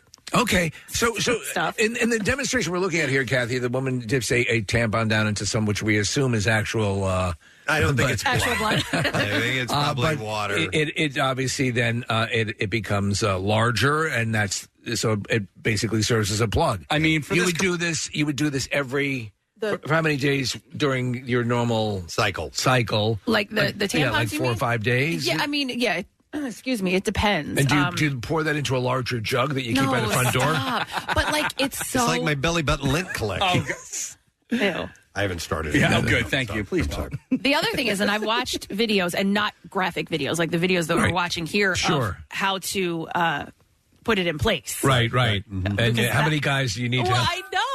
I mean, might honestly, have my mom come over and help. For the video that we're watching, it's not. They don't have to use a blood red liquid. They could use like a blue liquid. Well, I think they're trying to be accurate. We don't need blue. Just so you know. Yeah. No, you're thinking of the Smurf cup. But like when they do like diaper commercials, they don't like use brown water. They use a blue water. It's a little icky for Casey seeing the red. Do you know what brand you're going to go for, Kath? Well, so here's the thing. I purchased one. I just went to Target and I purchased the one at Target. It's called like a Himalayan salt menstrual cup. However, my girlfriend uses a site called Lola, and this is sort of like environmentally safe, chemical-free type of products for women. So I may order one from here, Nick, and try this one. Because here's the thing: there's different ones, and the one from Target has like Lola. Because what I've also heard is you might have to like dig around a little to get it out. Bad choice of words. Well, somebody texted in, and by the way, we're getting a lot of positive response from women listeners. Yes. Male listeners, not so much. Not as much. I don't think we understand it. But so there's one of the female listeners recommended, Kathy, that there's one with a longer tip at the bottom of it. So that's what I was worried about. That's going to be uncomfortable. Yeah. Also, Casey, there's a great documentary that you should watch. It's called Period End of Sentence. I feel like I watched it, or no, it won a bunch of I was going to say Grammys, Oscars and stuff, right? Yeah, and I believe one of the producers is local. Oh, really? Yeah, and it's about something that happens to half of the population on the planet. Yeah. And so it really just dives into. I might want to watch it. Period. End of story. Period. End of sentence. Period. End of sentence. Yeah. Are you thinking of the sequel? Yeah. I mean, there's a lot of like. I read this book about this gentleman. Boasting. I know, but this guy tried to live an Orthodox Jewish lifestyle for an entire year. He is Jewish, but he's not Orthodox. And so, one of the traditions of Orthodox Jews is that when their spouse is on her period, they don't touch them. Right. And so for the longest time, they thought that it was a like kind of the sexist sort of like, oh, gross, get away from me. And it was more. 93.3 WNMR, it's everything that rocks. 16 minutes after 10, Friday morning. Cold weather on the way starting on Monday. We got this Arctic blast coming in. So, gang, soak it in today and tomorrow. We're going to be in the low 40s today and tomorrow. And that's about right for this time of year. Maybe some light rain expected tomorrow. Game day, Sunday. The high's 33, so things start cooling off there. Some snow expected. I have no idea what kind of, levels they're talking about. But Monday and Tuesday, I mean, it's going to be bitterly cold. Monday's high 24. Tuesday's high 19 degrees. Yeah, as of now. And I don't know how long it's going to last. I haven't looked deep into it yet. Should we begin the tradition of Fire Pit Mondays? I like that. Yeah. In the studio. In the studio. On Thursday, get up 27. Friday, back up to 33. But it's just going to be cold next week. So Tuesday and Wednesday. Look at that, man. Low of 3 on Tuesday. Oh, are you kidding? But the good news, Kathy, is that's when we get to work. Yeah. Oh, yeah. Right Oh, when good. it's at 3 We degrees. get to drive in. Oh, man. And by the way, whenever you see, just have every confidence that when you see a weather report, whatever the worst temperature you're seeing of the day, that's when we're getting out of our cars. You guys, I think we all have automatic car starters on our car. No, I do not. I do, but what's weird about it is the heat doesn't turn on. You have to change the settings because you and I both drive Subarus. Yeah. Casey, I have it on the highest heat setting, quite literally the highest temperature that it goes, and the highest fan setting. But I do that within the app. I use the app for because it's like when you had the automatic, not the when the car turns off when you're at a stoplight or something like that. Yes. And the car continues to run and the air continues to run, but it gets colder. Like the heat doesn't work. Correct. That's a separate setting. It is. I'll show you how to do it. You're getting in the car and you're freezing. Man, you could be avoiding this. And I have a Jeep as well, and for some reason, Jeep won't go into 4-wheel drive high. It only These goes are very stubborn cars. It's a pain in the ass, and I'm looking, I'm trying to YouTube and figure out how to work it, and it just won't shift over. And the harder I go, I'm like, I'm going to snap this gear shift in half. Can't do that. Yeah, and you can't do that because then you're breaking. Have you recently had to put it into four-wheel? Well, so I went to the gym last night in the snow, and I was like, okay, because I have like hills and stuff like that. So I'm like, let me try the four-wheel high. Just try it out. Just try it out, and it wouldn't work. And Just doesn't work. That's it? four-wheel, it goes in the four-wheel low. Did you no have problem. all four wheels on at the time? Oh my God, I forgot to check that. Do you have the My Subaru app for your Subaru? I do. Okay, so when you open that up, there's a button that says Climate Presets, and you go there, and then you can set all this stuff. Casey. It's like when you told me I had a heated steering wheel. Yes. Like, no, I don't. I was like, I absolutely do not have a heated steering wheel in my like, car. we have the same car. And then later that day, he showed me where it was. Marissa, I just saw another reaction from Casey you might want to loop as well. Was it just now when you had you just realized that there is a climate setting on your app. Use that for Monday. Okay. Yeah. I thought it was when I was shifting my junk. No. Okay, good. That's all morning long, every day. We have that too. Yeah, I don't know if we. Yeah. All right, so we're going to move along, though. We are going to ask a lesson question for today, and we are going to give away. Let me see, what do we have to give away? Hang on a moment here. A Wrapped Up in Love diamond necklace from Steven Singer Jewelers. And let's see, how about this? This is in the Connoisseur segment. What did the devil order at the Yellowstone-themed restaurant, 4 Sixes in Las Vegas? So we had the devil actually order something.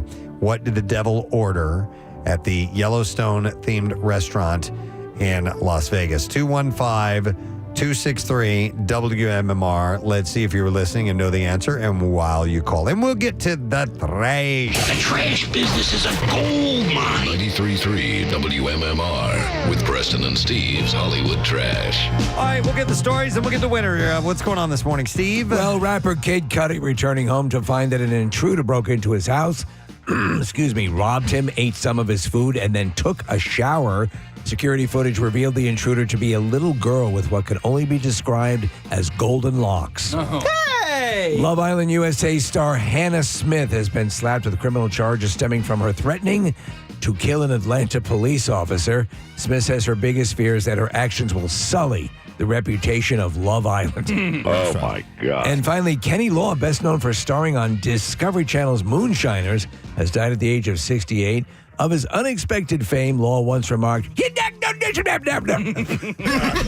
Hollywood Trash. All righty, we will see if someone knows the answer to this question. What did the devil order at the Yellowstone-themed restaurant in Las Vegas? 215-263-WMMR. We will go to Annie to see if we can get the answer. Hi there, Annie. Good morning.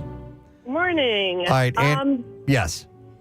I guess it's macaroni and a grilled cheese sandwich. It was grilled cheese. Well, yeah, we'll definitely give you that. So hang on a second.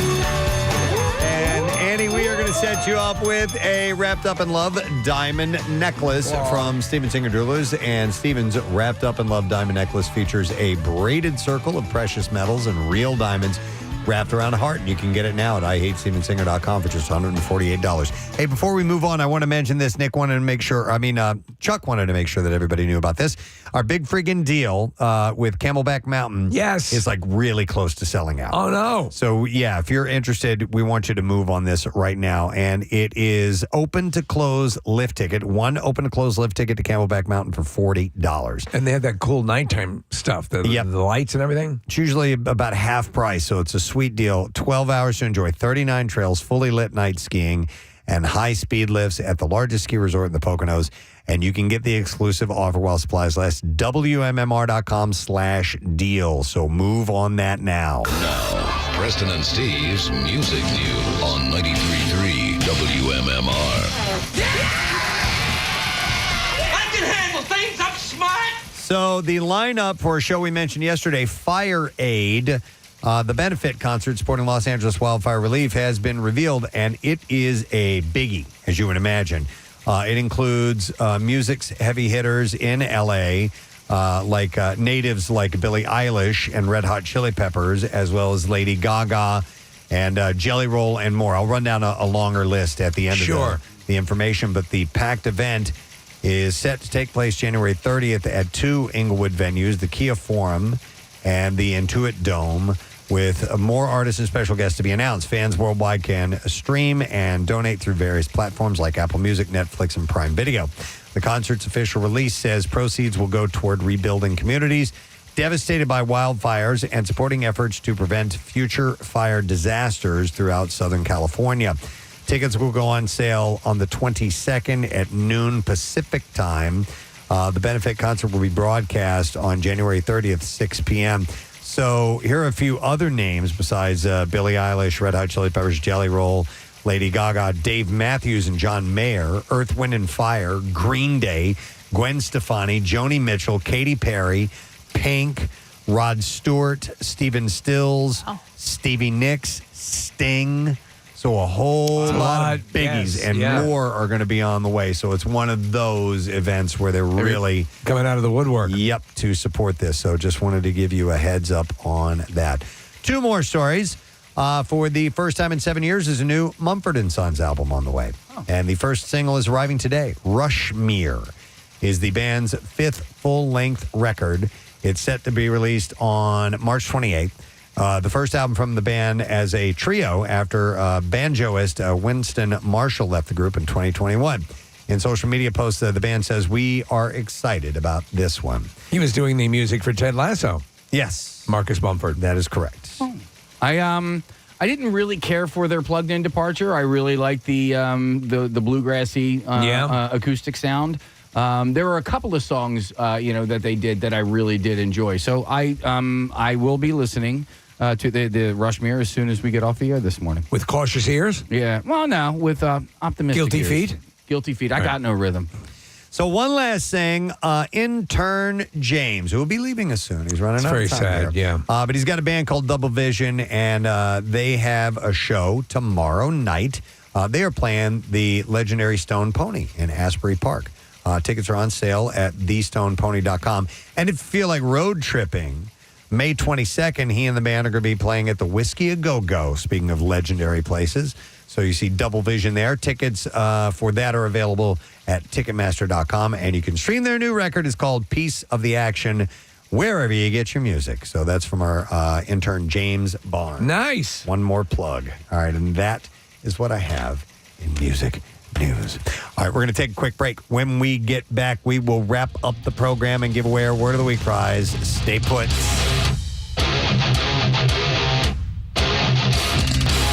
Preston and Steve. It was more of like a mourning. The loss of the possibility of having a child. Okay. So when you are shedding, yeah, I don't judge. I find that very interesting. In this case, to me, it would seem, because I know there have been issues with stuff like tampons and things of that Toxic nature, shock. where toxic shock and all those sort of situations. Although this would seem to be, to me, it actually would seem fairly easy. I was watching the demo video. She sort of rolls it up, and which allows for you to place it where it needs to be. And then once you let go of it, it expands to what you need it to be. Right. I'm still worried about putting it in place. Right. By the way, so do they have different sizes of them? Do you know? Well, so I didn't know this. You said you're using the Joe Namath brand. No, stop it. God, jeez, Steve. Where did you come up with that? Hi, I'm Joe Namath. I'm not a woman, and I don't even pretend I know what goes on down there. Preston, I think there are sizes. I'm looking now here. It says mini, size 1, and size 2, and then you can click the size. So for the ad campaign, this would be for the regular size. Yeah, a couple. And the mini would be couple. There you go. Oh, it actually a couplet. It actually goes by the sizes are based on your age, because I guess your flow changes as you age. So if you're 30 or older, so that wouldn't be me. That's a size 2. Oh, so under 30 is size 1, and then the mini are for first time users. We're watching the again. Couple. So this seems. So, Kathy, the little nubby at the end that one would use to extract would seem to be about kind of the similar purpose of the string. Right. So what you're looking at right now, that's similar to what my friend uses, but the one that I got from Target, the little nubby is kind of long. So that's why I don't know if it's comfortable. To paint the picture, gentlemen, if I will. The again. cup itself looks like the front end of a World War II bomb that you would see dropped. Right. In exactly. an old video footage of World War II. So anyhow, but it's also got a little spire that sticks out from it. Sort of an extended nipple. A little handle, a little extended nipple, like a very lengthy nipple, if you will. Right. And that is what, now we're looking at some that actually have a ring on them. I guess these are reusable ones, Kathy. Oh, Are those they are disposable? No, they're reusable. You wash them. Which is why it's environmentally better. Okay. And it seems to be of a very malleable polyurethane sort of thing. I do see the merit in this on one level. I think it might be a way I would go. So let me ask you one thing, and again, not to be... and then no, at this point, go ahead. She's showing to me that they do have the Joe Namath brand on Amazon. That with the tampon, you are also... sort of cleaning the area when you extract. Can you extract this? Oh, wait, what do you mean? Like cleaning as in you think taking the tampon out is cleaning? It does it? Cotton swab. No. Okay, I don't know. No, because I only wipe my butt. No, think about it. It's like it's saturated, so not so much. No, You're not okay, really all right, that makes sense. anything. I was just curious if that served a purpose that I was unaware of. On this cup, to describe that little tip again, if you were a guy and you had one of these hands, you would take your finger and flick it and go and make that noise. Now I know you're okay. I have to say, Kathy, I think this actually, as Nick started again, and I agreed with his perception, this seemed like something you'd be opposed to. Now that I hear it explained, it seems actually more cleanly. Right? Just the extraction process seems like it would be difficult because you're talking about something that's not plugged, it's not saturated into something. It's a cup. Exactly. And you got to pull that cup out, and there could be spillage. It's like playing a game of Operation. Yes. Yeah. Right. Yes. But like that. Will your nose light up if you hit the edges of your...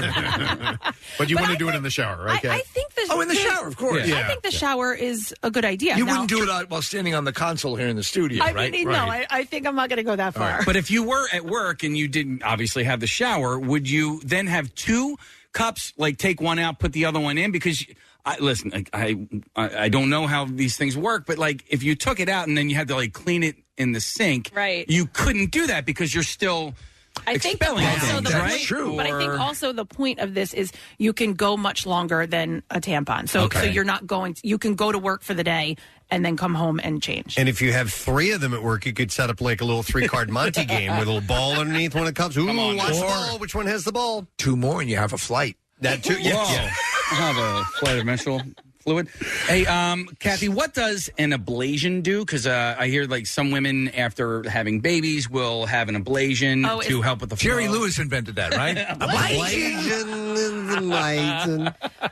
Case, I'm not exactly sure, but my guess is that it helps with because your flow gets heavier. Okay. I think a lot of times as you age. All right. Calls from ladies who either approve or disapprove. I want to hear. Let's go to Rebecca first of all. Hi, Rebecca. Good morning.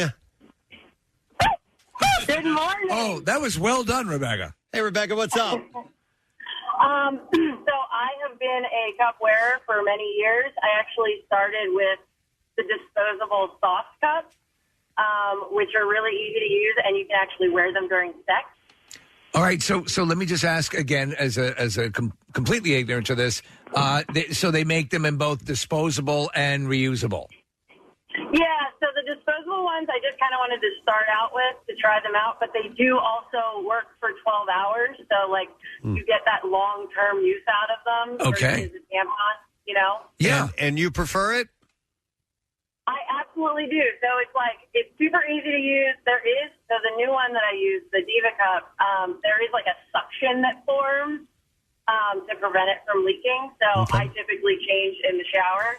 Now, you have to, am I reading correctly that it says here on what you were going to comment on that you can have sex while you have it in? absolutely. So there's another one that I got. I haven't tried yet, but it's similar to the soft cup. It doesn't have that little nub. So it's kind of more like a saucer, and it does not leak when you're having sex, and it doesn't poke anything that's poking in you. Wow. Okay, and again, we're trying to slalom this because listen, there is There is so much. Thank you, Rebecca. We get away with as guys with not having to operate all this additional plumbing and concern and so on and so forth. So I would endeavor in every way to make it easier to to use. So I completely.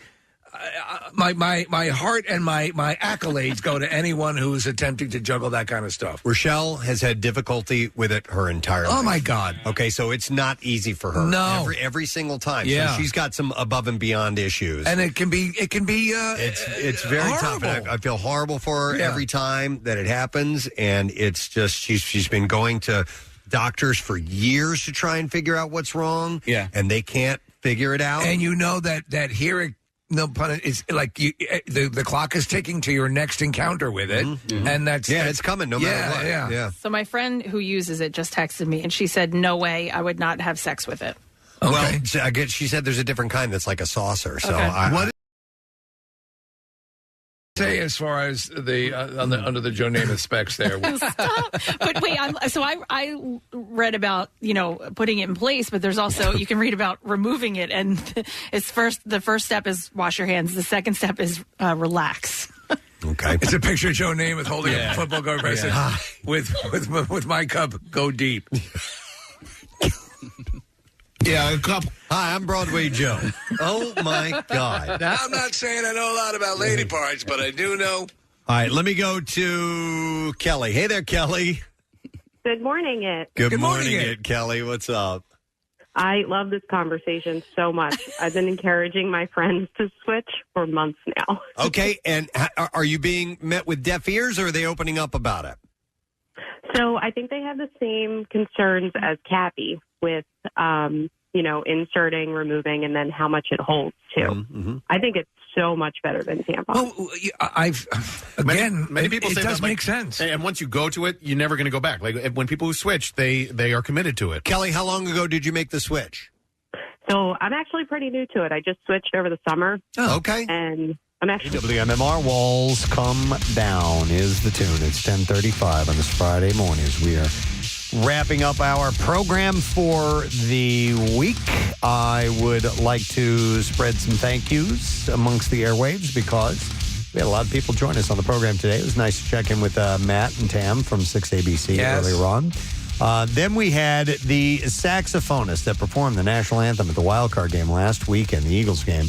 Vanya Sax came by here. Yeah, man. Brought his instrument, played a little bit for us, told us this incredible story of him coming to the United States from the Ukraine over 10 years ago because he saw what was going on with Russia and he left. And now he's the toast of the town. How great is it? It is amazing. He's a very busy musician. He did a wonderful rendition of the national anthem, and he's got all kinds of gigs lined up. So it was cool to talk to him, get his story.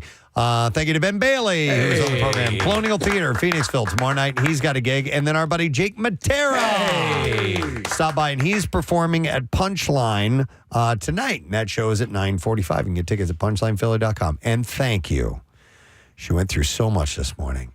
And she gave us her seasonal depression bonus activities. Kathy Romano. Yes.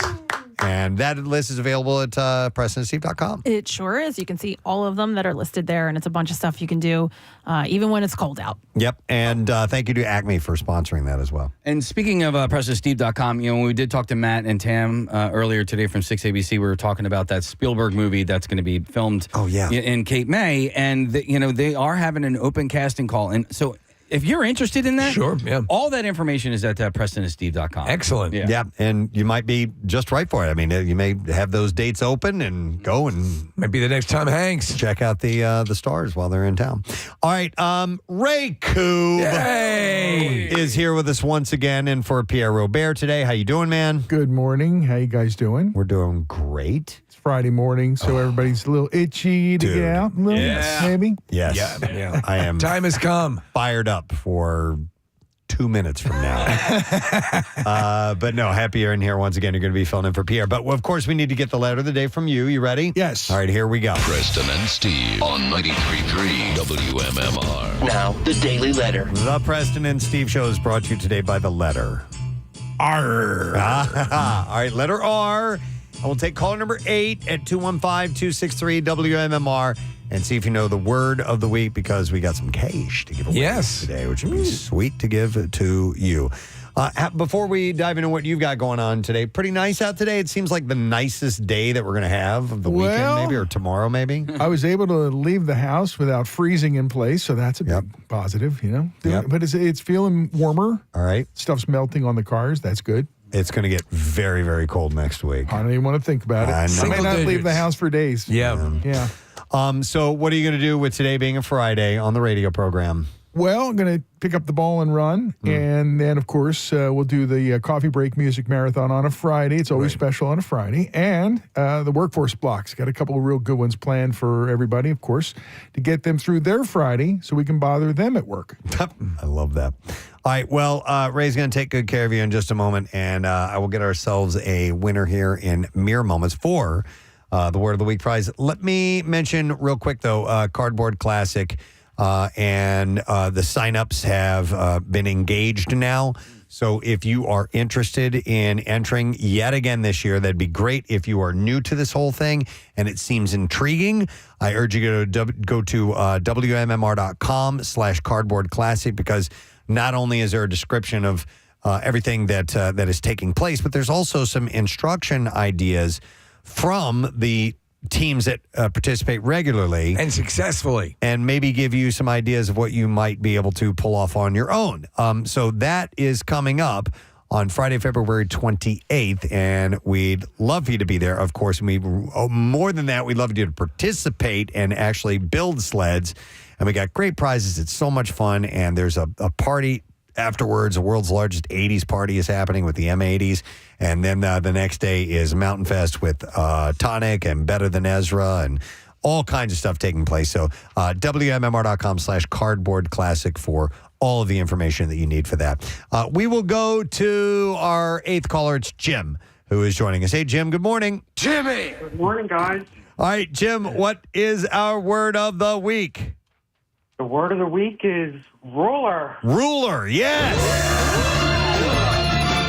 Got it, buddy. Hang on, Jim. We're going to give you $500. And that is courtesy of Paramount Pictures' Better Man, the true story of Robbie Williams. Better Man's based on the true story of the meteoric rise, dramatic fall, and remarkable resurgence of British pop superstar Robbie Williams, one of the greatest entertainers of all time. And it's in theaters everywhere now from Paramount Pictures. I will take this time to thank our sponsors, the Preston and Steve Show, brought to you today by Dunkin'. And the Preston and Steve Show runs on Dunkin'. Also brought to you by Acme Markets, fresh foods, local flavors, and Primo Hoagies. Bring friends and family together for the playoffs with the Primo Perfect Spread at order.primohoagies.com. Next week on the program, we're actually going to be off on Monday, so giving you a heads up on that. But we have some cool people joining us. Some of our friends, Ari Shafir. Yes, Ari. Will be joining us. Dov Davidoff. Another one. Will be on the program, too. And Michael Imperioli. We had a great interview with him last time we spoke to him. He's great. And he's going to be joining us along with Stephen Shrippa of Sopranos fame as well. So that will be next week, and I'm sure more will be added to that on top of it. So that is it. We are done. Have yourself a great weekend, friend. Go Birds, and we will see you next week. Bye-bye.